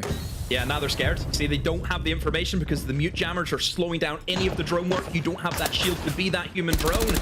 And this is where Fnatic can run into a lot of issues if they don't have the gusto to go for it. And yeah, they haven't. They've allowed those players upstairs to retreat back down into that mid-floor. P4 somehow finds Wizards as well. That's the issue for Fnatic. Lack of information, don't have the shield, and they just don't know where to go from here. Sucks. Does get one whilst he's in a Banshee, but oh, it's an awkward one to have to swing away, and he's lucky he doesn't get closed down on by the follow-through.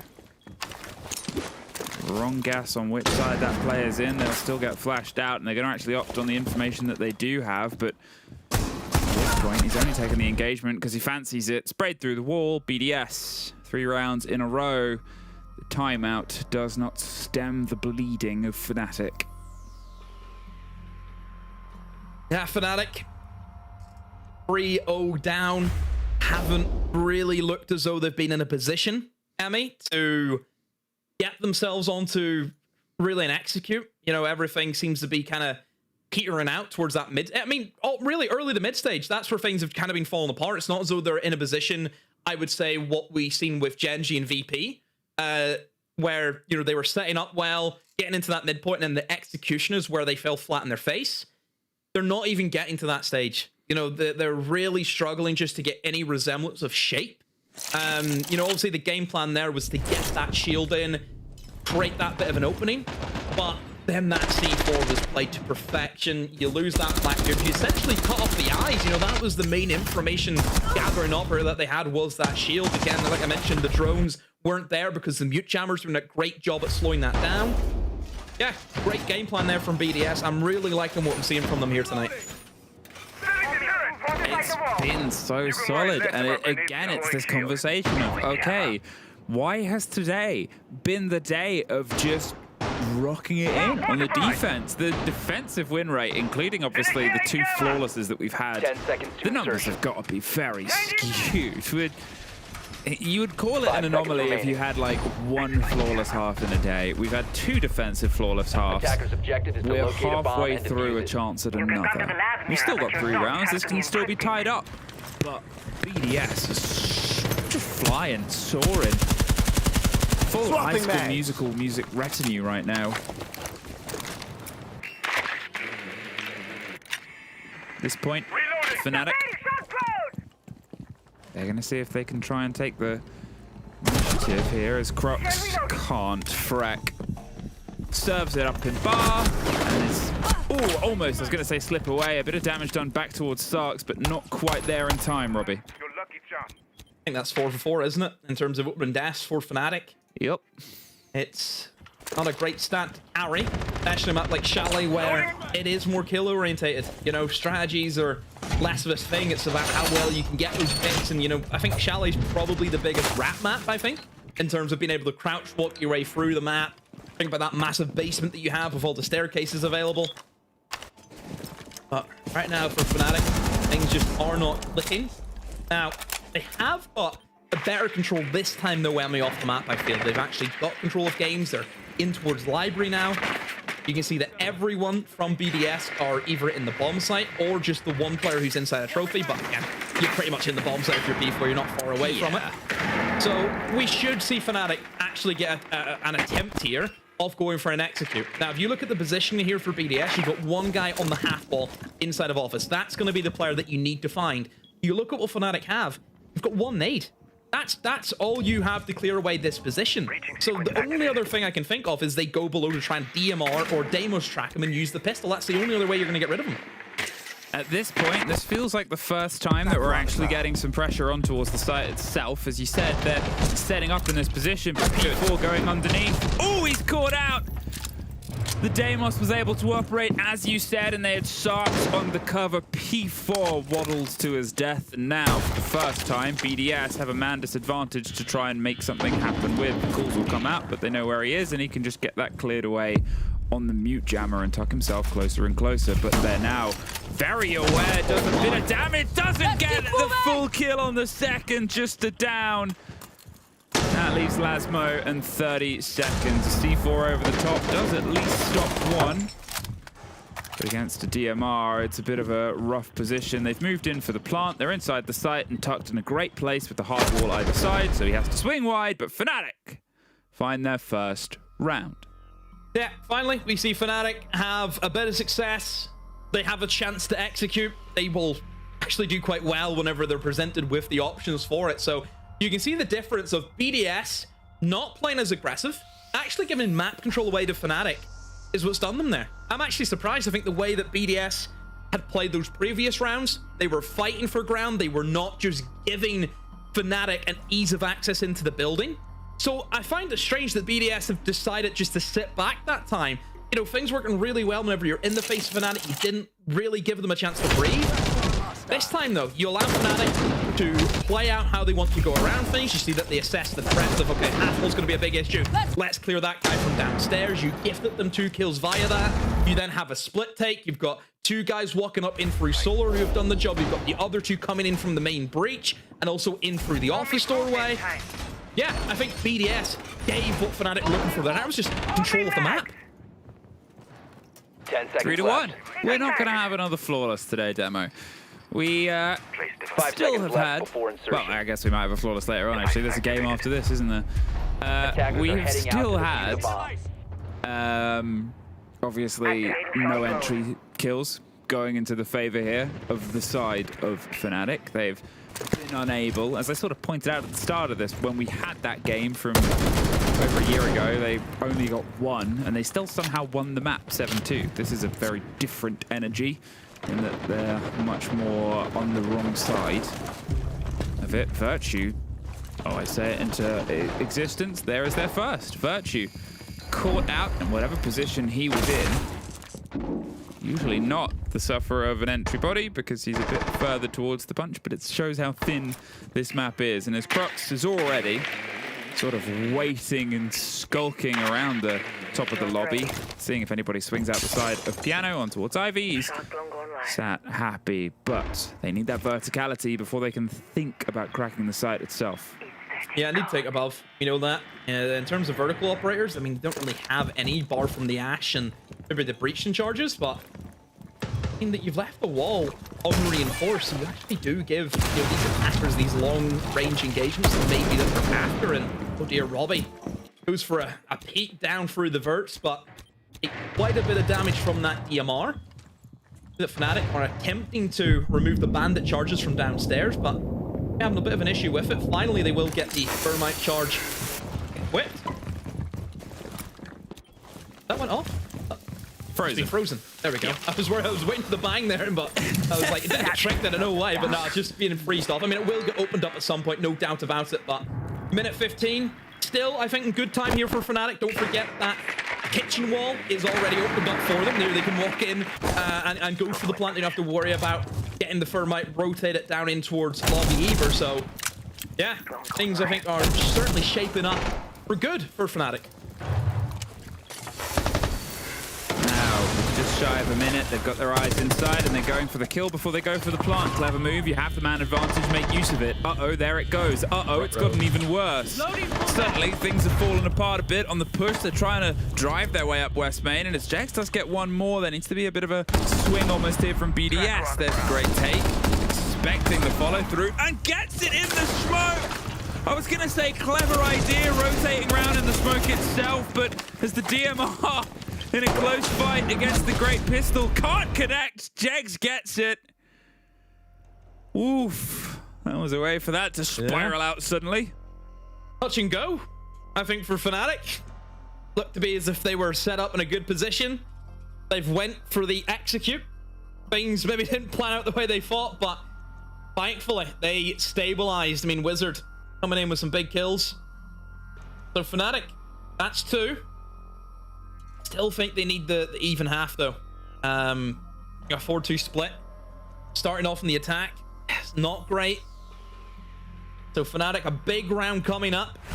Keep yourselves in a chance of making it into the playoffs.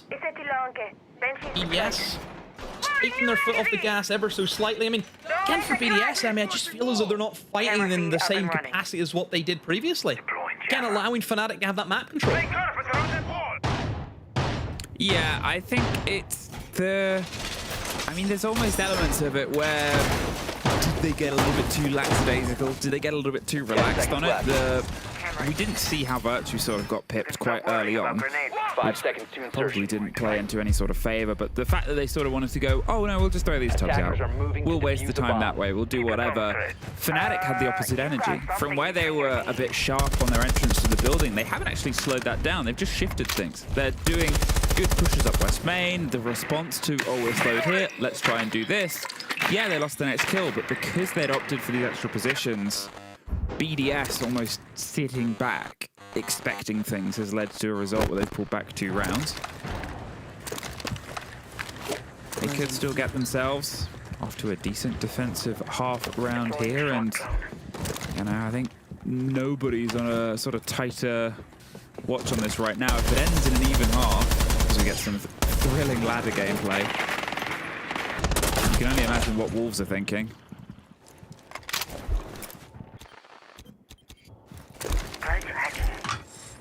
Nobody's died yet, which is good for both teams. Frack very close to it, but still alive. And don't forget as well, Frack has a C4. You know, certainly that's something you'd like to have.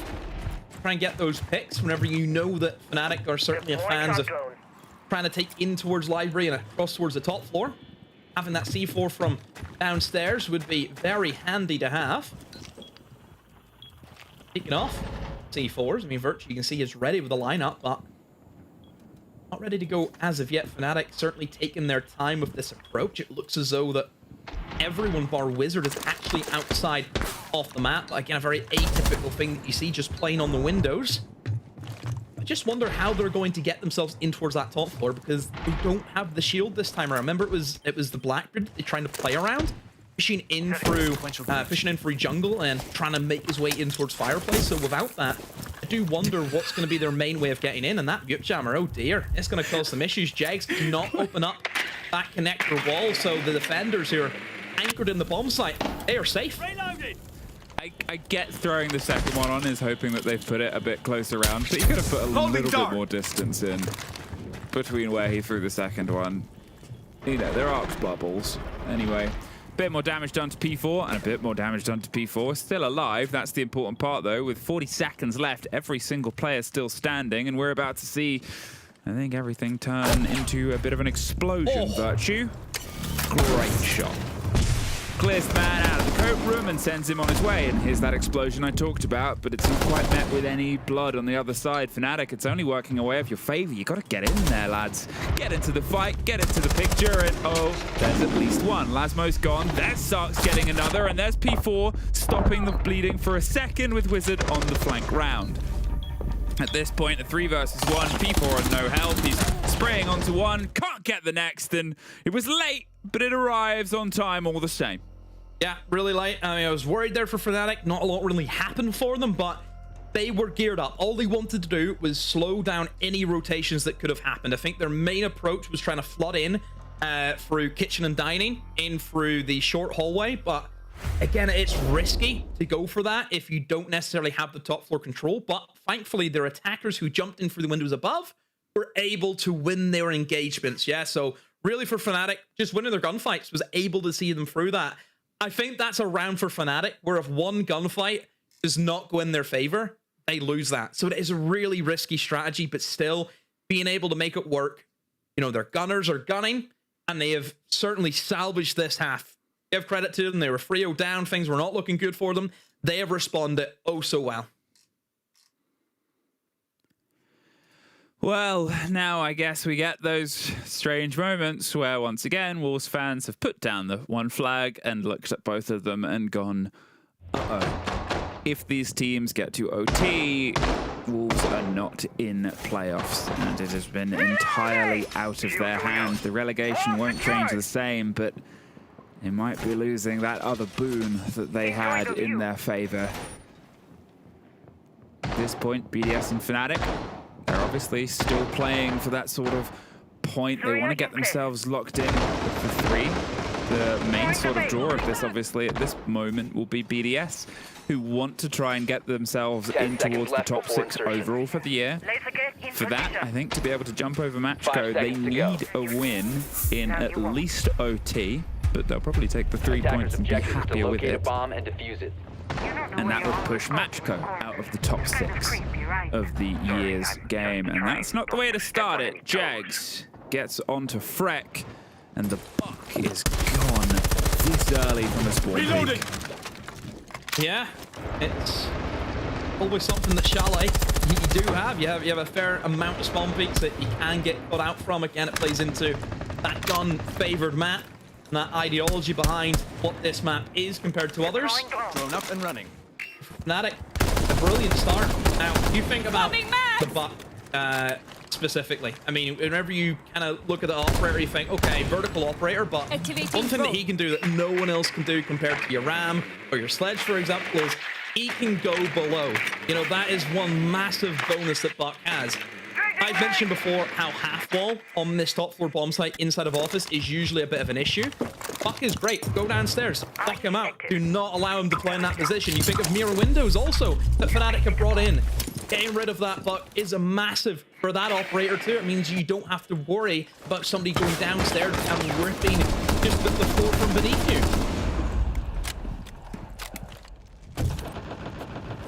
Getting themselves the pressure on towards the breach itself, making sure they have these angles, but they're concerned about going up against the mirror window until, as we see, it gets cracked across. They have these sight lines, but we've talked about how Fnatic was sometimes a bit sort of out in the drift on their opening attacks here.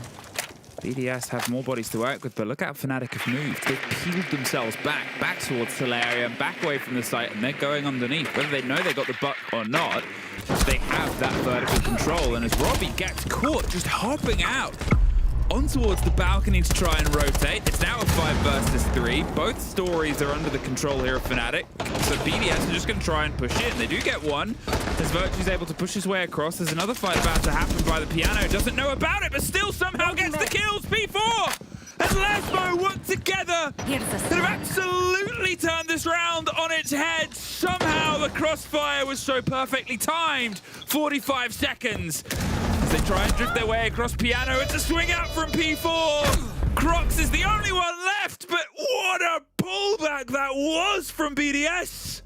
Oh, big blunder from Fnatic. A 5-3-3. You think they're cruising the opening pick, everything just perfect for them.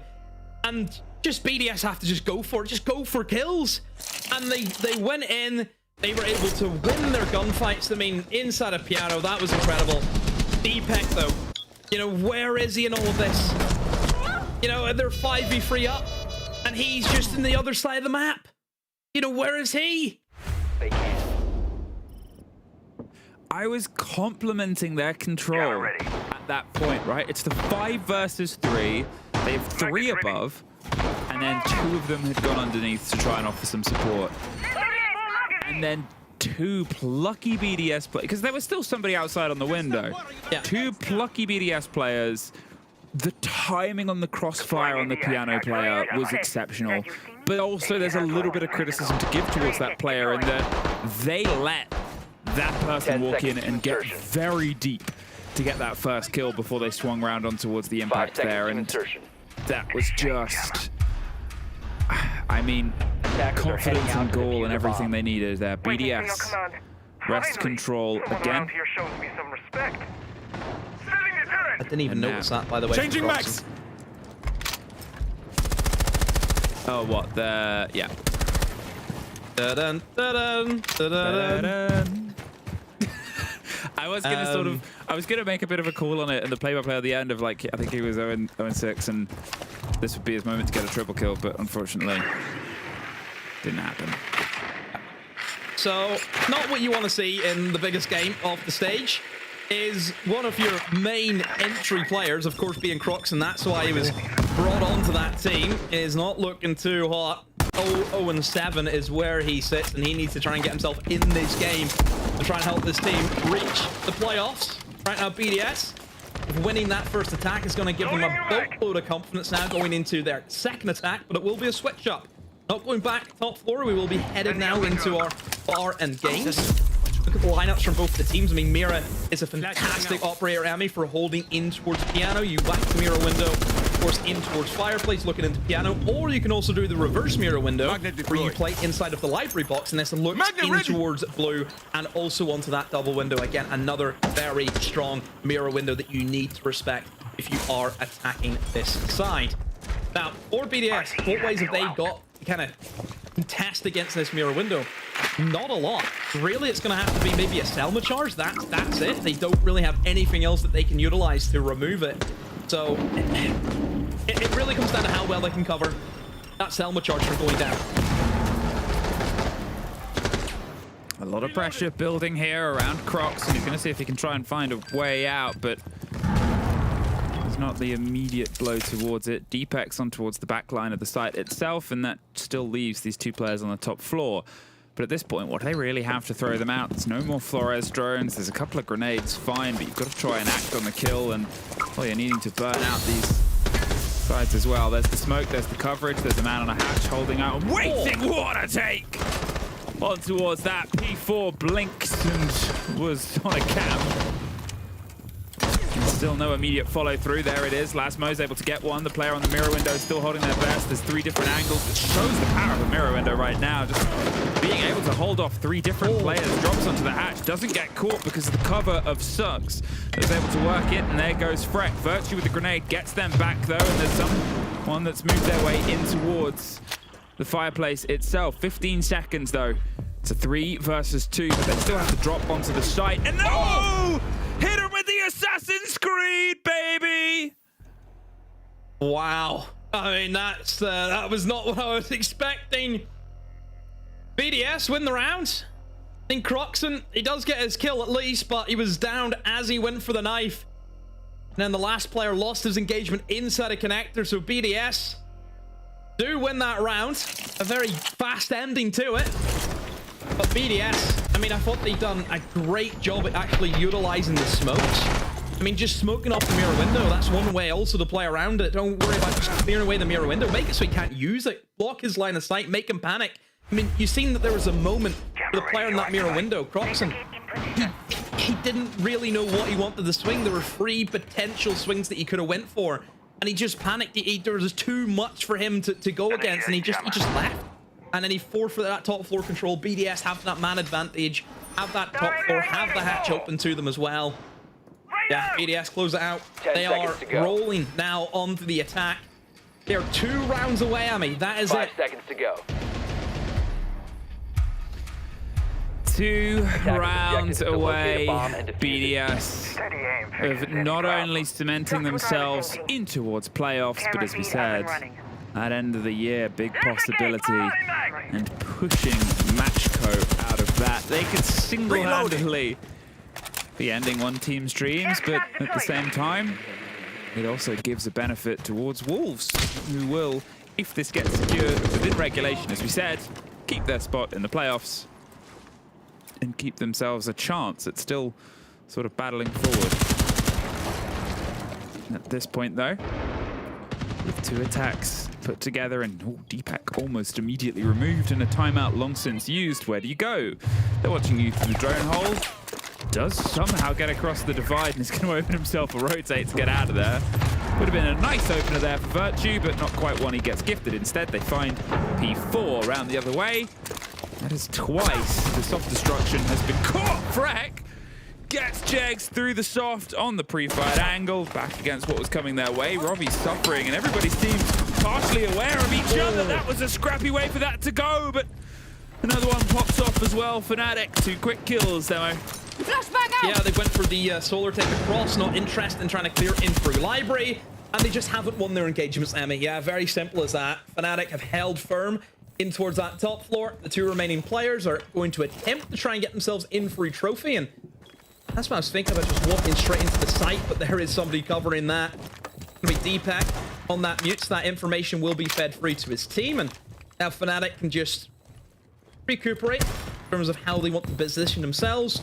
Just don't see this happening for BDS. I mean, as long as Fnatic can just play their trades and just help each other, make sure that if you're in a position to get killed, that somebody is there to return the favor on the BDS. So, yeah, should be a fairly simple clean out, and looks to be it will be. Yeah, nice one there from Croxon. 2 kills for him to finish it off.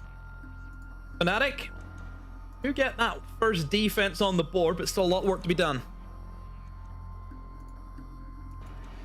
Yeah, I think that's the sort of thing about it, right? Is sure, it's 2-1, but it's still late. However, in the opening round, it was 3-0, and we were sort of contemplating, is this going to be another fast one? Is this going to be another one that goes all the way? Instead, they pulled it back. They got themselves leveled off. So there's always still that chance of them sort of asserting themselves and re-establishing themselves. They've got 1. It's a distance of 1. It's not a million miles to travel. similar sort of threshold of a Fnatic. I mean, they're not going to get themselves into the end of the year caper. They could at least get themselves into playoffs.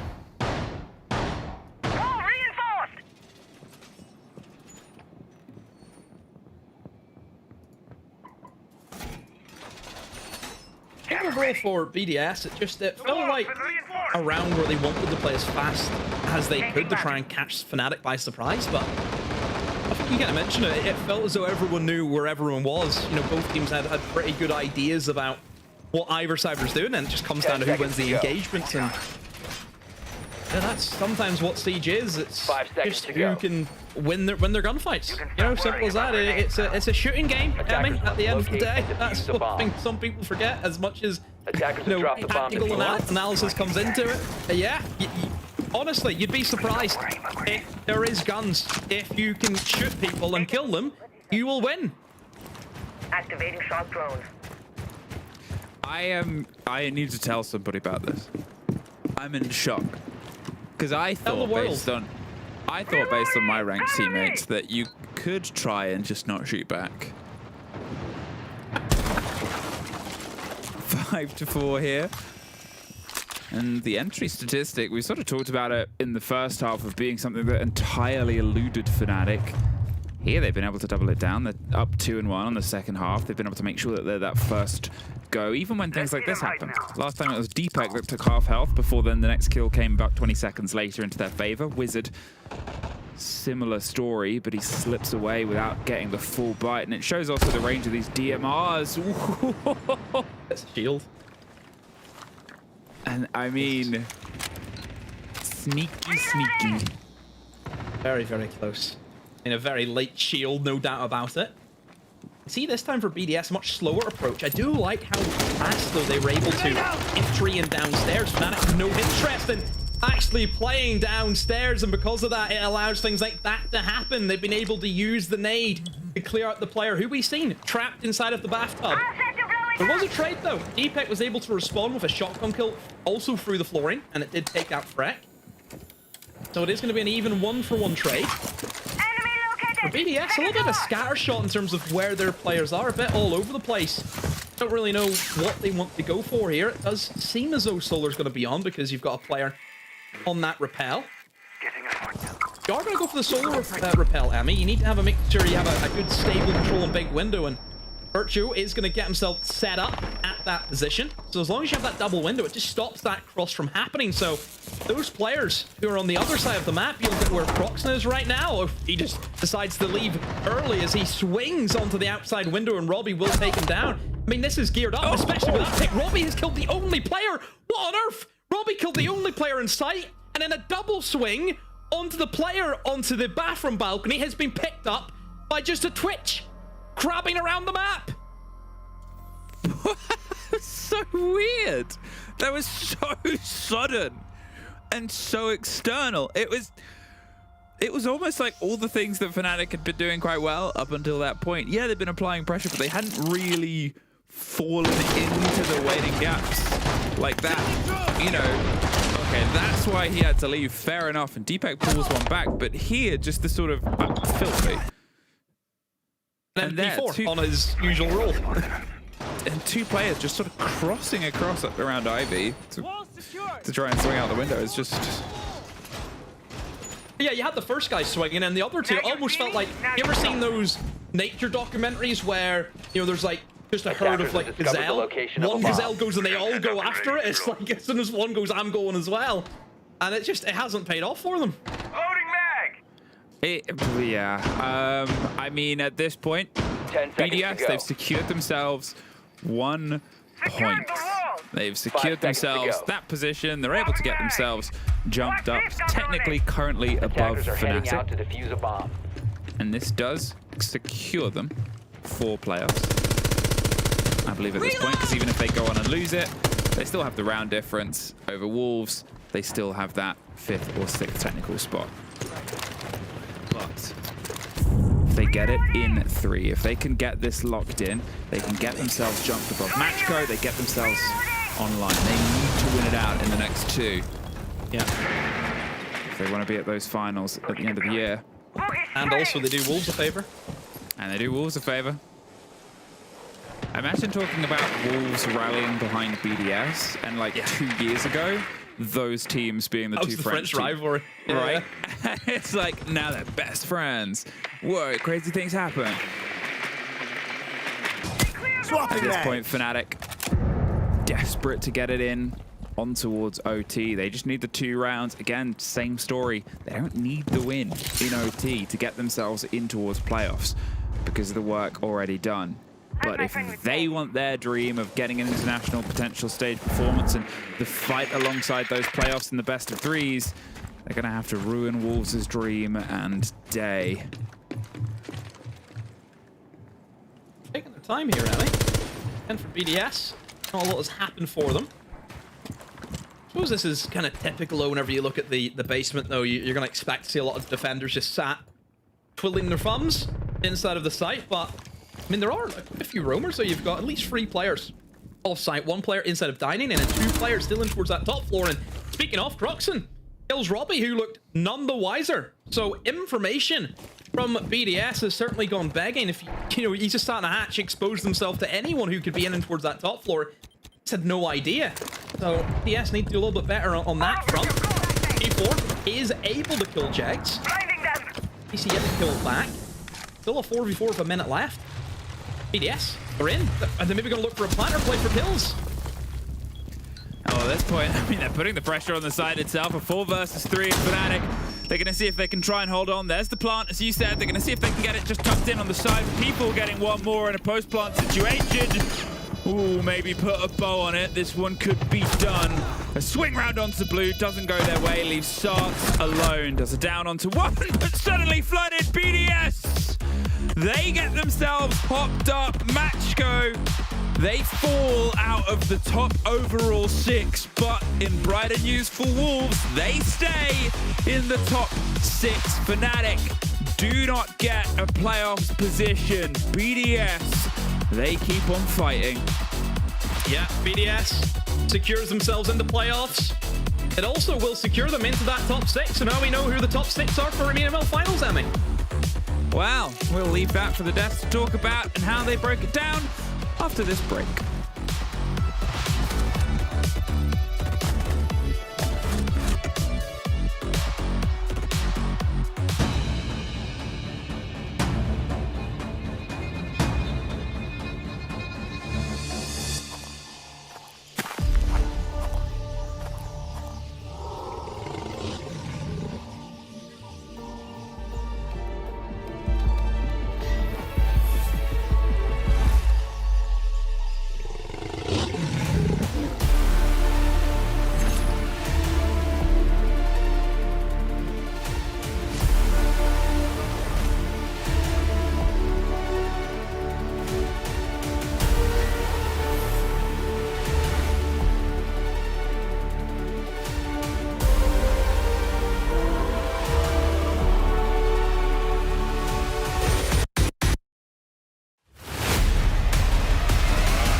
Ladies and gentlemen, they've done it. They're on and forward. BDS are victorious. Let's have a chat with our victors. Freck joining us from Team BDS. Freck, my man, hello, guys. You've done it. You've made it to your first playoff.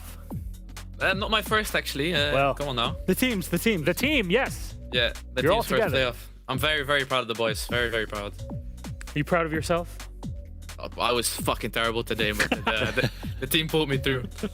Which is something that we were looking for, right? I'm sure, and I will give you the space for it, but I'm sure that you'd trade any day of the week the stage when you had an incredible individual performance, but the team didn't make playoffs, versus you not having a good individual performance, but the whole team carrying you and making playoffs, right? I'm pretty sure you'd much rather that.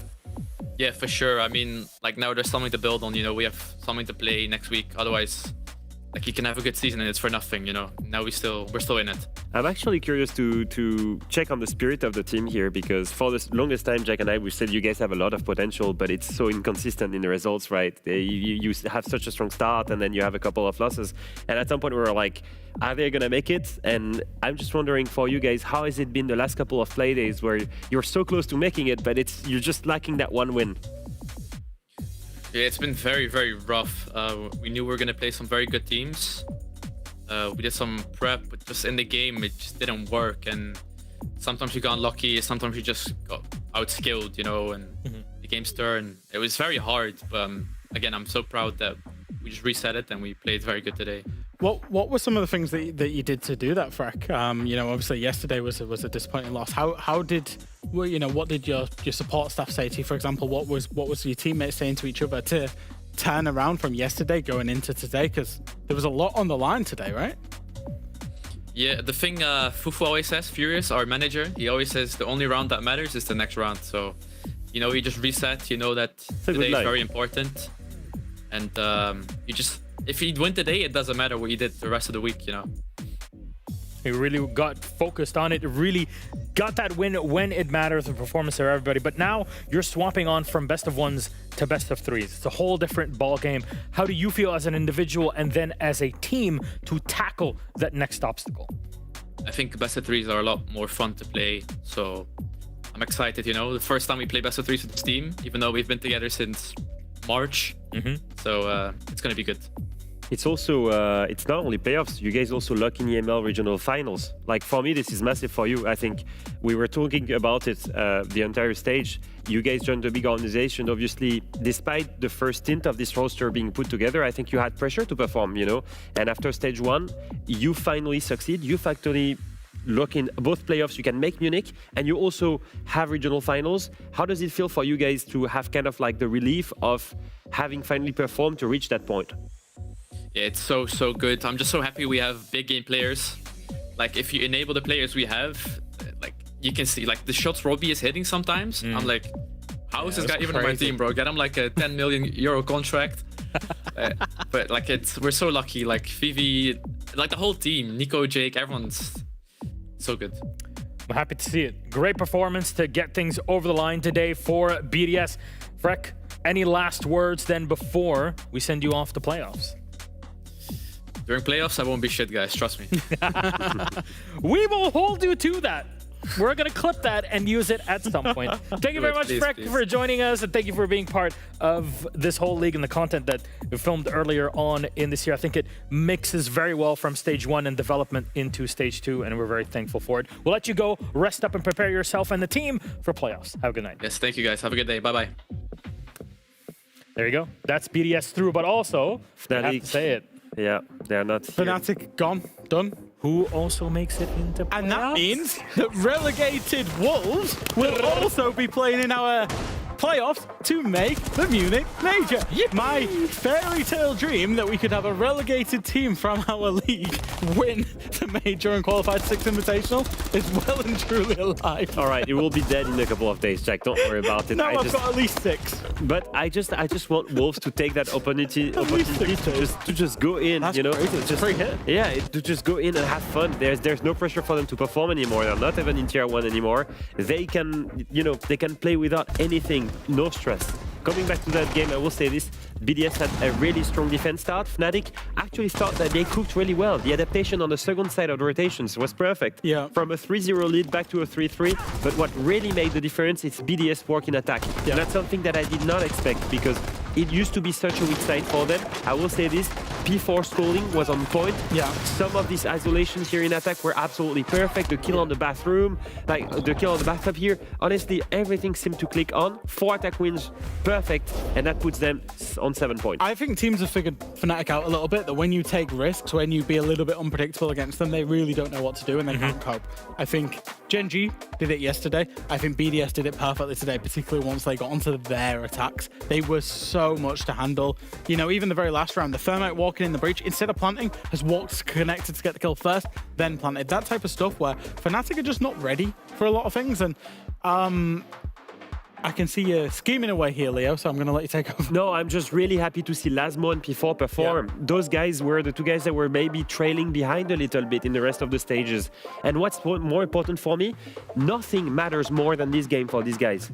Out of the whole season. Yep. You know, it's what brings them to maybe being in a position to save themselves. Boom, they lock in the playoffs. To do what? To qualify for the Munich Major in a couple of days if they can make it happen and break the top 4. At the same time, what does it mean for the general standings of the combined 2 stages? These guys are making it all the way into regional finals, and that's on the back of P4 and Lasmo performing when we needed them the most. Here they are, top 6, 22 points, only 1 point more than MACKO, and that's the beauty of CG. Craziness. It's the great escape. Just means that BDS in this case, given the context we gave yesterday and ahead of this entire competitive week, is that they've been able to justify the investment in the squad. They're able to lock in the playoffs, also get more games, more practice in preparation for regional finals that will also be, of course, televised and all that. So they'll get the extra cash out of it and the potential to get a spot at the invitation. Yeah, I had 4 of those teams right in the top 6 for my power ranking. I was just checking. And I remember you telling me that I was glazing on VP for putting them where they are, and I was glazing on Secret as well because apparently they were too weak. Well, both of them made it, top 6. Just trust the experienced guys. Was you right about Fnatic? Yeah. Because we haven't spoken about them. That was a big disappointment. Yeah, it really was. It was... And Wild, he put them at what, number 4, number 5? You also put Wild too high. But if we just focus Fnatic a second, I think that's ultimately a promising stage. That's heartbreaking. Has turned into a very disappointing year. That's heartbreaking. When we showed the overall standings there, Fnatic is saved by the grace of God that they're a partner organisation. Yep. The performance that team's put in across 2 stages isn't acceptable enough for an organisation of that size, and their expectations. Even though they were promised in stage 1, they really fell off in the back end of stage 2. Gentlemen, we're not done yet because we still have 1 more game to play. Secret versus Wild. We'll flip those up on the screen for you to see. And really, a very important piece is coming up. Let's come in on the close-up for this one right over here. This man, Alfama, has been all the way to Morocco to have a chat with the one and only Mowgli from Team Secret, and all of that is coming after the break.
My friends, all of us here in Siege Esports, we've had our lives changed by this wonderful game, Tom Clancy's Rainbow Six Siege X. Now, especially, but there's a few people that have had it changed in more ways than one. And our own investigative journalist, or Alfama, as he likes to be called, had to find out more about Mowgli from Team Secret, and especially the past few months of his life and his career. How has his performance under Team Secret changed his life? His victory at EWC, his family entangling in with Siege, all of that and more, all the way in Morocco with Alfama and Mowgli. Check it out.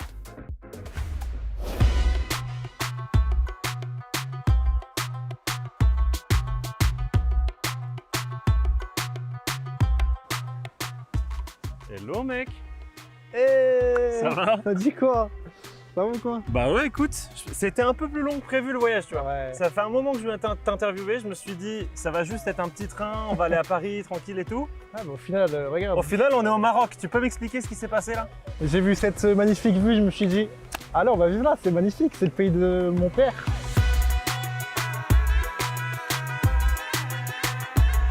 Ouais, nickel, c'est super. Est-ce que tu trouves que ça a l'air typiquement marocain, selon toi? Ah mais là on est dans le luxe marocain là. Et c'est fou que c'est amené à cette décision où tu t'es dit, avec toute ta famille, on va venir vivre là. Ouais. Et le timing est assez dingue, je trouve, avec le fait que tu gagnes l'Esports World Cup juste avant. Ouais. Est-ce que tu peux me raconter un peu comment vous avez pris la décision, comment ça s'est passé? La décision, on l'avait prise avant la World Cup déjà, même au moins 6 mois à l'avance, tu vois. Ouais. Mais en gros, on s'était dit, on voulait trouver un pays musulman où en même temps, je peux exercer mon métier. Ouais. Du coup, avoir un ping en dessous de 40, 50, ça serait cool. Et quand j'ai fait la liste de tous les pays, je me suis dit, le Maroc, c'est le meilleur. C'est le pays de mon père, j'y étais, c'est magnifique, je connais Tanger. Tanger, ça a été directement notre coup de cœur et on a été voir quand même. On avait fait un petit séjour de genre 3-4 jours. Et ma femme, elle a adoré. On s'est dit, vas-y, on se lance. Après la World Cup, on prend la voiture. Vas-y, c'est parti, on se prend l'aventure. Je pense qu'il y a peu de gens qui savent un peu déjà, peut-être que déjà t'es marié. Ouais. C'est assez ouf. Que t'es papa aussi. Ouais. C'est incroyable en vrai. Mais je me dis, je me suis dit, avant qu'on se parle, est-ce que t'es pas le seul joueur en EML qui est à la fois père de famille et joueur pro? Franchement, je pense que oui, parce qu'avant il y avait Léon Guides, mais du coup, il n'est plus là. Et c'est terminé. Du coup, ouais. Après, moi, j'ai été discret sur le fait que je me suis marié et du fait que voilà, j'ai eu un enfant et tout, tu vois, parce que moi, je crois au mauvais œil, tout ça. Du coup, j'aime pas trop. Ouais, voilà, c'est ça. J'aime pas trop exposer ma vie complète sur les réseaux sociaux, tu vois, même si c'est bien pour mon travail. Mais j'ai un peu cette réserve que je prends avec tous les réseaux sociaux, tout ça. Mais maintenant, je pense que beaucoup de gens le savent aussi à travers mes streams, à travers. Il y a beaucoup de gens qui le savent, même quand je vais en déplacement à l'international, tout ça, j'en parle avec les joueurs, tout ça. Forcément. Et moi, je trouve ça fou en fait que tu arrives à conjuguer.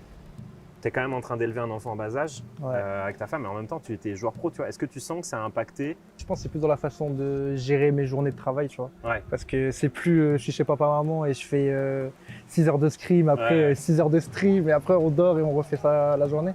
Genre là, j'ai une femme, j'ai un enfant, du coup, je dois gérer mes heures, je dois vraiment avoir un emploi du temps structuré. Parce que voilà, quoi, le bébé, il a besoin de me voir aussi, même la femme, on a besoin d'aller sortir, voir ces beaux endroits, aller faire des déjeuners, faire des activités, tout ça. Du coup, c'est plus une question d'emploi du temps, de bien s'organiser, tout ça. Et sinon, à part ça, dans le jeu, c'est juste une motivation en plus. Et j'ai eu le bébé et j'ai gagné la World Cup. Ouais, j'allais dire, en fait, le truc arrive enfin. Ça m'a boosté.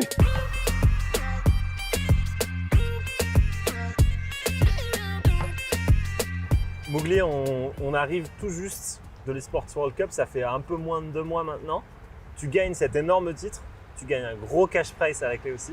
Surtout au Maroc, qu'est-ce que ça te permet de faire un peu de gagner ce titre ici? Ça représente tout pour moi parce que je viens de déménager au Maroc, le pays de mon père, et je vais pouvoir directement être propriétaire, du coup c'est incroyable.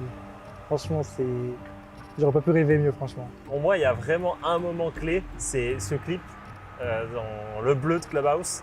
Le clip le plus fou de ta carrière, mais je pense que tout le monde s'est levé. Toi-même, tu t'es levé. Faut que tu m'expliques ce qui se passe à ce moment-là, dans ta tête. Rien. Tout a été vite. J'ai mis mes capitaux dans le bleu de Clubhouse, j'ai couru vite. Je me suis dit, bon allez, on va voir ce qui va se passer. As the fire goes out on sight and secret of finding all of the kills, Mowgli's turned it on! Oh my god! Mowgli! Mowgli! What a 4K is that? Il se passe quoi quand tu lèves le trophée dans ta tête? Il y a trop d'émotions. Est-ce que tu réalises ce qui se passe à ce moment-là? En vrai, ouais, mais en même temps, je suis encore dans l'émotion de fou de me dire j'ai gagné. Genre le moment où tu gagnes, il y a toutes les émotions qui arrivent. Et quand tu te lèves le trophée, tu t'en rends compte que tu l'as gagné. T'es trop fier. T'es trop fier de toi, de ton parcours, de tes mates, de tout le monde. Genre. Il n'y a que du positif. Est-ce que tu as l'impression que tu es un peu un modèle pour les gens qui essaieraient de devenir entry? Et même, je pense, dans sa globalité, peut-être un modèle pour tous les gars, tous les joueurs en Afrique du Nord, tu vois, tous les joueurs MENA qui voient un gars comme toi de leur région qui joue au plus haut niveau de leur jeu. Ouais, je pense, mais il faut que les gens retiennent de moi qu'il n'y a pas que l'individuel qui parle et que c'est grâce au team play mixé à l'individuel que tu vas passer un cran au-dessus et que tu vas pouvoir être pro. Et donc ton meilleur conseil, c'est pas de se focus que sur soi, mais c'est aussi de réussir à être un bon teammate, c'est ça? Pour moi, il faut se focus sur soi jusqu'à avoir un niveau correct. Ouais. Une fois que tu as ce niveau correct, tu joues en équipe avec, je sais pas, tes amis ou si tu as rejoint une équipe, tout ça. Et là, tu te focuses à 100% que sur le team play. Et à côté, si tu as des mécaniques qui sont fortes, bah, les deux mixés entre eux, tu vas devenir un excellent joueur. Et après, c'est l'expérience, c'est ça. Moi, mes premières officielles, je me faisais défoncer. Hein. J'étais trop nul, je me rappelais, j'étais dans la lousance avec Slaz, Mafio et tout. Oui, je me souviens. Mais je me faisais terminer. Ça me disait, mais pourquoi tu joues pas comme en ranked, tu veux pas t'équipe tout? Je me sais pas, j'arrive pas et tout, c'est impossible. Et je pense que c'est pour ça aussi que Vitality, ex-Vitality m'ont pris. Parce que j'avais fait une saison de fou en Challenger League, tu vois. Tu veux une anecdote là-dessus? J'ai fait les trials avant toi. Ah ouais? Ils m'ont refusé pour te prendre. Je rigole même pas. Je rigole même pas, t'as signé la fin de ma carrière en fait. Tu m'as mis à la retraite. Mais tu sais que moi, je vais te donner une autre anecdote. Ah ouais? Mon premier trial que j'ai fait avec ex-Vitality, c'était contre Bolo Prime qui venait de gagner le 6. Ah ouais? Et je lâche une 18 kills, mon premier match. Mais voilà aussi! J'ai aucune chance à cause de toi! Première map, je me rappellerai toute ma vie. Et d'ailleurs, je vais la mettre sur YouTube, c'est un de mes sub-goals. Je la mettrai sur YouTube. C'est la première map Coastline, je m'en souviendrai toute ma vie contre TSM Prime. J'ai lâché un 18 kills. Et j'étais trop bien, j'étais en mode ah putain, mais là, si je suis pas pris, je comprends plus rien. T'es là, t'es au Maroc. Est-ce que tu penses que on se reparle dans 2 ans, t'y es encore? Est-ce que c'est. Tu Maroc, tu te vois y vivre? Moi, tant que je suis joueur pro, je resterai au Maroc, je pense. Parce que cadre de vie exceptionnel, la vie, elle est moins chère qu'en Europe. Tu sors, tu peux faire plein d'activités, il fait bon. Franchement, c'est incroyable. Et en te souhaitant une excellente chance depuis le Maroc pour te qualifier à Munich, et puis on se revoit là-bas. Ça marche. Si tout va bien. Merci beaucoup.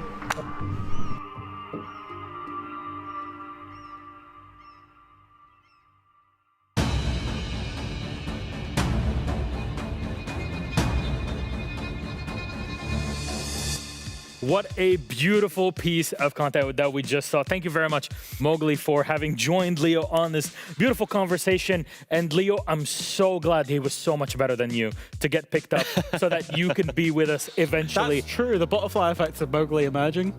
I mean, I'll say this. He performed way better than I would have done. He had a much better role for Vitality. He felt the right way. Honestly, beautiful country, beautiful story. And such a good, I think, interview. I had so much fun listening to what he had to tell me. And incredible food. I keep saying it, and by the way, these interviews across the 2 stages that we've done now, they're really opening up the human side to our players in terms of seeing what goes on in their lives and the trials and tribulations and some of the struggles that they've had to go through. And Mowgli's no different though. You know, being a father and playing, and that's got to be hard. I love the fact that the hero building that's been happening over the past couple of years globally, but especially in EML, is not just on the players and interviews and social media, but it's also on us and the entire production team to make that happen. And it is happening. And I really hope that you guys enjoy all of this content. However, now we have to stick to the serious business. Team Secret versus Wild is up first, and let's have a chat about the map pick in this series. We have to get it out of the way. Yeah. This game does not have much of an impact, but I will remind everyone that Wild's comms will be live on stream for the very first round on Bank. Yeah, that's absolutely crazy that we're going to show the full round comms. It's only going to be round 1. We're going to be showing those comms when Wild are attacking Bank. Now, I think Wild's map pool doesn't really match well to Secrets, particularly a couple of maps that they love to play in Lair, you know, Nighthaven, Border. Like, Secret are so good at all 3 of those maps that Wild have had to ban some of those away. We're going to be on Bank now. Secret love the map Bank. They'll take pretty much anybody there in the world. In fact, they won it yesterday. It was the win that got them sealed into playoffs, got them in the position that they're in. So I do worry for Wild, especially because they're starting attack.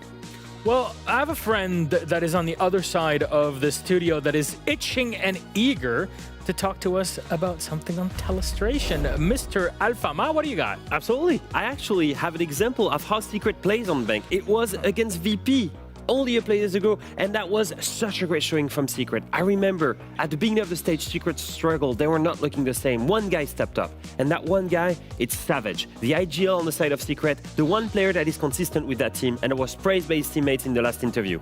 Why is he praised? Because he's an IGL that makes an impossible take look perfect. 17 seconds left. All 5 players on the side of VP are here and alive. They can deny the plant on basement, and I want you to pay attention to this attack here. The Capitao is going to send Firebolt and smokes in the A-bomb site. Green bees are being sent into red, and I want you to pay attention to the reaction on the side of VP. We see a first C4 being sent by VP completely blind into the smoke, and then we're going to see a gas grenade being sent completely blind into the smoke as well. That's the power of utility. Look at that. The smoke, the C4 are all being sent in the wrong areas.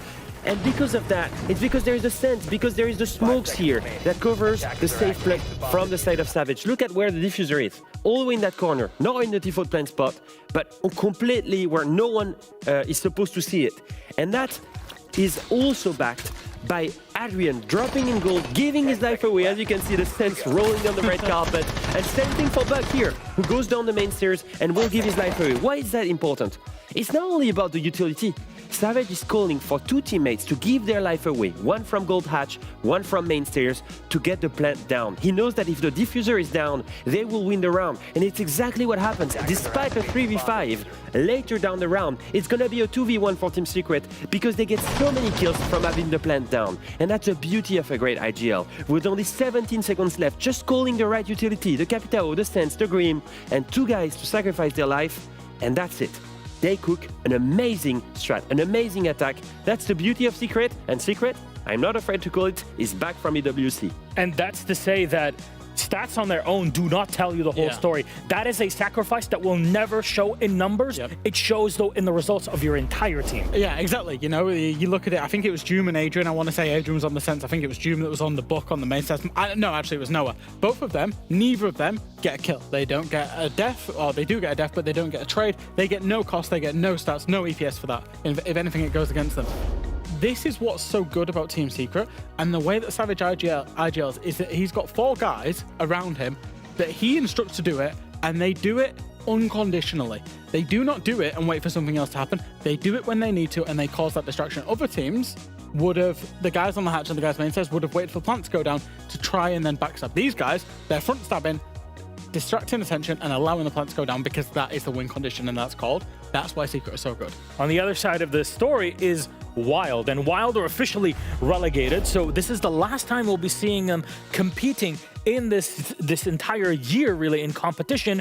But like I said, their comms will be active during round number 1. Thank you very much, Wild, for that, so we can hear how things are. They'll be playing their hearts out, and on top of it, we will also be interviewing them at the end of this match, no matter what. Yeah, and it's worth saying, just for the viewers, we're not just randomly throwing this on. We have arranged this with Wild. They are aware that this is going to be and have agreed to it, so thank you for them. And I think for Wild, it's important that they go out with their heads held high. I think, you know, unfortunately they got relegated, but Doki said it in the interview earlier, these guys have improved tremendously, and this game is still massively important, even though there's nothing on the line other than their self-respect. Ultimately, they want to prove that they can still do it at this level. Yeah, this is the last dance from a roster that many were writing out, I guess. And I will say this, I'm super excited to see the last match. I will keep my point short. All I want to do is get in the game because I'm so I guess sad that I'm not going to get to see these guys again. I was hoping that they would make it because their evolution so far has been amazing throughout the year. Yeah. Well, we're going to see them and get to hear from them. Our final matchup of this group stage begins.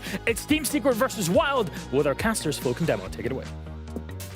We will take it away. Thank you very much. And, well, only actually briefly, as was put across many times, we're going to get a special treat in round 1. Thank you to Wild. One last dance, and let's give it a very exciting time, shall we? Secret, that's the opponent, and a day of having pretty one-sided games, Demo. I think, very briefly, how do you think this one's going to go? Well, we've one less round to cast. Does that mean we lose pay? Is that how that works? No. We work less hours now? I like how you and I actually learned this was happening in Doki's interview. Technically, Doki learned before we did. So at some point, I assume we'll just hand it over after the bans. But it's going to be a very, very cool experience being able to listen to a team attacking bank as well, where there is a lot of work to do as attackers. I mean, it's sort of that split. So, any last words before we disappear for a few minutes? No, this is my favorite map currently to cast. I think whenever it comes to attacking this, your IGL needs to be on it, and we will learn that very quickly with Wild. I think that's the thing. It's going to be the biggest test of the IGL, but thank you again, Wild, for letting us do this, all the players for agreeing, and the people behind the scenes. So I'm going to take a back seat, get my popcorn, sit and watch, and see if my job gets replaced. Garen said Narnia while the round's happening. They're back in Monty, and they're actually like terrified. That was everyone apparently. Blue basement. I got my open cap. I don't know, it opens like. What else do we see? No, nothing. This looks like it's gonna... Okay. This looks like it's going to be a roam setup for the map clear. We should take opposite clear, like a vertically. You can take a demo sneak. Massey can take the buck. We don't need to execute ops as much. Yeah, up on the cappy. Yeah, it's like smoke on site. Yeah, they have a Vok, so careful for the Vok cams, Mass. Yeah, Fender is playing Fender for the drops. They don't have a lot of set. They're gonna contest a lot, by the way. Like, literally a lot. Yeah, it's gonna be home up. Watch your spawn peak and aggression.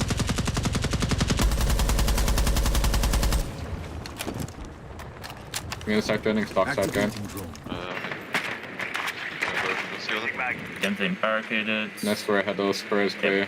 Barricaded outside the door. You can start walking square sneak. Building stock. Stock is clear. Just clear. Stock is real as well. Jump clear. Check meeting as well. I didn't check it. I don't see anyone top main right now, Sneak.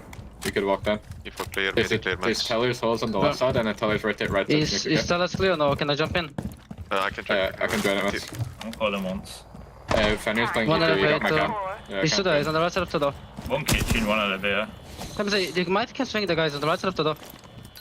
And one beepers, they're gonna swing on my right side of the door, so let's start working archives. Is there anyone archives?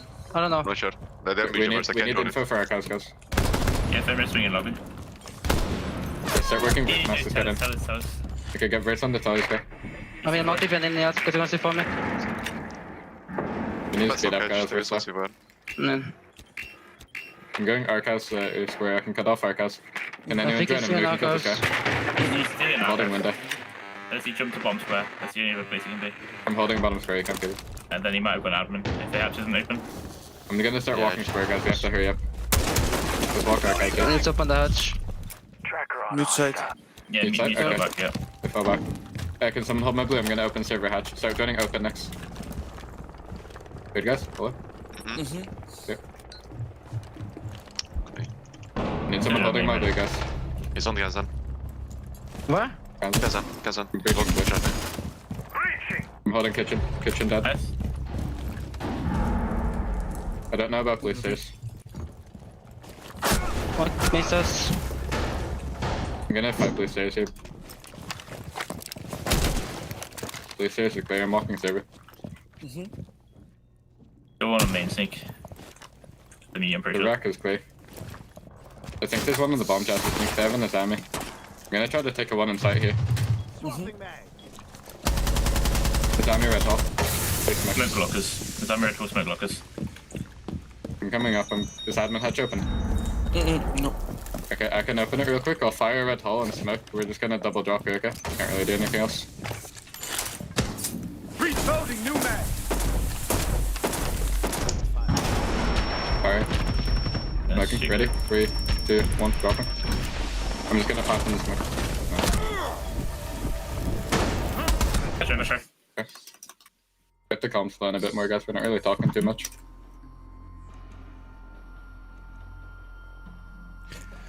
Wow. Thank you very much, Wild. Unfortunately, we didn't quite get the win, but we got a taste of what it's like to attack bank. How do you think about that demo? Well, the predominant voice that I'm sure everyone would have been hearing, that's Evan's voice. So again, that man right there you see on your screen, that is your IGL for the team. Obviously, you could hear that he was kind of conducting where the team was going. Again, telling them how they're going to set up, what they need to do. However, from what I've noticed, and even Evan kind of let onto it, nobody's really reacting to him. Yeah, I heard Evan around about this time say, can somebody from Teller's Archives? That wasn't done. They lose the guy from getting swung from Teller's and Archives. There's a moment as well where he was trying to open the blue hat, saying, can someone come blue? I'm seeing the buck push down main stairs. Few things that already are kind of sending alarm bells for me. Reloading. Well reinforced. Yeah. Yeah. It's always a double-edged sword, right? I'm sure that if you talk to pretty much any team out there, they will have definitely had rounds like that, where one person was talking a lot, and there wasn't quite the energy. I think everybody sort of had that element. Your IGL is always going to be the biggest voice, the most sort of apparent voice. That's the best thing to have. But at the same time, you kind of need the others to step in there. It seemed like they were sort of a step behind the course of everything. It's always that interesting comparison as well for us, is for all we can talk about of expectations, we can operate on where we think they're droning based on what they know, the positions they're taking, of what they think they know. There, being able to hear them be unsure about that position, working out which way the player wanted to swing, all of that stuff was very, very interesting. Now though, back into the game at this point, and we just get to play the game ahead of us. So from here, obviously Secret, they're just sort of playing to try and push this one over the edge. As I said before, we've had a couple of games that have gone a bit quick, but with everything on our table cemented, with no more changing of, well, you could change places, but it's not going to change any fates. How does just a BO1 with no heat behind it get ourselves a little bit cooked? There's two shields either side, there's a lot of pressure.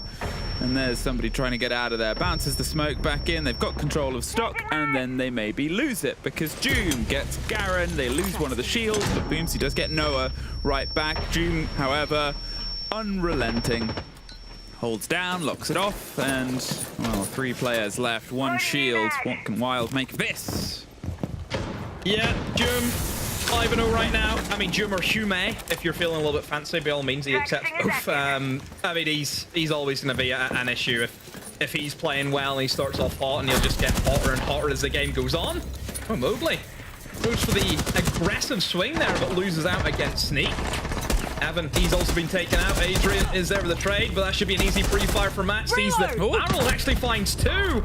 Doom also goes down. Sneak must have had info on him walking up square, and yeah, you blink and you miss it. Hey, Evan asked for the team to talk. They started talking, I guess. Came to a result.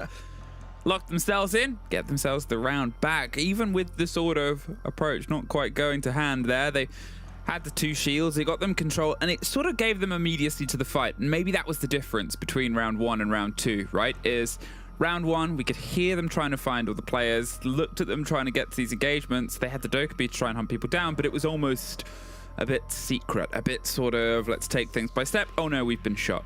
This time, they couldn't have hit them more head on. Send in 2 shields, don't stop going, pressure, pressure, pressure. Fine, we'll trade out 1 or 2, but they did a lot of the groundwork of getting into that opening building and getting knowledge, and that sort of maybe opted towards this result. Either way, a tech pause. After this, 1 apiece. Yeah, 1 apiece. He didn't think that was going to go in Wild's favor, but Secret just let the ball slip ever so slightly. And it was certainly a bit of just a carnage push there from Wild. It was just trade as many bodies as you possibly could. There's no real actual intention of, I would say, playing that bomb site a typical way. I mean, nobody was in windows, for example. That's always something that we have come to just expect from teams whenever you're attacking, is just a boatload of window play and then trying to use, you know, some of the strong angles to cover off different lines of sight. But no, they just went all in from kind of stock area into Janners. You know, that was pretty much the push, but Secret just couldn't hold on. And just bear with us as we have a bit of a pause here. But naturally, I think for Secret on a map like Bank, I think they'll steady the ship at some point.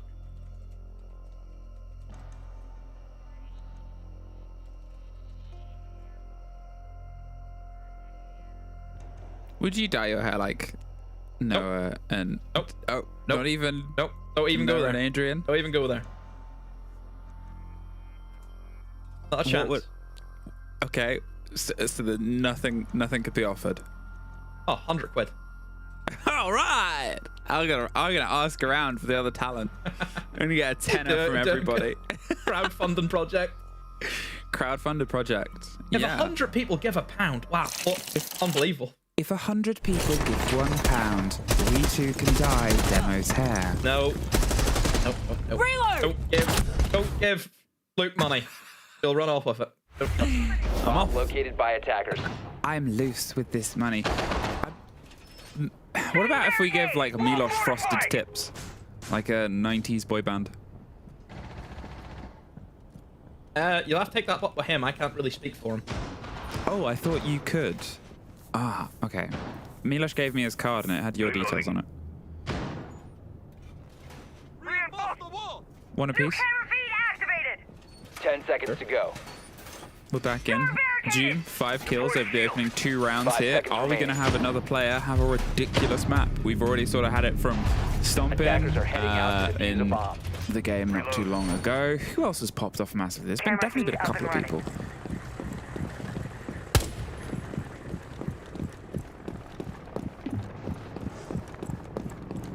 There was someone on Genji's side who I'm... MACKO was 18-6. That was it. We've had a couple of huge games today from people. Yeah, I mean, I think Stompin and Laura did pretty good considering there was only 7 rounds in that game period. You know, that was, I think, what was it, 12 or was it 13 kills? And then 13 kills over 7 rounds is just criminal. It's pretty good. Now, we head straight into our open area. We're not looking to play upstairs again. This is something I think Secret, I think Savage mentioned it on social media. Everybody's having a discussion with Dez about, you know, why do teams, even if they lose a site, why do they not repeat it? Why do they immediately go to their next rotation site? And here, Savage just said it keeps the flow going. You know, that's the general gist of it. So, yeah, no surprise to see Secret want to just keep on that rotation. June. Another kill for him, and Savage finds Garen before at least he get 1 kill back for a while. Boomsy was able to enter in towards that top floor, but realistically, you've lost that soft destruction operator in the RAM. I mean, where do you go from here if you're Wild? Well, at this point, they'll see if they can try and get a little bit more of the track down. They've obviously got some of the control and put some damage in towards Doom, but at this point, when you've lost the castle, who has already long since probably set up all of his gadgetry, you're not going to worry too much of that sort of engagement. You're still playing against some pretty heads-up players. Well, one less. Doom knocked out, 3 versus 3, and okay, then you start to look at what do they have in their pockets. They have a C4 to try and get some long arm here, but if the plant is attempted close on towards the wall, you don't have the hard breach. Apart from what's in the pocket of Evans, you can open some angles, and maybe try and loop your way round. Boomsy's about to find a fight underneath. Knew where they were going, but it doesn't matter. Savage can hop up and down those hatches. He's going to actually rotate his way around. Instead, in the meantime, they're going to try and apply some pressure here, but there goes their catch on a loose player, and that air jab is only really going to stop partial movements. Mowgli gets one more. Sneaks exploded, and the back line of Secret holds true. Yeah, Secret, I think, just having a really good opening from there. It was always going to be in their favor. You know, without the soft destruction, difficult to gain real map control. For Wild, just that opening did not do them any favors. So Secret, you know, the rotation working out well for them. And look, I think Secret are always going to be the favorite just based on the map. You know, Bank is a map that they'll play anyone in the world on. You know, just a good Team Secret map, one that they perform very, very well on. So overall, I think for Secret, it's a good start. 2 rounds, the one that you lead. We now also see our bans come in. We see the Habana ban come in, Emmy. So that will make the top floor hold a little bit easier, I think, for Secret, because both of the ranged hard breachers are gone. So without Ace, without the Habana, nobody can just sit on the lobby rappel, look straight down the long corridor in towards the top floor, and just clear the bomb site from there. So whenever we go back to top floor, I'm sure we will see that from Secret again at some point, then it should be a little bit easier for them. Out in Wild, they went for Valkyrie ban. I mean, is that trying to stop a certain someone playing MPX? Maybe. It could be. I mean, you can sort of slow it down, but is it always going to be the thing that takes away the biggest drive, right? We talk about target bans and we talk about how effective they can be.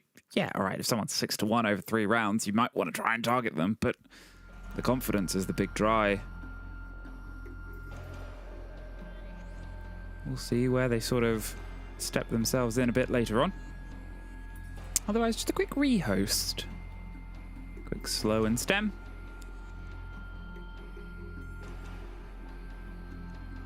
You get a bit of a break. I was going to say, we've had a very quick day up until this point, so... Yeah. I'm not going to say we would use something like this.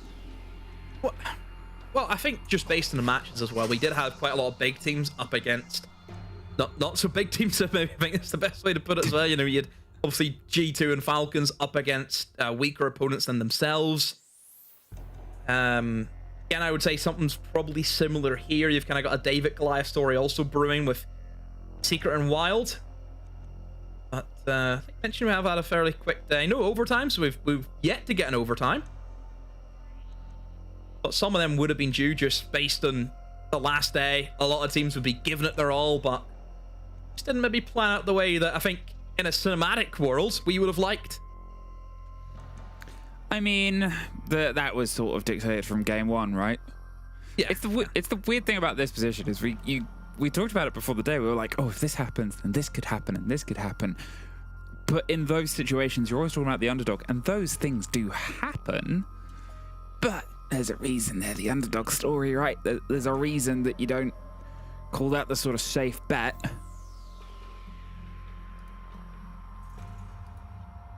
Still a break for a moment. Time to think about, I don't know, what do you think about? Where do you go?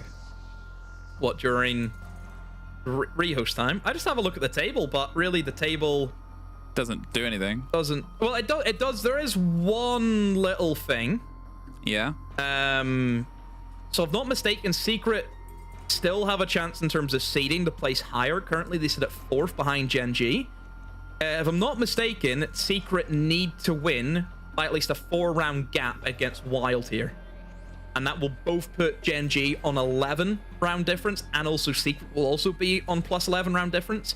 But because Secret beat Genji already in the stage, then Secret will get the head-to-head. So there is that. So okay. Secret, if you want the scene, if you want the 3rd place, then it will be a case of you need to beat Wild by at least 4 rounds here. How does that seed it in things? Because then it would be Secret versus Wolves. Is it 3rd versus 6th, 4th versus 5th? Do I know this? Do we know this? Is that a thing that is known? Fresh, Alfama, help me. I'm assuming so. That would make sense, but we'll wait. How come they don't send you to Morocco to interview people? Not often. I don't think ever. Yes, I would agree with that one. Leo's traveled so much interviewing people. Mr. Worldwide. He's played in a lot of regions as well, don't forget. Famous for it. He just appears in these places as well. He has those powers. That's the power. That's why he was picked up by so many different regions. Yeah. Because of teleportation. Not how that works. If you were to interview one player, who would you want to interview? Anyone in our EML roster? Yeah, on like a day in the life of the way Tim's gone and obviously met up with Doki and Stompin. I would need to see a day in the life of Alamau. Day in the life of Alamau. Wow. Who knows what that guy gets up to in his spare time? Who knows? Imagine if you did that and it was like the tamest, calmest. I'll tell you now for free, that would not be the case. An early start, goes and volunteers, knits and sews for the elderly. Makes a soup. Have you met the guy before? Yeah, I have. Yeah, I know Alamau. Same guy who runs around in an M&M Slim Shady tracksuit at events, and you think he's going to be doing knitting? Yeah, I mean, you never know. Sometimes these great pieces, these great interviews are revealing the hidden heart and side of these players. I like the one where Anne interviewed Freck's mum. Oh, that's a good one. Whose mother would we like to interview? Oh, I don't know. I can begin to know. I would take it. I've actually met the family. Uses his mother. I would like to see that happen. Were they all at the Manchester Major? Was it the Manchester Major? No, I want to say yeah, they were at that one, but I remember first meeting them whenever they were on the M&M team at Copenhagen, I believe. Okay, nice. That was like I think the first big event that they could go to. Yeah. So I remember meeting them there. Fantastic family. Completely the opposite of Josh. Completely the opposite. He's a weird guy. I'll tell you now, he's a weird guy. His family, totally normal. Yeah, I mean, well, we've seen like his Christmas dinner uploads of his chosen dinner. Yes. You don't, you're like, anyone who's ever sort of had a roast dinner or a Christmas dinner looks at that and instantly has a lot of, he's the ketchup fiend. Who do we call? Do we call somebody? What do we do about this? Attackers objective is to For defuse the Christmas, bomb. they got him his own personalised Heinz tomato ketchup that says Josh's ketchup on the bottle. It's, listen, if you know what you like, and I'm all for that, obviously. But also, you know, I think chefs have laws against things like that. We're back in, by the way. 2-1. What if we did a day in the life of Alfama and we interviewed him? Oh, that's it. We put the shoe on the other foot. Yeah. But we don't tell him. We just follow him around. We just turn up to his house. Just there's a whole broadcast team at his front door. Just like we watch him like hire private investigators. We're like, we made this content about Alfama. He's like, what? Yeah, we hired that's this also team. a good one. We hired this team to follow you. You sitting there being like a sleuth in the car. Yeah, you know, with like the newspaper with the holes cut out of it. Yeah. Production, if you can hear that. Hey, we are a goldmine of ideas, I'm telling you. I mean, we're not plumbed enough. Matt is plumbed and full of holes and bleeding out of them, but he lives. The sense, yeah, the sense can try and apply some pressure here on towards it. They still have 2 more C4s and a lot to throw down. They're just wasting time. The inevitable approach on towards this basement site, and you're probably like, hey, why are the casters just talking rubbish? Because this is how a bank hold where everybody's in the site works. They'll spend a minute and a half clearing the top 2 floors and still get the hatches open and then start to focus on the site itself. You've got a glass, you've got a sense, you can kind of put the pieces together here, gang. Yeah, pretty atypical kind of lineup we expect to see now in the current meta, since being a massive one, as we know. I mean, there is certainly options, I still think, for Wild just to go for default plants, because we're not dealing with the Chanka on the side of Secret, which has also been a big kind of meta shift too, the way that he can just walk down just the default plant position. So, I mean, Sense to still get the value, but right now, I think for Wild, it's trying to take server, but they can't even do that. I mean, Hatch is open, they're still struggling. Jum winning reverse kills. Well, Mowgli's just putting the pressure back on as well, and suddenly it's just Sneak left. So, slow drift round for a Glaz against the world. Sees the first fight. Just going to give themselves a smoke that they can step in and move into and try and bait someone else to swing up behind them. But the kid is cold. That was on the hatch itself, and Adrian red hot. Yeah, there must have been a flank drone they knew he was flanking, but Adrian don't really care about all that. He still gets his kill. Yeah, poor from Wild. No 2 ways about it. They didn't even get a chance to go for the execute because they couldn't do something as simple as take server control. The hatch is open for them, and just nothing. I mean, Secret just so confident in the gunfights that they're taking. They're winning them consistently. Wild, just absolute nightmare of a round. I mean, having getting swung from the hatch, he just was not expecting that. You know, 2 players trying to clear out server against 2 players is not going to work. You need a lot more attackers to make things happen there. So they should have called for more reinforcements. You know, if you know there's 2 players, I mean, it probably comes down to a lack of information, Emmy. If there's 2 players inside of server, and you've only got 2 players trying to take server, you kind of need somebody to maybe go dirt, for example. Yeah, I mean, it's almost like the sort of build of it is when you think about that push of a player elsewhere. You think about like pressure on garage, you think about that kind of things. It usually has to be someone very confident. It usually has to be someone that's willing to sort of just take the role and run with it and go in. And it doesn't really feel like Wild massively have that this map. They've had it in other maps and they've had it in other games, fine, and it's often been Garen or sort of been stepping in, but here I'm not sure if it's just sort of testing things out, sort of playing the role, playing the game ahead of them. I have confirmation from Fresh on how the seeding would operate if you're interested. Okay. This is hot off the Fresh press. First place would play 4th versus 5th winner. Second place would play the 3rd versus 6th winner. So Secret could either, if they win this, they then got G2 ahead of them. Or if they lose this, or they stay below Genji, they get into overtime and they got Falcons ahead of them. Who would you rather have? Neither. Well, that's not an option. Why not? Because you probably have to play them both anyway, let's be honest. Lower bracket room. All right. The option to that is, I guess, lose your first game and really mess it up. It's been a juggle of utility here on the Windows. They're trying to break their way through. Pretty much everything in the kitchen sink is being thrown out, and instead of their own keybers and their own walls, they're going to give some of their own. The quick pop there on towards long desk, and an early impact, I think, was able to get that off immediately. The blinds come through, and no Wild players do. Even with all these keybers being put up, Adrian is the first to go down. I think that was, yeah, just caught from the rappel up the top. There is someone that's coming off to offer some support. The Skylight rappel gets caught. Mowgli gets the kill, but will this be a double?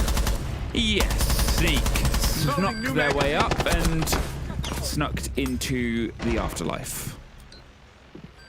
Well, quite the commotion in towards Spiral, but nobody else has reclaimed that position. That castle barricade will allow Garen to repel in safely now in towards the double windows, but this is not the bomb site. He's going to have to jump in even further to try and go for a plant. He's just wary that somebody is going to be on the other side of that castle. Evan able to take down Noah, so this is good for Wild now, but they need to try and get the plant.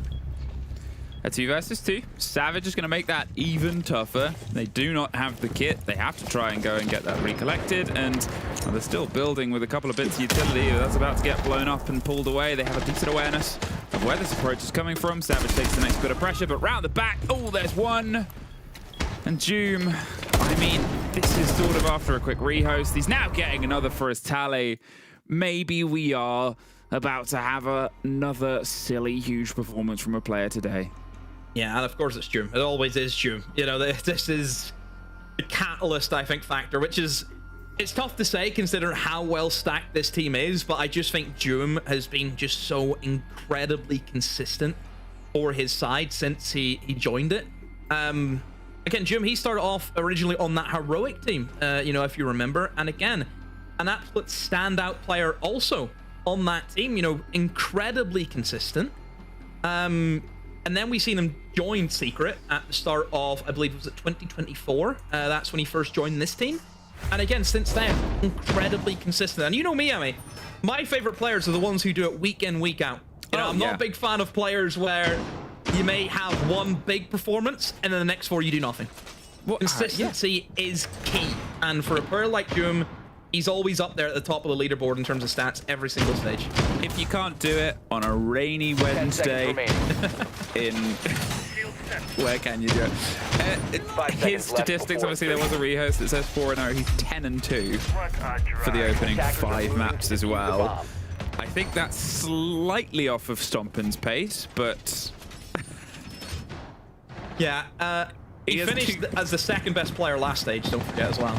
Yeah, he has 2 rounds to get 3 more kills, I think. Because what was it? Stompin was 13-1 earlier on today. I think, yeah, I think it was something like that, yeah.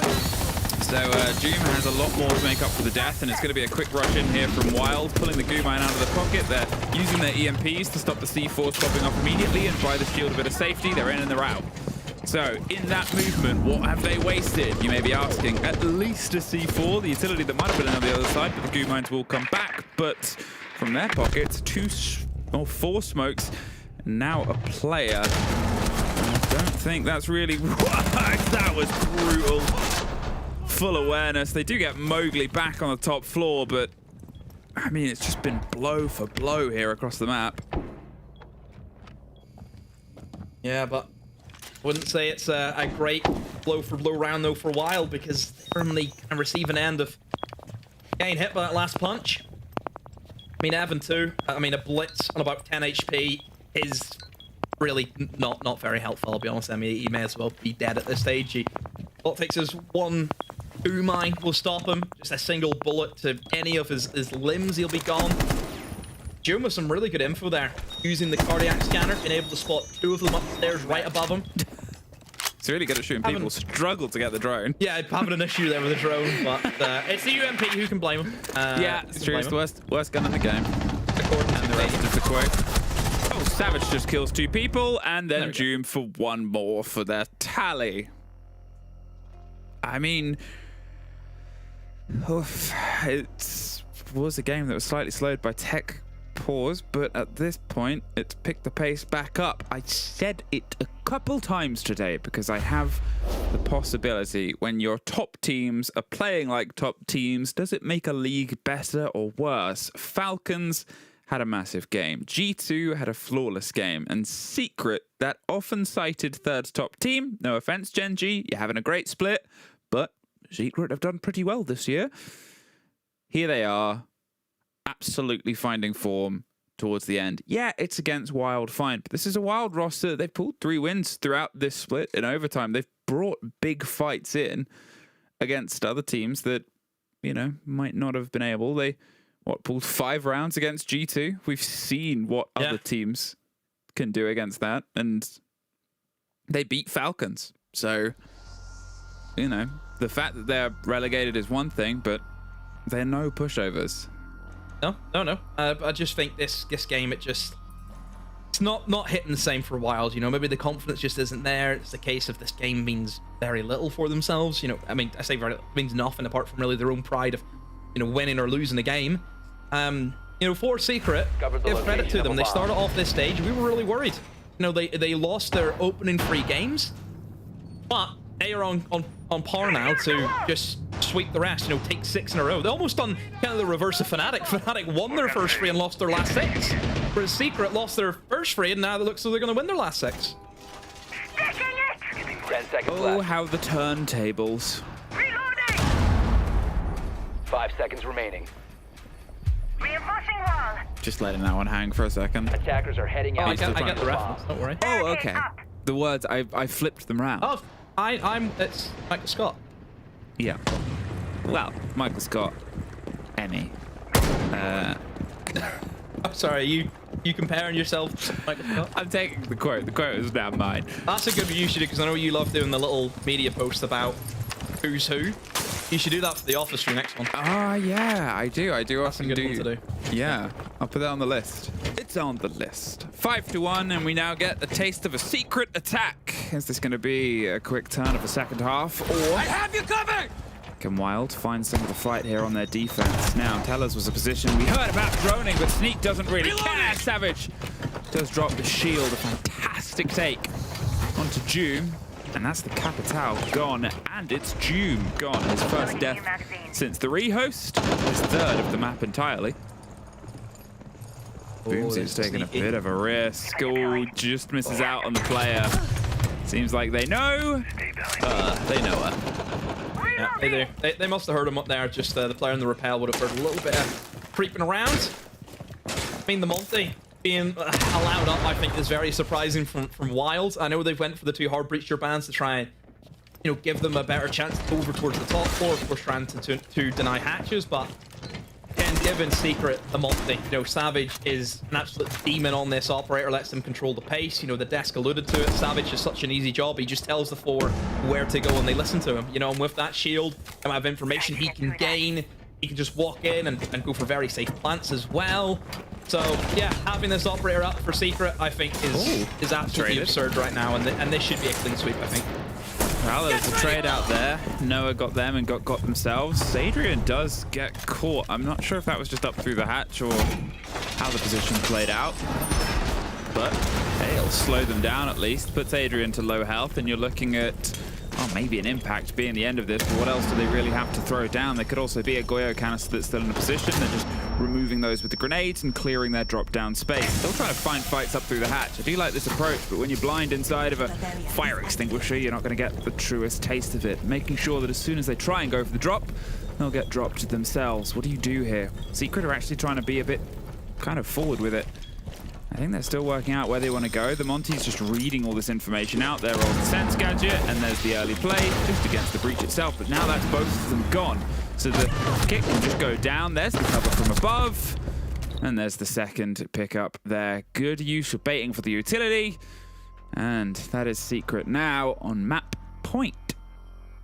Yeah, great patience there from Secret. Just wait until the Goyers are gone. Wait until Savage gives the go-ahead. Dump in the util. The strength of sense again is just so strong right now in the meta. You know, those walls go up. Cannot see that plant going down. You start to panic. But it's just the way that it works, you know, with those kind of one-way screens. It's even if you try and retake it, the guys in the hatch can see you, you know, clear as day. And that's the strength of it, is that hatch play comboing with that sense. And yeah, Secret just cruising right now. I mean, very similar to kind of what we had in the G2 game as well, Ami. You know, a Secret really gotten out of a certain gear. I think it's, you know, it's always that argument about it, is how much of it is them playing their best? Is this Secret at their best, would you say? Or is this that Wilds just have reached the end of the season, have reached the end of the canisters? Yeah. I just think maybe it's the case of Secret. They're doing just enough. You know, they're not going in there doing a flawless every single round. It's just getting the rounds over the board, feeling pretty comfortable. And again, I think that can be said for, you know, our kind of big heavy hitters. You know, Falcons, G2, and Secret all have just came into the last play day and have got the job done, you know, in pretty convincing fashion. So it's all about building the momentum for playoffs. That is the main thing for those big sides that had already secured themselves places inside of playoffs. It's just a build upon what you've already been able to build. Well, what else can be built this game? Wild, obviously, as we've already said, they were one of the only teams whose fate was already cemented coming into today, based on the points, based on where they could get to, and they had a tough opponent to get the end. Secret, same as, they weren't one of the ones fighting for the top, just sort of seeding themselves in and where they could end up being. And here, they look pretty keyed in to a third place finish. Down to Wild to see what fight they have left. Their last performance as potentially this roster for a long time in T1. However, there's always the chance that the talent of the players being picked up and moved around elsewhere. You never really know the true story of Rainbow Six. The Gon 6 break on towards the banana control as the shield once again rolls up. You said, why have they left Monty on the board? Well, they banned 2 hard breaches for this hold. Is it going to be worth it? There's still pressure, obviously, on towards the shield. They win it out from the coverage. And who needs the breach Kanto if you can just push up Spiral Demo? Yeah, I love this attack. Monty is just incredible. Spider-Man Repel comes in. Everything just collapses on itself. Superb from Secret. That's how you do that attack. Very, very impressed. And now they're on a 1v3. 1v2 now. Sneak, maybe, has the potential. Plenty of time to play with. Don't forget, Mowgli very low HP. Could be happening for him, but he has to get the kills. Whew. Scratch damage. They know where he is, and they're coming around either side. Adrian is the end of it, though, and we will not have more of this. That was what she wrote for Wild, and, well, the next step of what they wrote for Secret. An unfortunate way for Wild's run to end, I suppose, but what we have to do here is look at the silver lining for what we have left, which is our playoffs. Brackets have now been fully threaded together, and boy, oh boy, did some of those teams fighting for the top spot, they really made a case. Demo, that is all for me and you for now, so we'll throw it to one more break before we're back with our desk to sum up the day.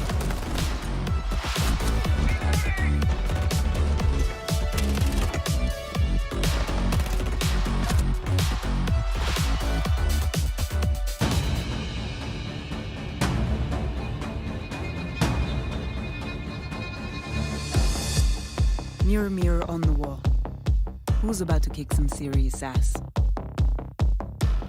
Remember, I'll be watching. Now you see me, now you don't. Get ready! I'm taking them out! Changing mags. I got this. Got my eyes on you. Located enemy.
Welcome back, friends. Team Secret are victorious, but we heard the cries. We've seen people's reactions to the comms that we had. We thank Wild for giving us their comms to be open during that first round of the matchup. If you'd like to have more of it, please let us know on socials. We want to give you more content that you want to see, and even better when it is live. And for that, Wild will be the ones joining us on the interview. They are, of course, eliminated, but we still want to have a chat. Let's bring him up. Evan joining us from Wild. Evan, it's good to see you. How are you doing? Hello. Yeah. Be rather seeing you for a different reason, but you know, we'll take whatever we can get, I guess. Honestly, I think really want to take this from a very positive note, because you guys have gone through the gauntlet over the past year as a team that has come in from Tier 2 competition all the way up to qualify into EML, to play the way that you do, and to compete as complete rookies as a squad. And there's so much belief and effort behind you and what you are putting in there to make it to the spot. Even Doki, I don't know if you heard him earlier on today, but he said you should be absolutely proud of yourselves and that performance. And we really cannot wait to see more and more performance from you guys in the future. I absolutely believe it is not done. Yeah, I mean, we'll just have to play Challenger League again and see how that goes, I guess. Yeah, you did it once, you can do it again. Yep, first time was so nice I had to do it twice, I guess. Evan, how does the next 3 to 6 months look like for you guys? Like you said, you'll be playing Challenger Series, which will be March or so next year. SI Open Quals, what will you focus on with the team? Because, you know, it is a small obstacle, but that's an opportunity to grow as well. Yeah, I mean, we'll just be playing everything we can, I'd imagine. Like, we've got Malta coming up too as well, I believe, right? So there should be a few tournaments for us to play. We can just focus on fixing our small mistakes, like the individual composure, which I feel like is the biggest thing that costed us for sure. And just like silly individual things that we're better than, but you know, with the pressure, the nerves, or like the occasion they can get to. Yeah. Reflecting on that year and that journey across the 2 stages, Evan, what is the main lesson you learned as an IGL for this team? And then what is the main lesson for the whole team? I mean, as an IGL, I think it's just like, it's all about consistency and not over respecting your opponents. Honestly, coming into it in the first stage, I thought it was going to be harder. I felt like teams at this level make decisions so quickly. You can do it. They're so good, but yeah, it's, I don't know. I wasn't expecting to be able to compete, I guess, honestly. And from a more pragmatic point of view, and really looking forward into the future, there's a lot of people out there that are watching you as Wild and you as Evan, looking up to you guys because you've gone through that gauntlet and that beautiful run to actually compete in Tier 1. For those out there that have that dream, that want to make it one day, what would you say from your own experience? I mean, it's all just about grinding and just like being willing to learn from anyone and anything. Like, everyone in the game can teach you something. Even if it's a random copper player, they probably know something you don't. So just be willing to learn. I think one last thing for me is I saw a huge turnaround from stage 1 to stage 2. And I think really props for that, because I think many teams, me included when I started my career, I would have made roster changes. And you guys stuck with the right players, with every single player. Can you explain to me why you took that decision to stay with the same team, to keep grinding? And honestly, although the result is not the one you wanted, props for staying together and actually showing up a better phase during stage 2. I mean, a large part of the credit has to be given to Rando. He came in and was really good at identifying our issues and helping us fix them, including like some out of the game stuff that needed to be fixed for sure. When it comes to like sticking together as a 5, it just sort of made sense. We already had the chemistry, we've already played together for that long, we get along well, like it just made sense to do it. And now that you mention Rando, the very last thing here, how cool is his voice? It's pretty good. He could definitely make a career out of it, I would say, if he really wanted to. He could be a voice actor, right? Yeah. You must be like that, like, you know, during scrims and games, and you're getting all worked up, and you just need somebody to come and calm you down, and he comes in with that voice, and guys, it's gonna be okay. But in his voice, we're gonna have to put his voice on the podcast. Nobody can do it the way that Rando does. But Evan, I want to thank you for joining. I want to thank you for this entire stage. It's been wonderful, kind of seeing that growth as we were just talking about. And I can't wait to see more of you and the entire squad in the future. We know there's going to be more of it. And thank you so much for opening up the comms for us today for that one round. I think it's very good, not just for us, but for a lot of up-and-comers and viewers out there that don't know what it is to be in that competitive environment, to really be able to hear from people who've kind of done this professionally, which I think is very cool. So thank you for that. yeah, just happy to give out to the community, I guess, and like, I know the comms weren't great, honestly, which is like expected, given the energy and the situation. There definitely could have been better, but it's what it is. Yeah, thank you to you guys, thank you to Wild, thank you to everyone, I guess, even the viewers. Like, yeah. Thank you very Hopefully much. see you guys next stage. Bye. Thank you very much, Evan. Have a wonderful night. Bye-bye. Bye. Yeah. Heavy heart, but at the same time, looking forward into the future with a positive outlook. It has to be said, there's always those two things that have to live together. Absolutely. We'll come on Secret at this point, but if we just carry on Wild for a second, you know, they will be relegated. We won't see them in finals. The next time we will see them will be SI Open Quals, because they will absolutely play that. Yep. And I think, you know, it's going to be hard, and the road back is also going to be significantly hard for them. You know, there's some big teams that will be in Challenger Series next year, and there's no getting away from that. But I do hope that we see the organization back. I do hope that we see this roster back, because the growth that they've showed has shown that, you know, lots of people can compete at this level, and Tier 2 inside of Europe actually can still thrive at this level. You know, it's not just that Tier 1 is a closed shop, because it's absolutely not.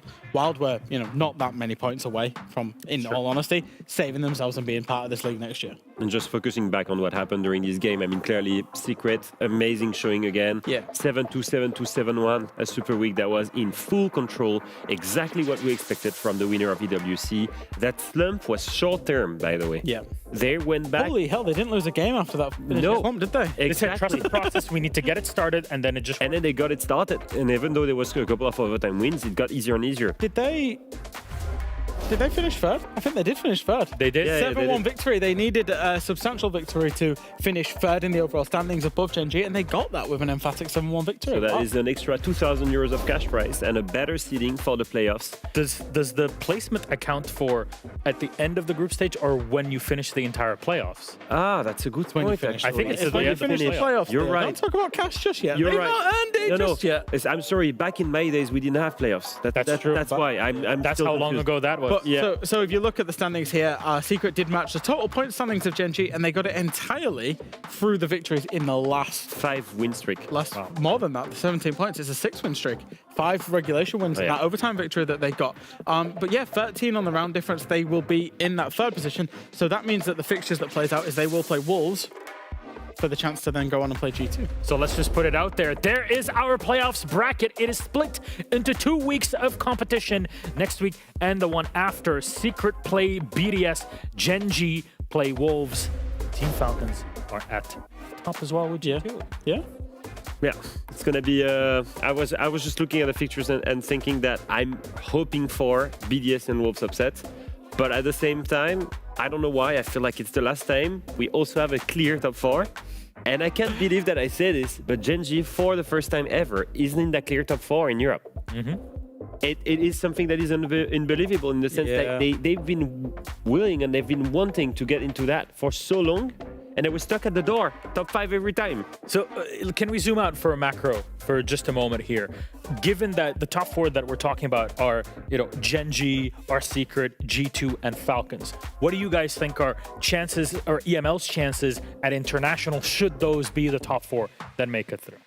I don't know what you think, but G2 Falcons, like, to me right now, and we have to wait till we get to see them in PO3s playing against each other. Yeah. But I feel like they're really back on the highest level that they were on. Falcons is looking like a team. G2 is looking as good as ever, as good as in the grand finals. And Secret is back at a level that is utter dominance.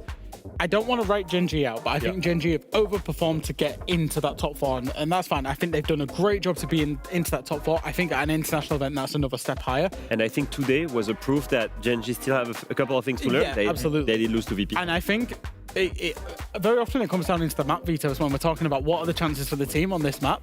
And every time with a G2, a Falcons, and a Secret map veto, I'm like, they've just got such a good map pool. They're just insane at all of these maps. Gentlemen, I'm going to ask you to rewind in your mind and cut off everything I said when we showed the bracket.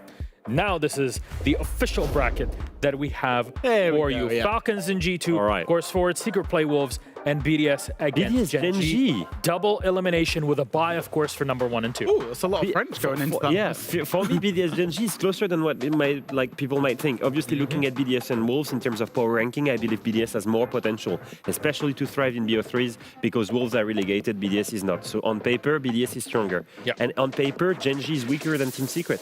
So having Genji and BDS play, that's what Sealing is for. But looking at Genji and BDS play, I'm looking at a match that can be extremely close and an upset could happen. Yep. Only the top 4 can make it through. Top 4, yeah, of course. So it is a double elimination bracket, of course. So Falcons, G2, their benefit for finishing in the top 2 is the fact that they are 1 best of 3 away. They win their game, whoever feeds into it, they win it, and they will be in the Munich Major. But of course, should they then lose it, it is a double elimination bracket. As it is for all of our teams, they will go into match 6 and 7 respectively, and then play through from there to be in the top 4. Then because this players bracket is split in this way, and because it is double elimination, it will give us these matches for really our playoffs. It'll start off with BDS versus Genji, then Team Secret versus Wolves. We'll have to tell the next day what will happen for Falcons and G2. That is next Monday and Tuesday. It's gonna be Super Tuesday.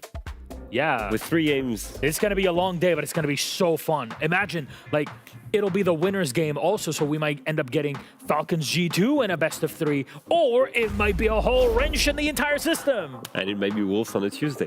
Wolves on a Tuesday? I'm telling you, there is a dream. There is a dream. Relegated Wolves. They're relegated. Major, they have nothing else to play for. Why not? Just fun. Play with the freedom. This is just fun. There should not be any mental problem in this game. Everything's fun and dusted. It's just a free hit. Just to close it off, in the winner's game that you see on Tuesday, what would be your wackiest match that you could imagine in some way, shape, or form? I mean, the craziest one would be Wolves against anybody, right? If Wolves managed to win the best of 3s to get there, because that would involve winning the best of 3 Monday, the best of 3 on Tuesday, and then playing in that final game in what would be an upper bracket final.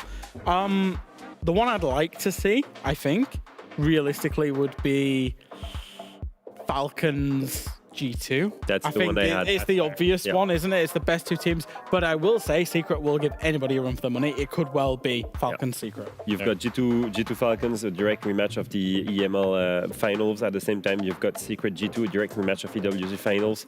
That's the props having the best region in the world and looking at their playoffs. Hell yeah, that's us, buddies. Thank you very much, though, gentlemen, for this incredible Super Week that we've had together. Can we get it one more time? What was this week? Super Week. There you that go. Was terrible. Can we do that again? What was this week? It was Super Week. There you go. And Jack, you're off next week. Yeah, I'm off to sit on a beach. And I've got to do some work as well. If anything, we're going to be very happy in the meantime because our good friend Anne will be joining us again. It's been a while since she's been here on the stage, since stage 1, really. So we're going to have a lot of fun going through our 5 matches in this next week. Though, thank you very much for joining us over these past few weeks in the group stage and, of course, in our Super Week. From all of us here, wish you a wonderful rest of your week. We love you so much. See you on Monday.